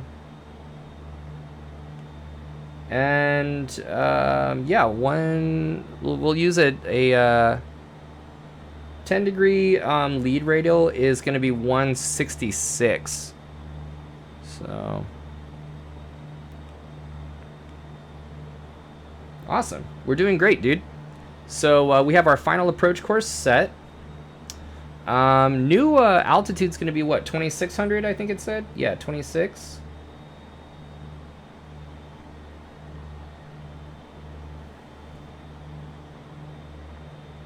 Let's see here, 26. Yeah, dude. I actually am pretty tired, man. I had a student earlier today, man, that's like, holy moly. Listen, like, bless his heart, dude. He's really trying, and, you know, he had a real tough day today. He had a really, really tough day.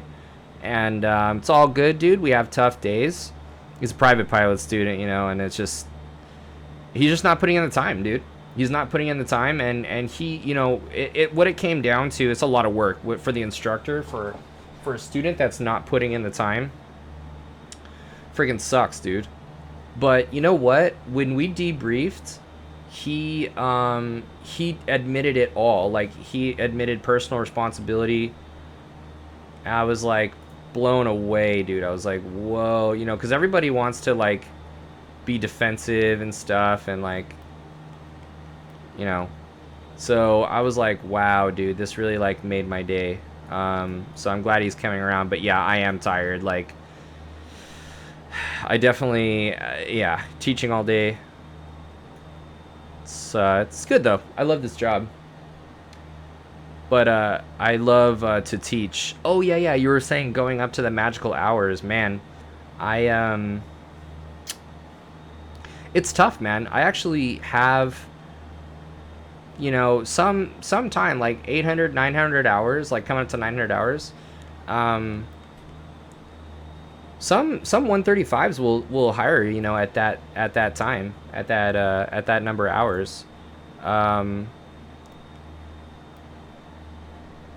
and oh, you know what? Let's activate the approach. My bad. There we go. So you notice here we're at 17 still. We're just watching that close down. So I don't know, man. Like, it's been really tough actually with the whole like one arm situation. Like they're not as open as I thought they would be. I'm not surprised that it's kind of difficult. But I did 61 myself. So, you know, it's not about that. And honestly, I think right now it is my hours, but my arm is like not helping me, you know.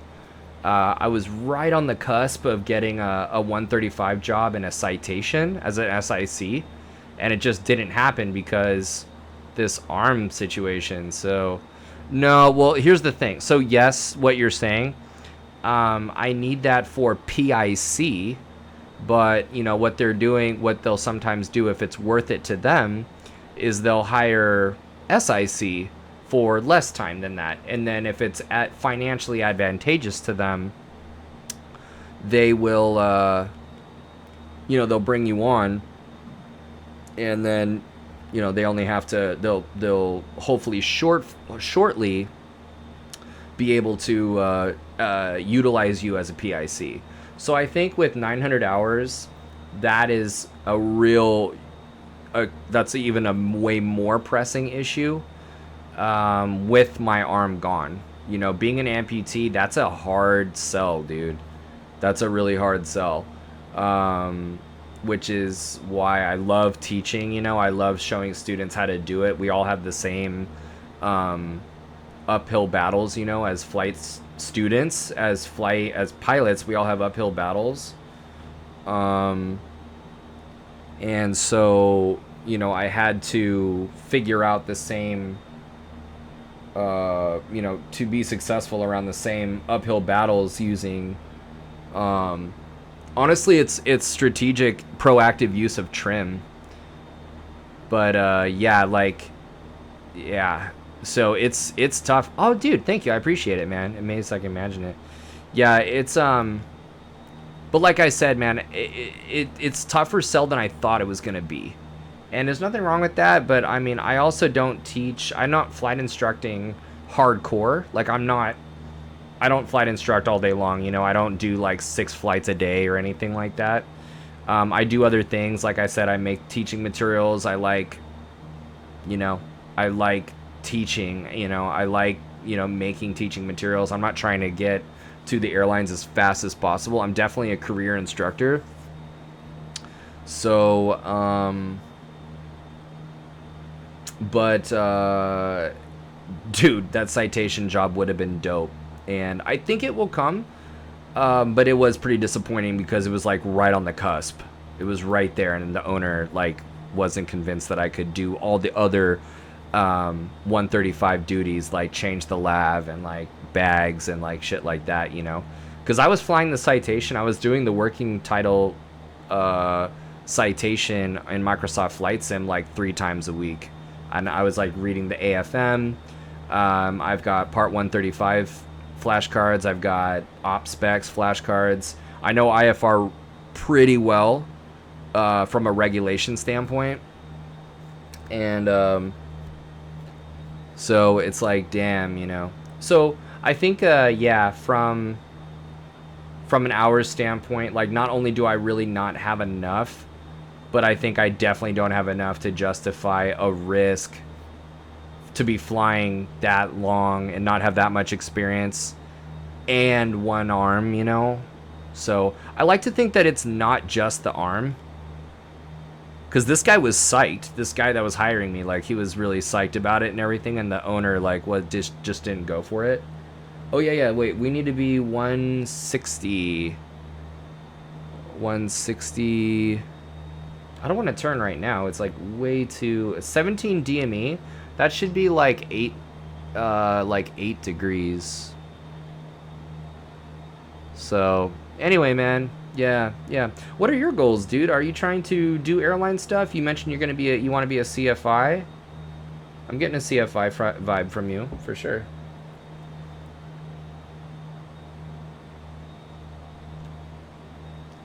Did I put my minimums in yet? You mean my minimum? Oh yeah, I did for the approach. Yeah. I did. What is it? It's like 13. Yeah, I put 1380 in there. I believe I did.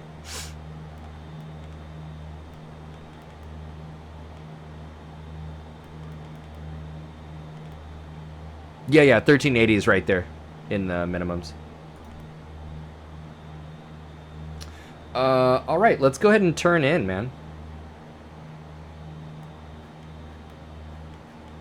I already have an offer for CFI and an offer for 135 once I get my time. Oh, that's pretty cool, man. What's the 135 doing?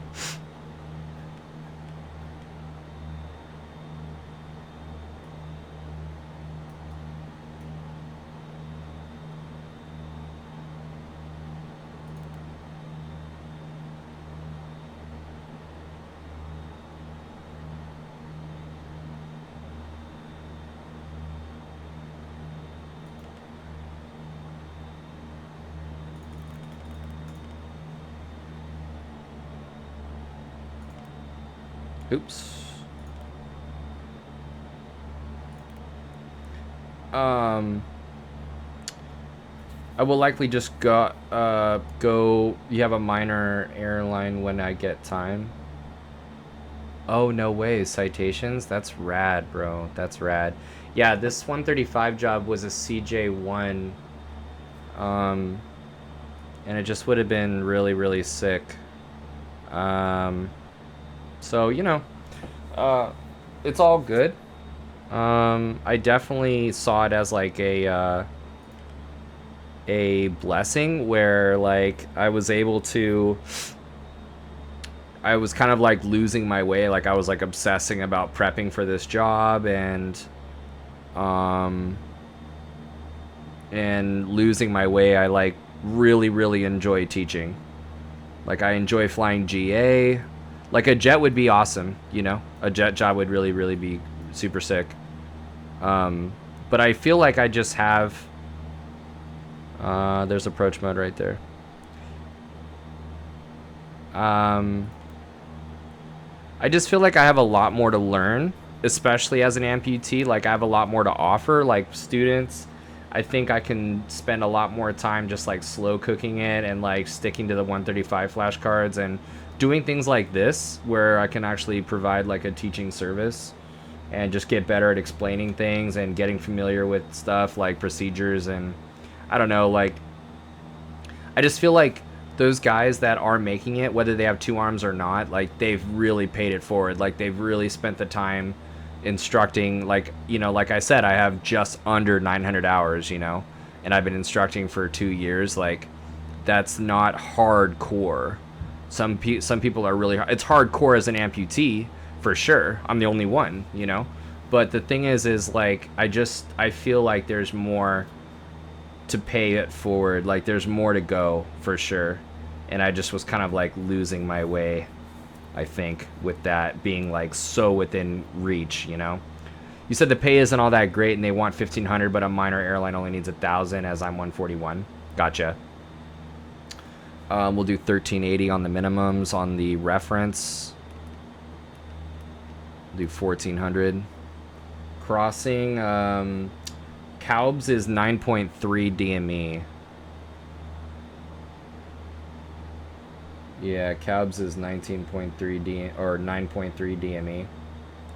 Yeah, that's awesome. And no, you're planning on getting my time in a year or so. Oh, okay. I see what you're saying.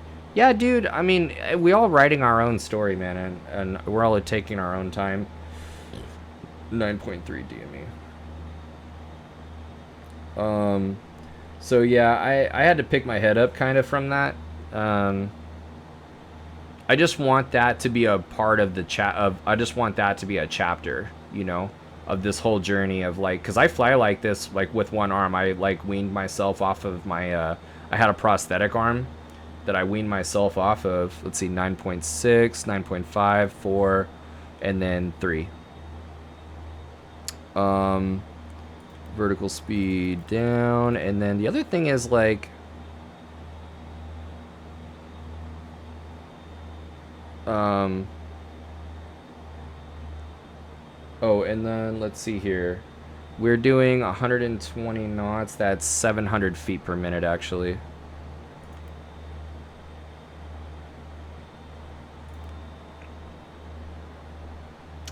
Yeah, so it makes a lot of sense, and I think what I want to do is just keep doing what I'm doing, like keep learning, keep growing, and like building my time, and just like revisiting it in, you know, when I'm at 1400 or maybe even 2000. You know, at that point, maybe with more time than they're asking for, that can make up for the difference, and maybe I'm just on the wrong side of, you know, I'm on the wrong side of 1200 or 1500, you know. Just trying to like think differently about it. Oh, I was saying I really hope that that's a chapter like in the story, you know, like in my own story. Like that would be really, really cool to have made it to an actual airline or a charter, to have come up from private pilot. You know, I started my training without my arm. You know, I amputated my arm and then I started my flight training. Let's make sure we got the ceilings out here.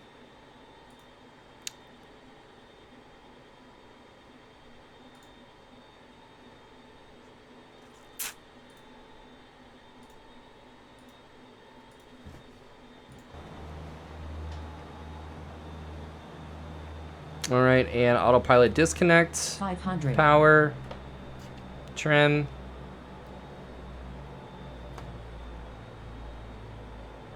One mile final runway 35.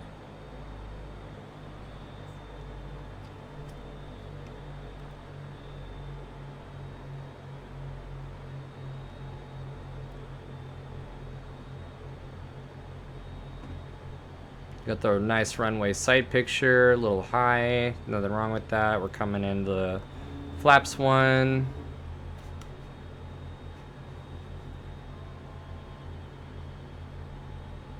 That's cool, man. Do you are you an AGI? Are you an advanced ground instructor?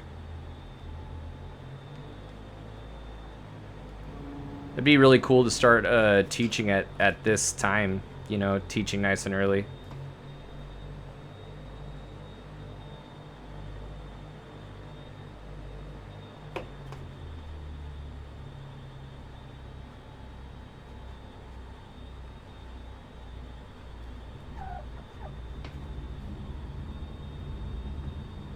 Yeah, you should. I know I got my AGI like right after my private, and that's probably the best thing that I ever did for myself. Just the fact that, you know, you're able to make all your mistakes early.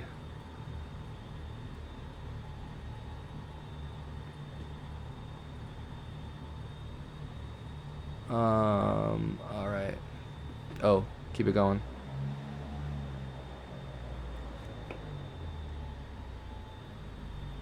Yeah, that'd be really cool.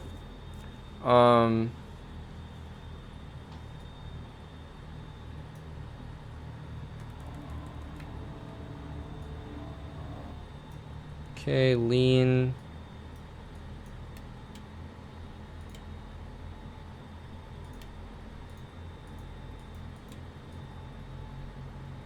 Cool.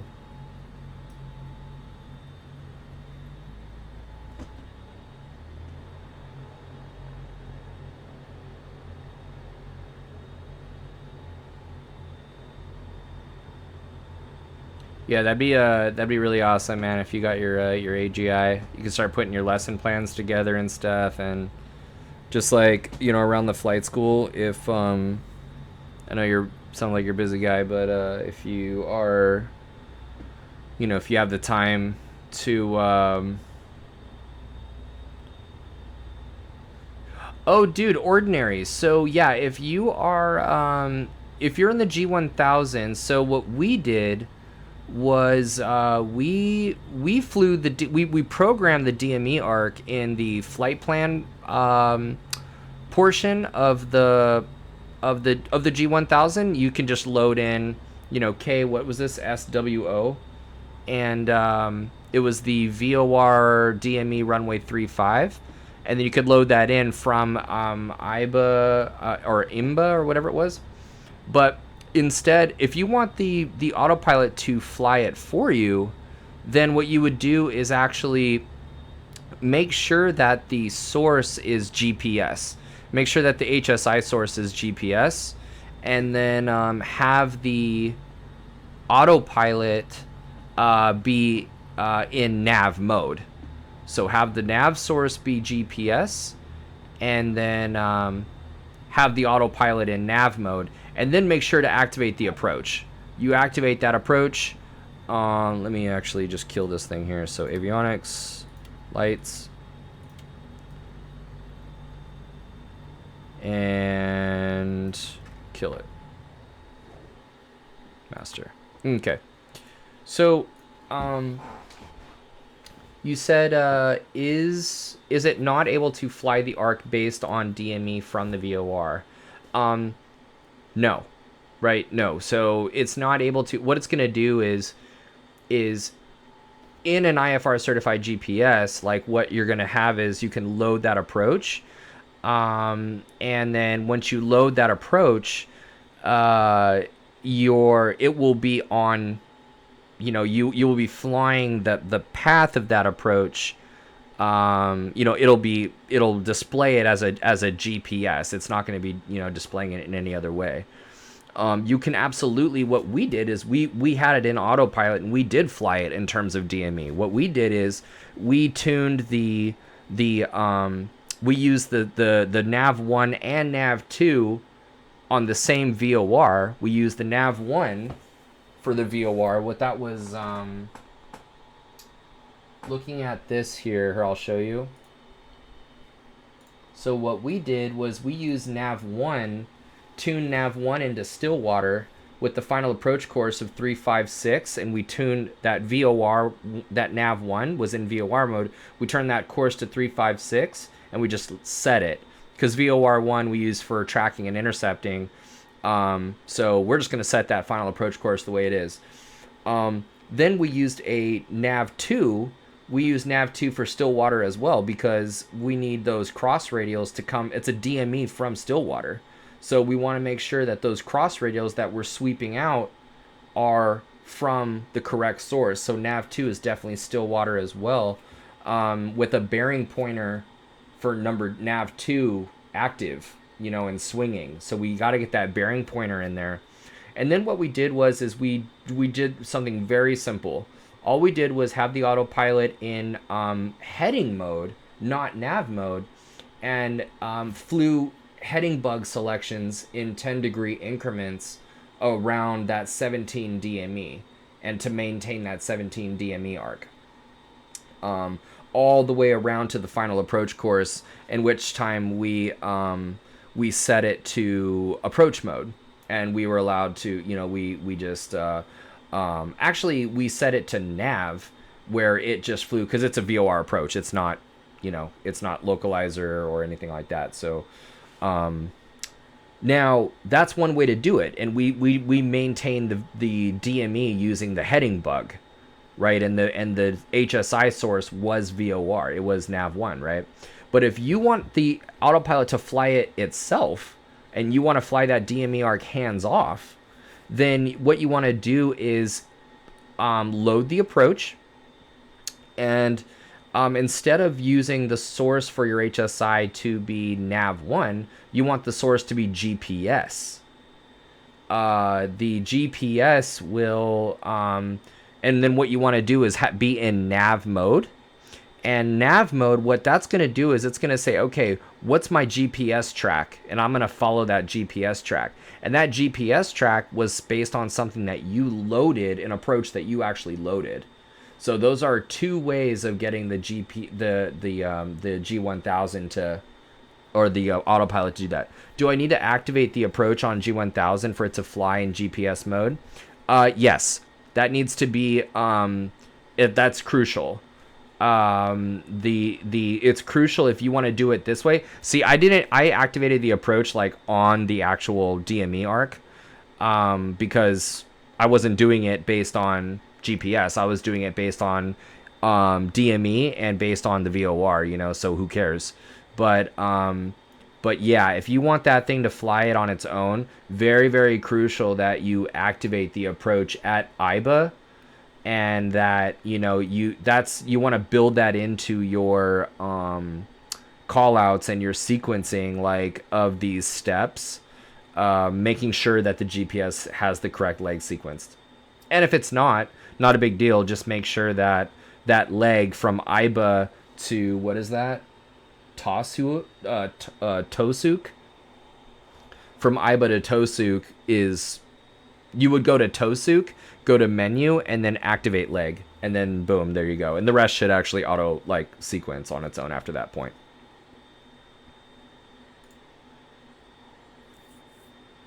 Dude, fantastic, man. Hey, so I wanted to say thank you, everybody, to who was in here for the stream, and for the follows, for the subs, and just for the support, for the awesome discussion.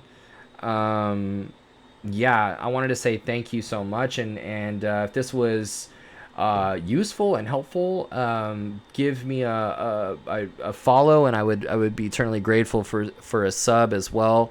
Keep this channel going. As I said, you know, it's a long, expensive road to get to where I'm at, and to, you know, just offer this information on Twitch. I'd love to do it, but it's awesome, you know, to get support too. So that's super great. Really awesome lesson tonight on automation management, and tune in tomorrow at 7 p.m. for a for-flight orientation. And let's see here. Ordinary, thank you so much for spending time doing that flight. I certainly learned a lot. Really impressed by what you're doing. Ordinary, thank you so much, man. I really, really appreciate it. You're awesome. Yeah, and I really appreciate you. Great vibes, dude. Great vibes. We'll see you in here next time. Tomorrow at 7 p.m. for flight orientation. We're Wednesday and Thursday for the private pilot, so we're not doing anything crazy, you know, but we are looking at some of the different tools for flight. I have the highest tier, like, subscription for flight, so we'll show you some of the, like, real bells and whistles. There's like a sim on there kind of thing.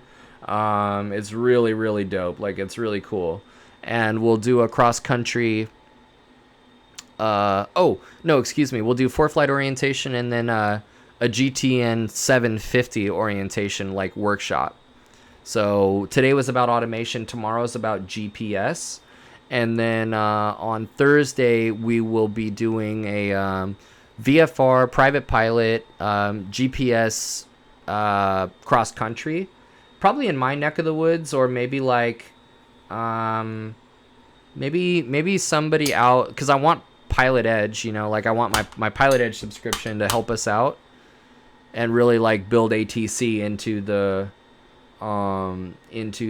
procedures and stuff. So that'll be at 9 p.m. on Thursday. So tomorrow 7 p.m. and then Thursday 9 p.m. I will see you guys there. Great discussion, man. Great discussion. Thanks again for tuning in. And we will see you guys next time.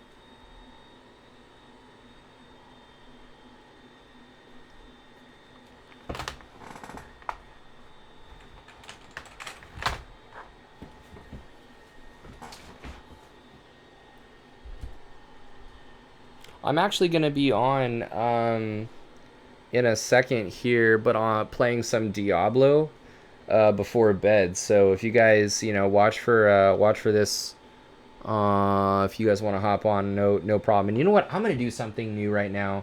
I'm going to raid. Let's see who's on. Dude, what if I raided a channel that has nothing to do with flight sim? That would suck. Nobody's really... None of the channels that I follow are on. Let's see. That makes sense, though. It's freaking midnight on a Tuesday, dude.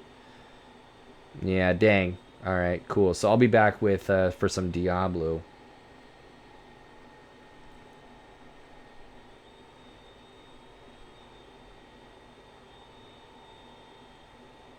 It wouldn't suck that bad. Well, I'll tell you right now, Dragon, you know what I was really tempted to do is actually lots of BAC flight sim garbage. No, you know what I would do is raid the fuck out of Rift Tracks. I don't know if you watch Mystery Science Theater or Rift Tracks. Dude, that is my jam, dude.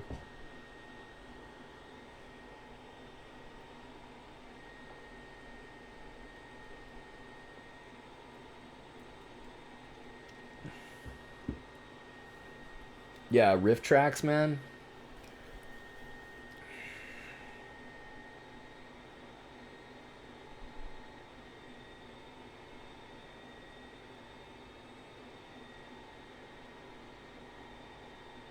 Alright, so I'm gonna... Nurse Huckleberry is cooking and it's funny. Wait, dude, are you watching it? Hold on, wait. What are you talking about? Wait. No. Hold up. Because... Nurse Huckleberry... The mandibles are like the biggest... He immediately trips and tumbles down 11 flights. Clang. Oh, wait. Yeah, a corner. Walls. Paint. Molding. Oh, when will someone come fix this escalator? Now cracks a doughy heart. Good night, sweet second banana, and flights of angels sing thee to thy buffet.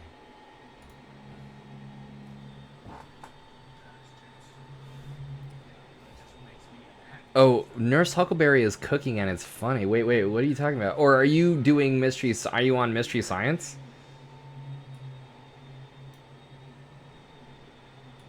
Or are you on... Because I'm on Rift... Dude, Rift Tracks I think is way better. Even though it's the same guys. Oh, yeah, Mystery Science, they're out. They'll be right back, it says. Oh, Nurse... Gotcha. Let's see.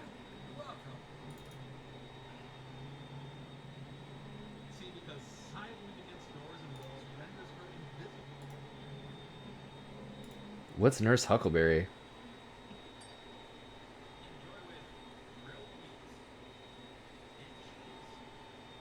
She got a little Pokemon right there. She got that Gengar.